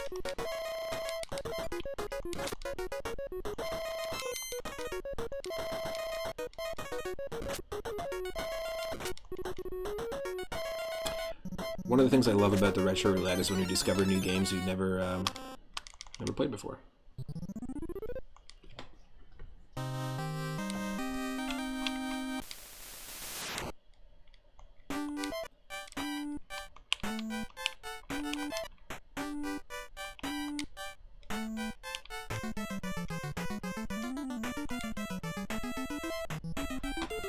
Is that like a lion?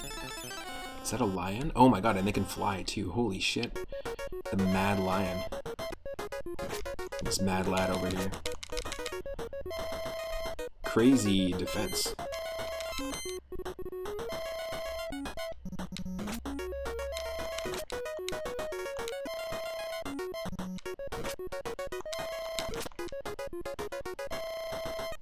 Yes.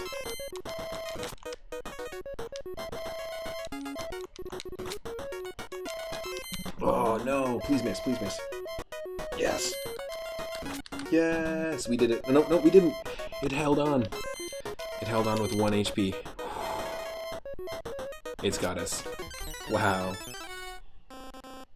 Enjoy those bones. There's no meat on those bones. He looks hungry.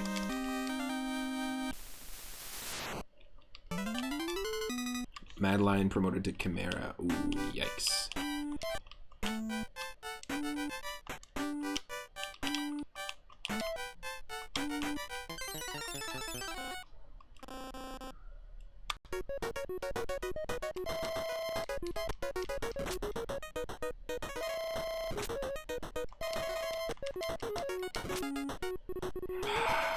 It's HP. He healed up when he promoted. That makes sense.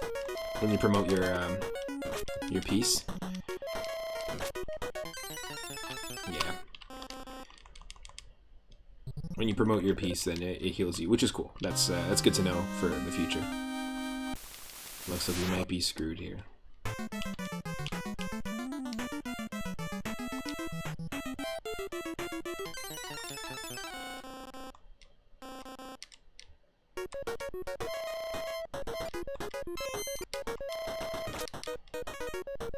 Yeah, we're not hitting for a lot here. And we're taking 15 damage. Yeah, that's not great, not great.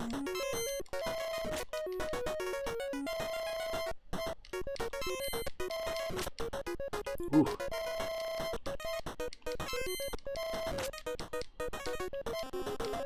Yo mama is so fat.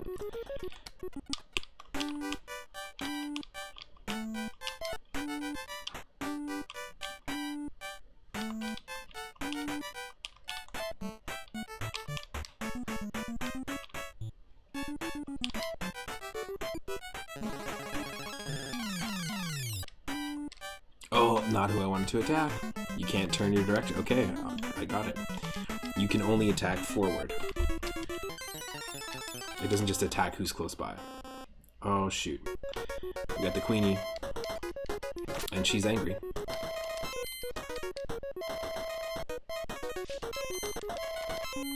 Damn.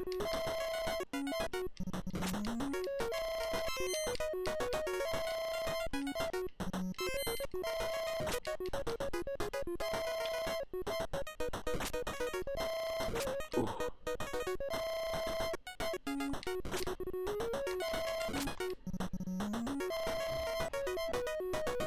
Queen.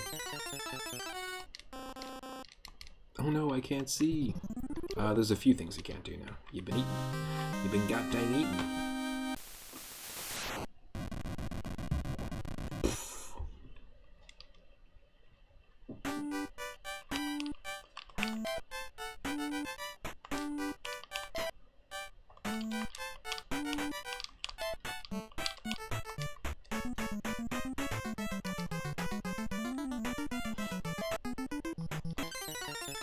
Oh yeah, they're going for it. The AI is going for it for sure. I would definitely play this game in the future for sure. I enjoy it. I would say that it's worth.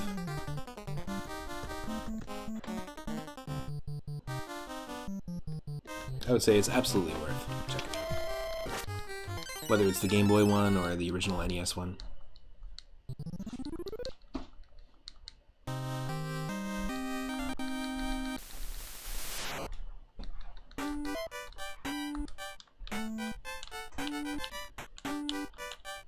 Yeah, no. Bots, just, you're wasting your time. You're wasting your time. Doo-doo. You can follow all you want, but it doesn't matter because you're getting banned, blocked, and reported. I mean, there's much better things to do with your time. Whoever's making these bots. No reason. Take a look at your life. Step outside yourself for a second. Maybe realize that it's okay for people to exist and not be thrown into hate raids. It's just a waste of time.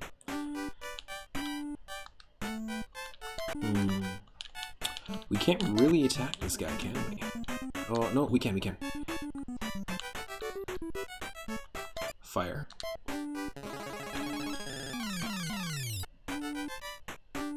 That I'm okay with. Because he's gonna attack. He's gonna send the Chimera. Oh, surprisingly, he did not send the Chimera to attack our king.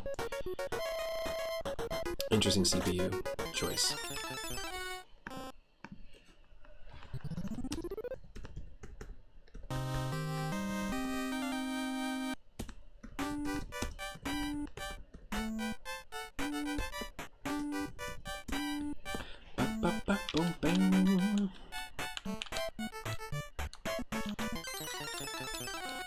Yeah, we might as well just... It'd be funny if he ate the lion. It'd actually be really funny. I'm a starving Marvin. He did run away, though.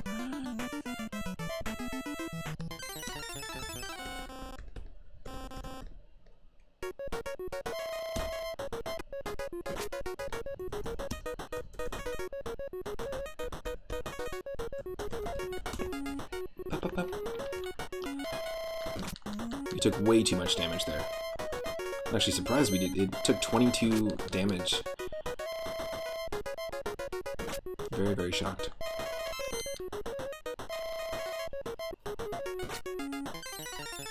Ooh, we done. Gather your bones.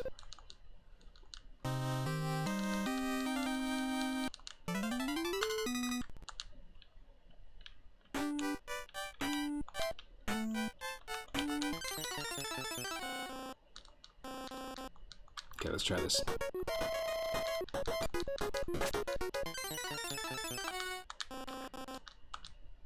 Hey, don't eat me! That'd be such a funny thing to see, a cartoon skeleton eating a cartoon chimera. It's like, what?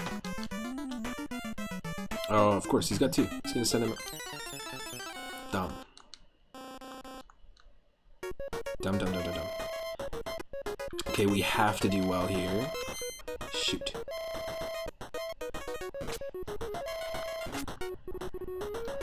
Just do as much damage as we can. Protect the king. So close.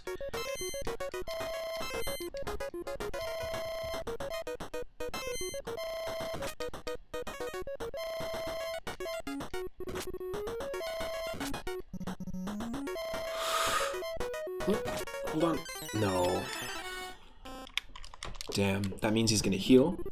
Yeah, he just gained 10 HP from eating us. And then also...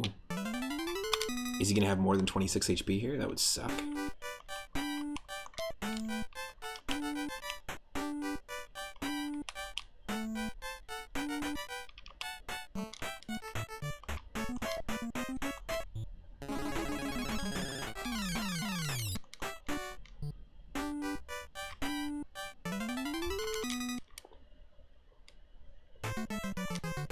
Try me. You go for the king? You are not. Not the best call.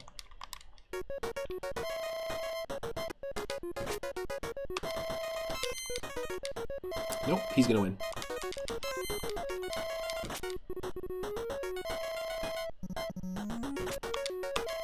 He's hitting for way too much damage. What the fuck? Doing 20 damage per hit? How? I'm an upgraded troop, and he's a standard level. That's so stupid. There must be some sort of stat boost if they're on their, like, home turf. If they're on their own tiles here. That's gotta be the case. It's dumb, dumb, dumb.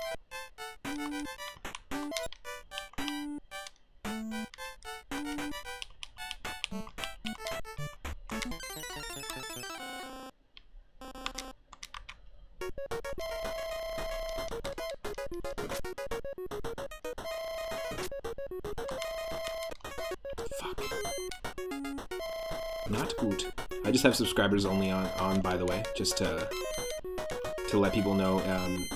I'm not trying to do it to stop you from speaking, I'm just trying to do it to stop bots from doing stuff. Don't feel pressured that you have to subscribe, but if you can subscribe, or if you have Amazon Prime, if you're already paying monthly to Amazon Prime and you want to subscribe and help the channel out using Prime, you actually get to support one Twitch user, one Twitch creator every single month. It's included with your already existing Amazon Prime subscription. So you can resub or subscribe to someone via Prime. It doesn't have to be me, but you totally can. It helps the channel to grow, and once we hit, I've never done a subathon yet, but we might do a subathon in the future. And once we hit 50 subs, I think we're at 21 right now, then we'll be able to unlock a brand new emote, and it'll be all the emote slots available. It'll be unlocked before you hit partner, so that's nice.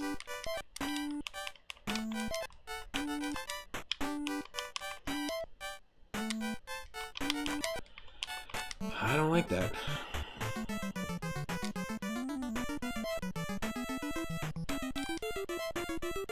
Just gonna use fire.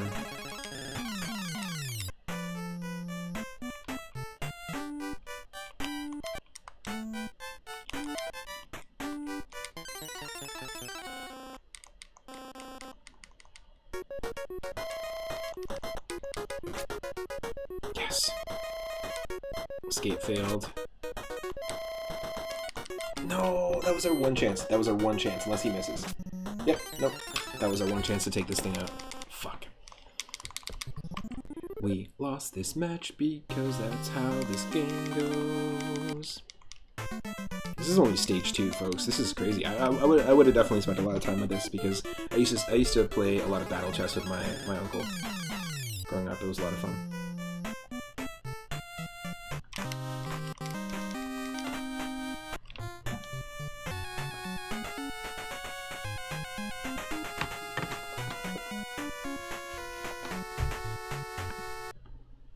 That's it.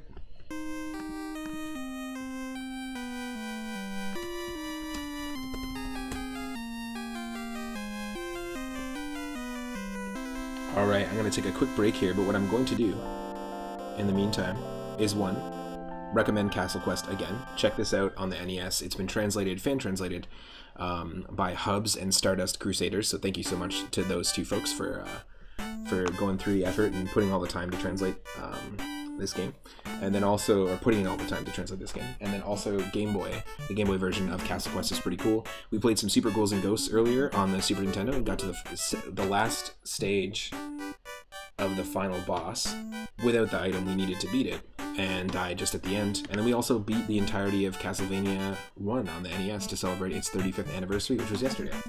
So, good group of games, I'd say, so far. So we're going to spin that wheel, and We're going to play music from Castlevania 4, and we are getting game number 385. So let's take a look and see what that is. Another spooky, horror-themed, Halloween-themed game.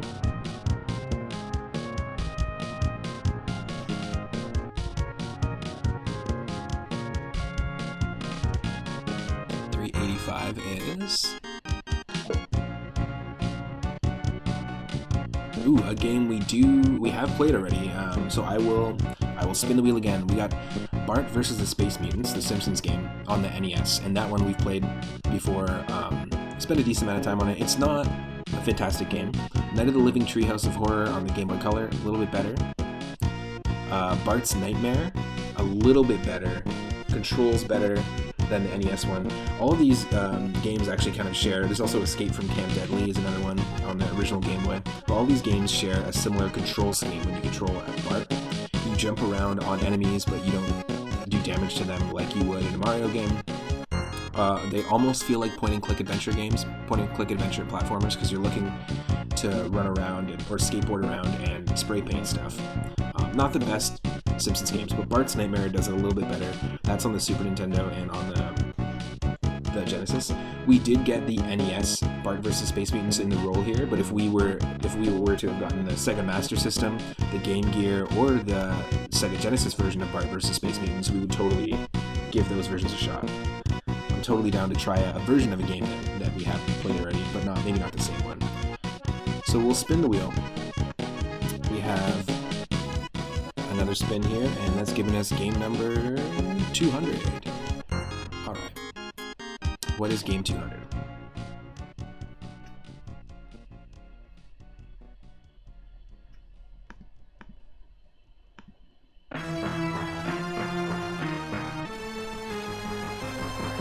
Game 200.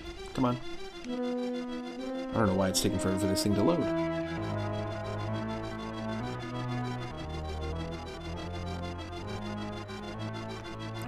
Okay, game 200 is...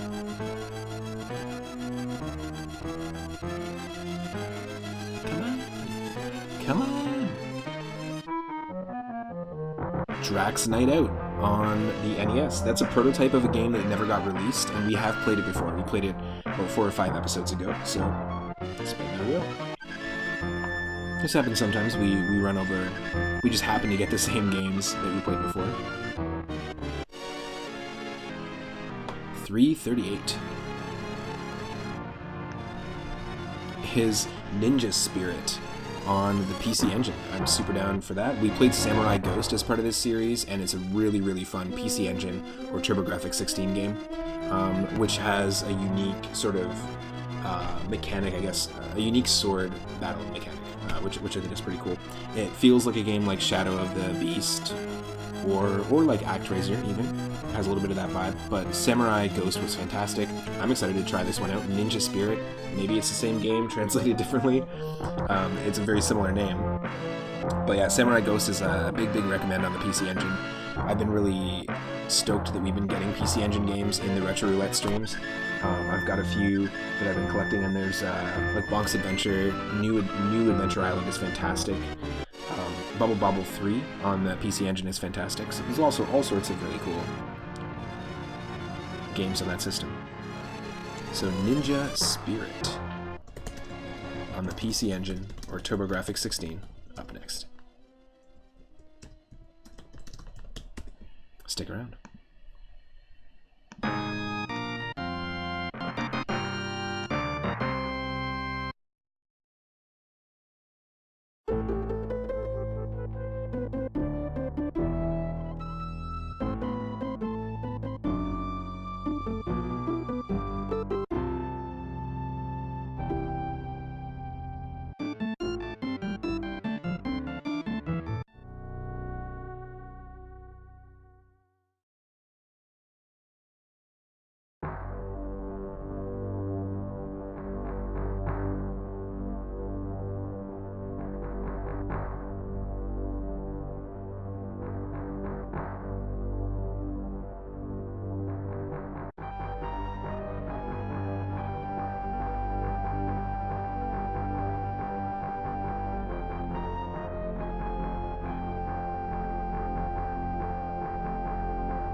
Alright folks, thank you again for your patience.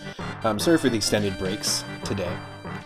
Also, Zombie Paper, thank you for helping me out here with some more hotspots. Thank you. We're going to be playing some Ninja Spirit. I'm going to try this game out and then we'll go and raid somebody. But it's been a super fun day. We played, yesterday was the 35th anniversary of the release of the original Castlevania on the NES. Or actually on the Famicom, September 26th, 1986. We played and beat Castlevania 1 on the NES, then we played and got to the last stage of the final boss in Super Ghouls and Ghosts on Super Nintendo. And then we did a little bit of Castle Quest, a Japanese-only, card-based, like, tactical strategy, RPG, chess hybrid. It was really cool combination. So now this is the last game we're going to play for this stream, which is Ninja Spirit. Let's see if I can get it going here. The music we're listening to is from Super Castlevania 4, which is just a spiritual kind of reimagining of the first Castlevania.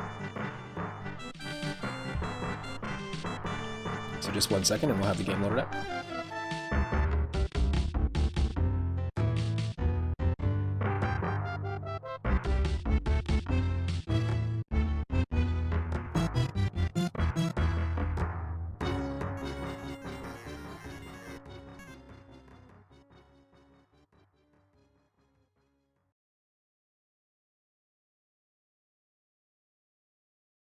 Awesome. Perfect timing with the game there. Oop. Let me do that. I'm just going to adjust the display here. The music, just that particular piece of music finished right in time. Yeah, that'll work. Okay. Here we go. So yeah, we played a Samurai Ghost, which was a super fun PC Engine game in the past. This is not like that at all. This is a very different game. Cool. Oh, I got to plug in the old controller. So this is cool. It does look like I have to refresh some stuff. Just one moment.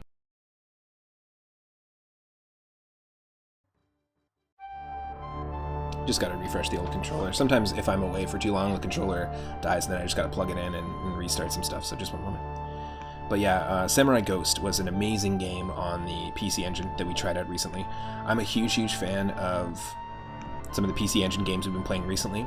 New Adventure Island, we played an amazing version of, a really fun version of Wonder Boy and Monster World. We played Dragon Egg, a platformer where you get a dragon egg and then you keep upgrading them, like you keep upgrading your dragon, and eventually it'll get wings. Eventually you can ride it on the back of it, and then it also will get fire breath. But if you get hit, then your dragon will go down a few stages. So that was super unique. And then yeah, Samurai Ghost, another one. Bubble Bobble 3 is another one that was really fun. Splatterhouse 1 we tried out, and also we even tried out Order of the Griffin, which was like it was not as good as Gauntlet, to be honest. It didn't hook me in like the classic Gauntlet games did, but it was a Dungeons & Dragons Order of the Griffin, like an official D&D PC Engine game. So there's some pretty cool ones in the mix. So you should be able to see it here, and thank you for your patience while we just figured out the controller issue here.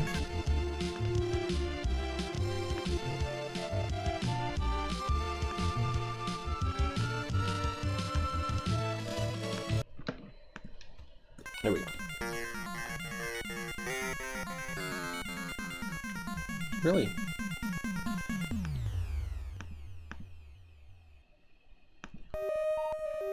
There we go. Game start. 1 player. PC Engine mode.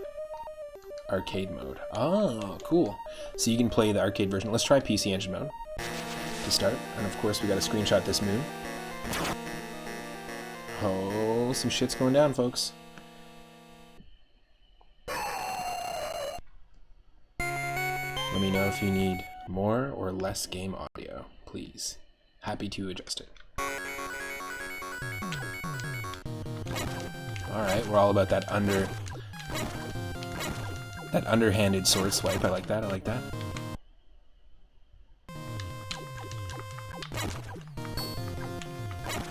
Oh, cool. You can attack below as well. You can do like the downwards. Nice. Okay, cool. That's useful.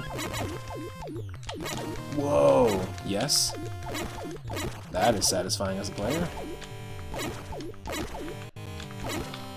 Keeps trying to spear the old butt. We can jump pretty high now, which is nice. Got two of us. That whole after image, I like that idea. Alright, already instantly hooked just based on the power-ups alone. And the amount of just satisfaction you get from upgrading your character, it kind of reminds me of when you're playing Contra and you get like just that perfect power-up at the right time, or even when you're playing a game like Parodius or Gradius, like a shoot-'em-up, and you get that perfect combo of just that like satisfaction of like combining a couple of weapons, or Gunstar Heroes gives you the same satisfaction when you combine certain weapons. It's cool. Kid Chameleon is very fun because you have different power-ups to choose from, and if I was to ever make my own game, I would want a huge variety of power-ups, absolutely. There's three of us? Nice. Heck yeah.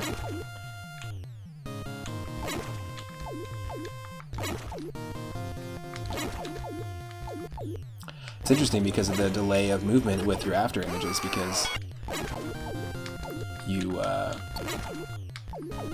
can do some interesting strats.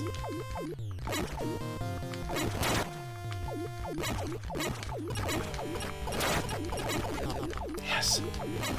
This is nuts.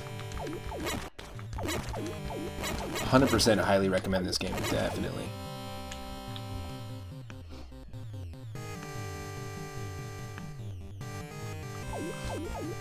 If you're watching on twitch.tv/3up_moon right now and you're not following the channel, go ahead and click that follow button. It'll let you know when and what I'm streaming next. You can also follow me on Twitter, and it'll let you know the same stuff. I actually update my Twitter way more often than I update my Twitch schedule. But you can always catch me here from 1 PM Pacific onward. That schedule may change in the future, but it will always be streaming every day, so at some point. Ooh.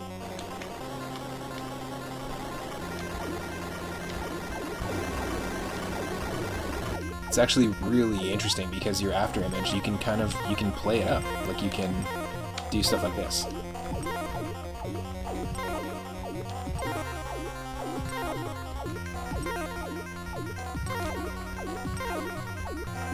I'm not sure if we're actually doing damage here.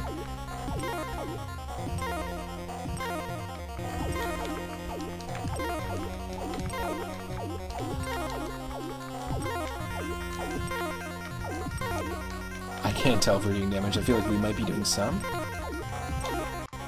Or we're just attacking the attacks that are heading for us. Ah, there we go. There we go. That's the strat. We gotta jump up. Just like Drac. Just like Count Dracula, we gotta hit him in the head. Straight for the head. Very cool. Definitely recommend this game. This is super fun. Oh, we got ourselves a Wizards and Warriors style level, where we're jumping from tree to tree.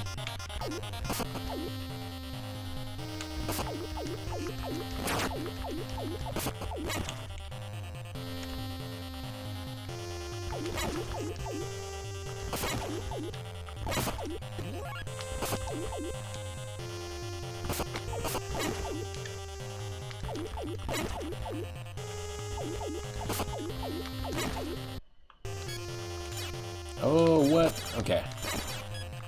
We have other weapons. Okay, that's incredible.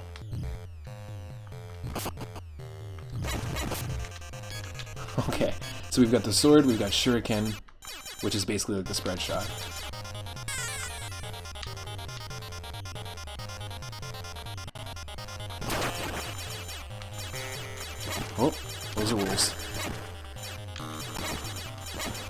It's like ghost wolves.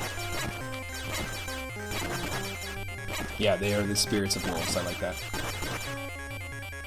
It's pretty spooky. Loving the music, loving the gameplay. It's super unique. It's floaty, but in a really, really fun way. And the fact that you can do stuff like that,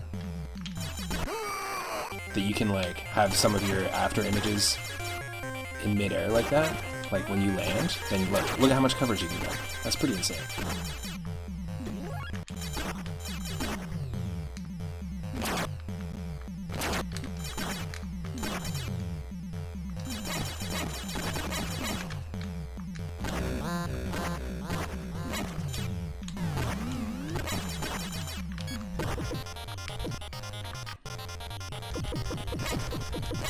Yeah, like, look at that.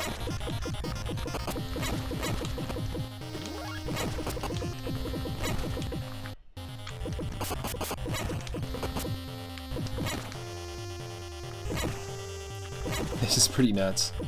This and Samurai Ghost are fantastic games, I have to say.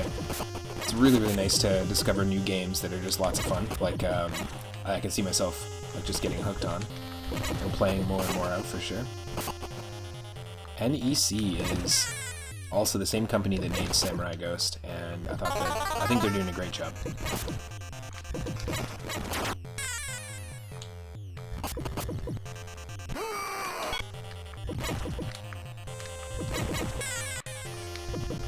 Curious to try the arcade mode and see what that's all about. The fact that you can do both is kind of cool. Not a lot of home console ports of arcade games gave you that option. Mainly because they couldn't handle the... Usually they can't. They couldn't handle like reproducing the arcade port that faithfully.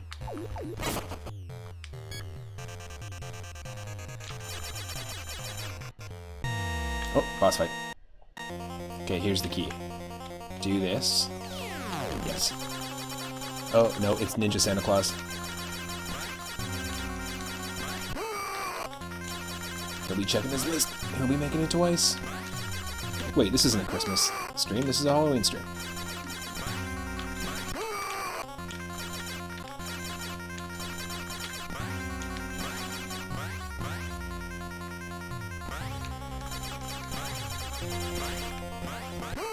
Oh, wow. Yes. I saw a ninja blowing up Santa Claus. Keep it going.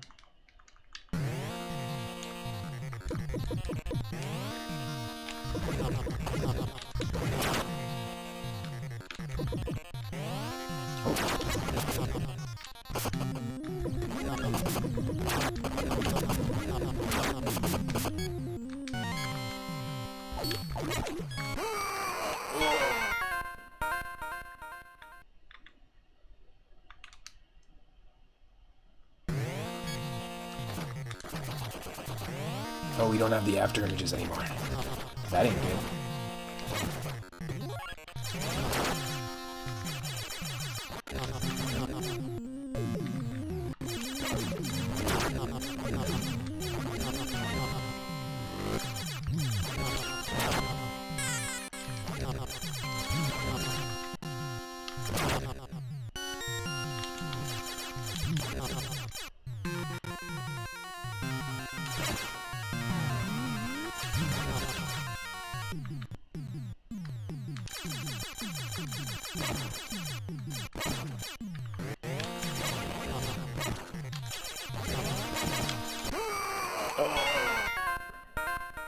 Dang. We were able to dodge a bunch of the bullets earlier. This is fun. This is a super fun one.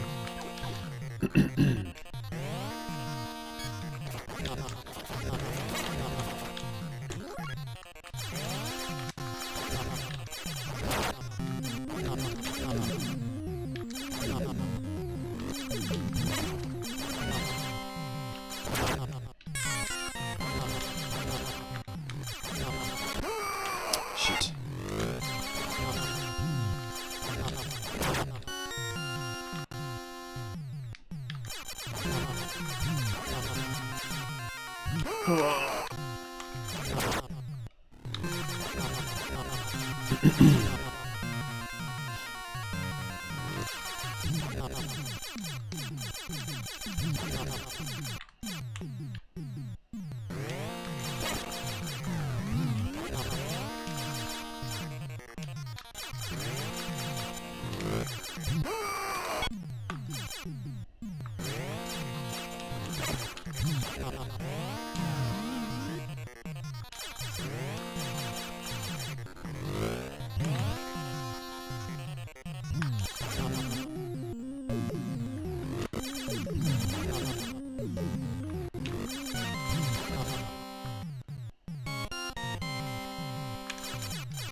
Oh.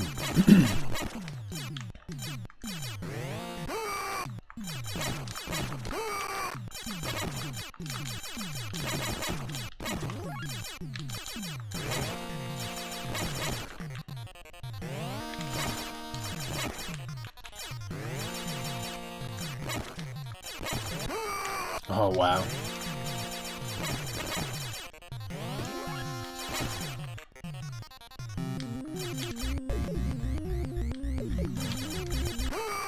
Wow. That's a cool enemy.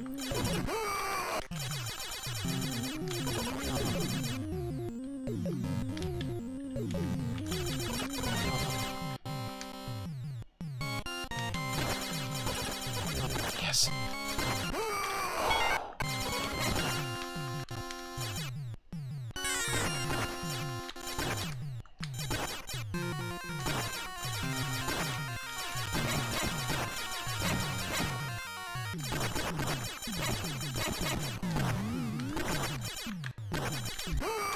No.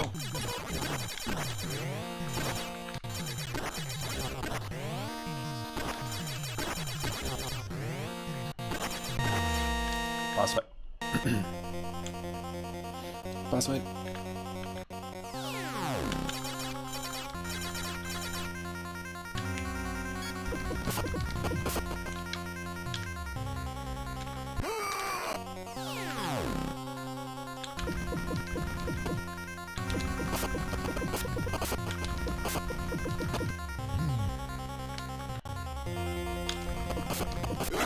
Yes. Not difficult boss fights, at least not in comparison to the boss fights that we had to handle in Castlevania 1 on the NES, that's for sure.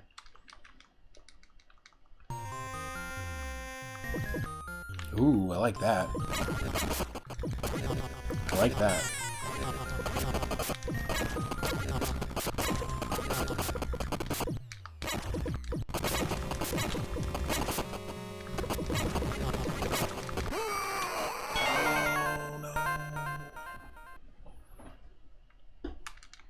Only two more. Two more lives.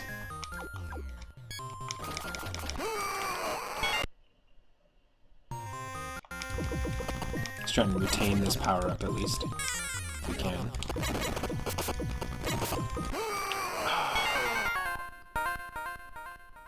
Guess not.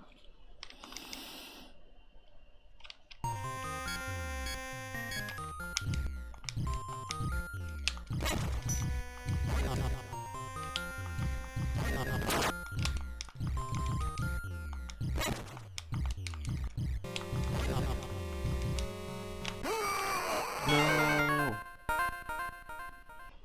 I think that is the strat, though, is to use a different weapon.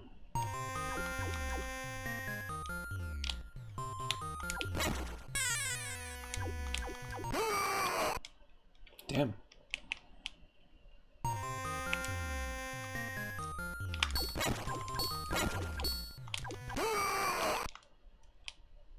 No, it's not the sword.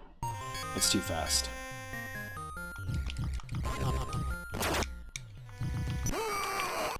Nope, it's not that either. It's gotta be the Molotov cocktails.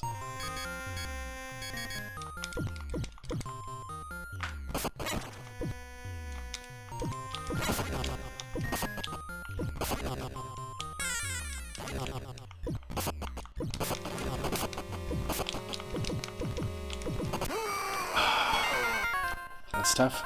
I think that's it. That's game over. Very cool game, Ninja Spirit.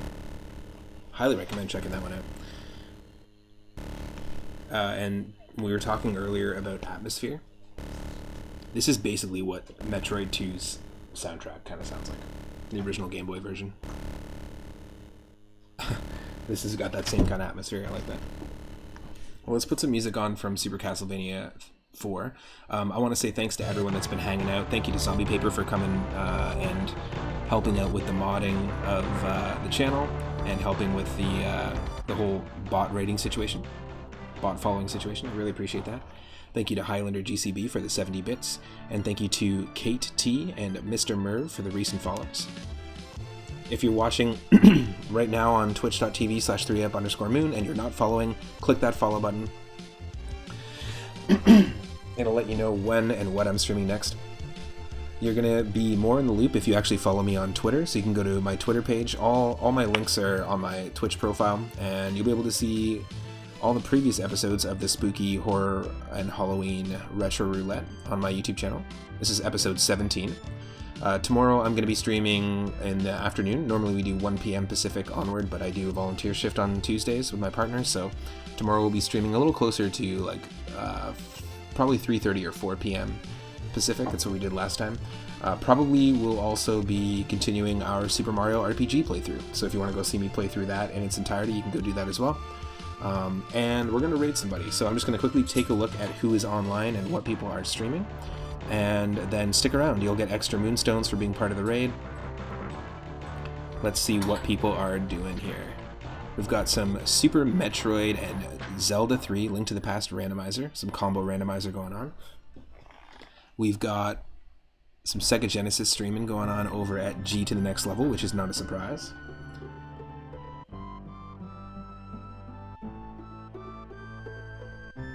Ooh, lots of different options. You know what? I think we're going to...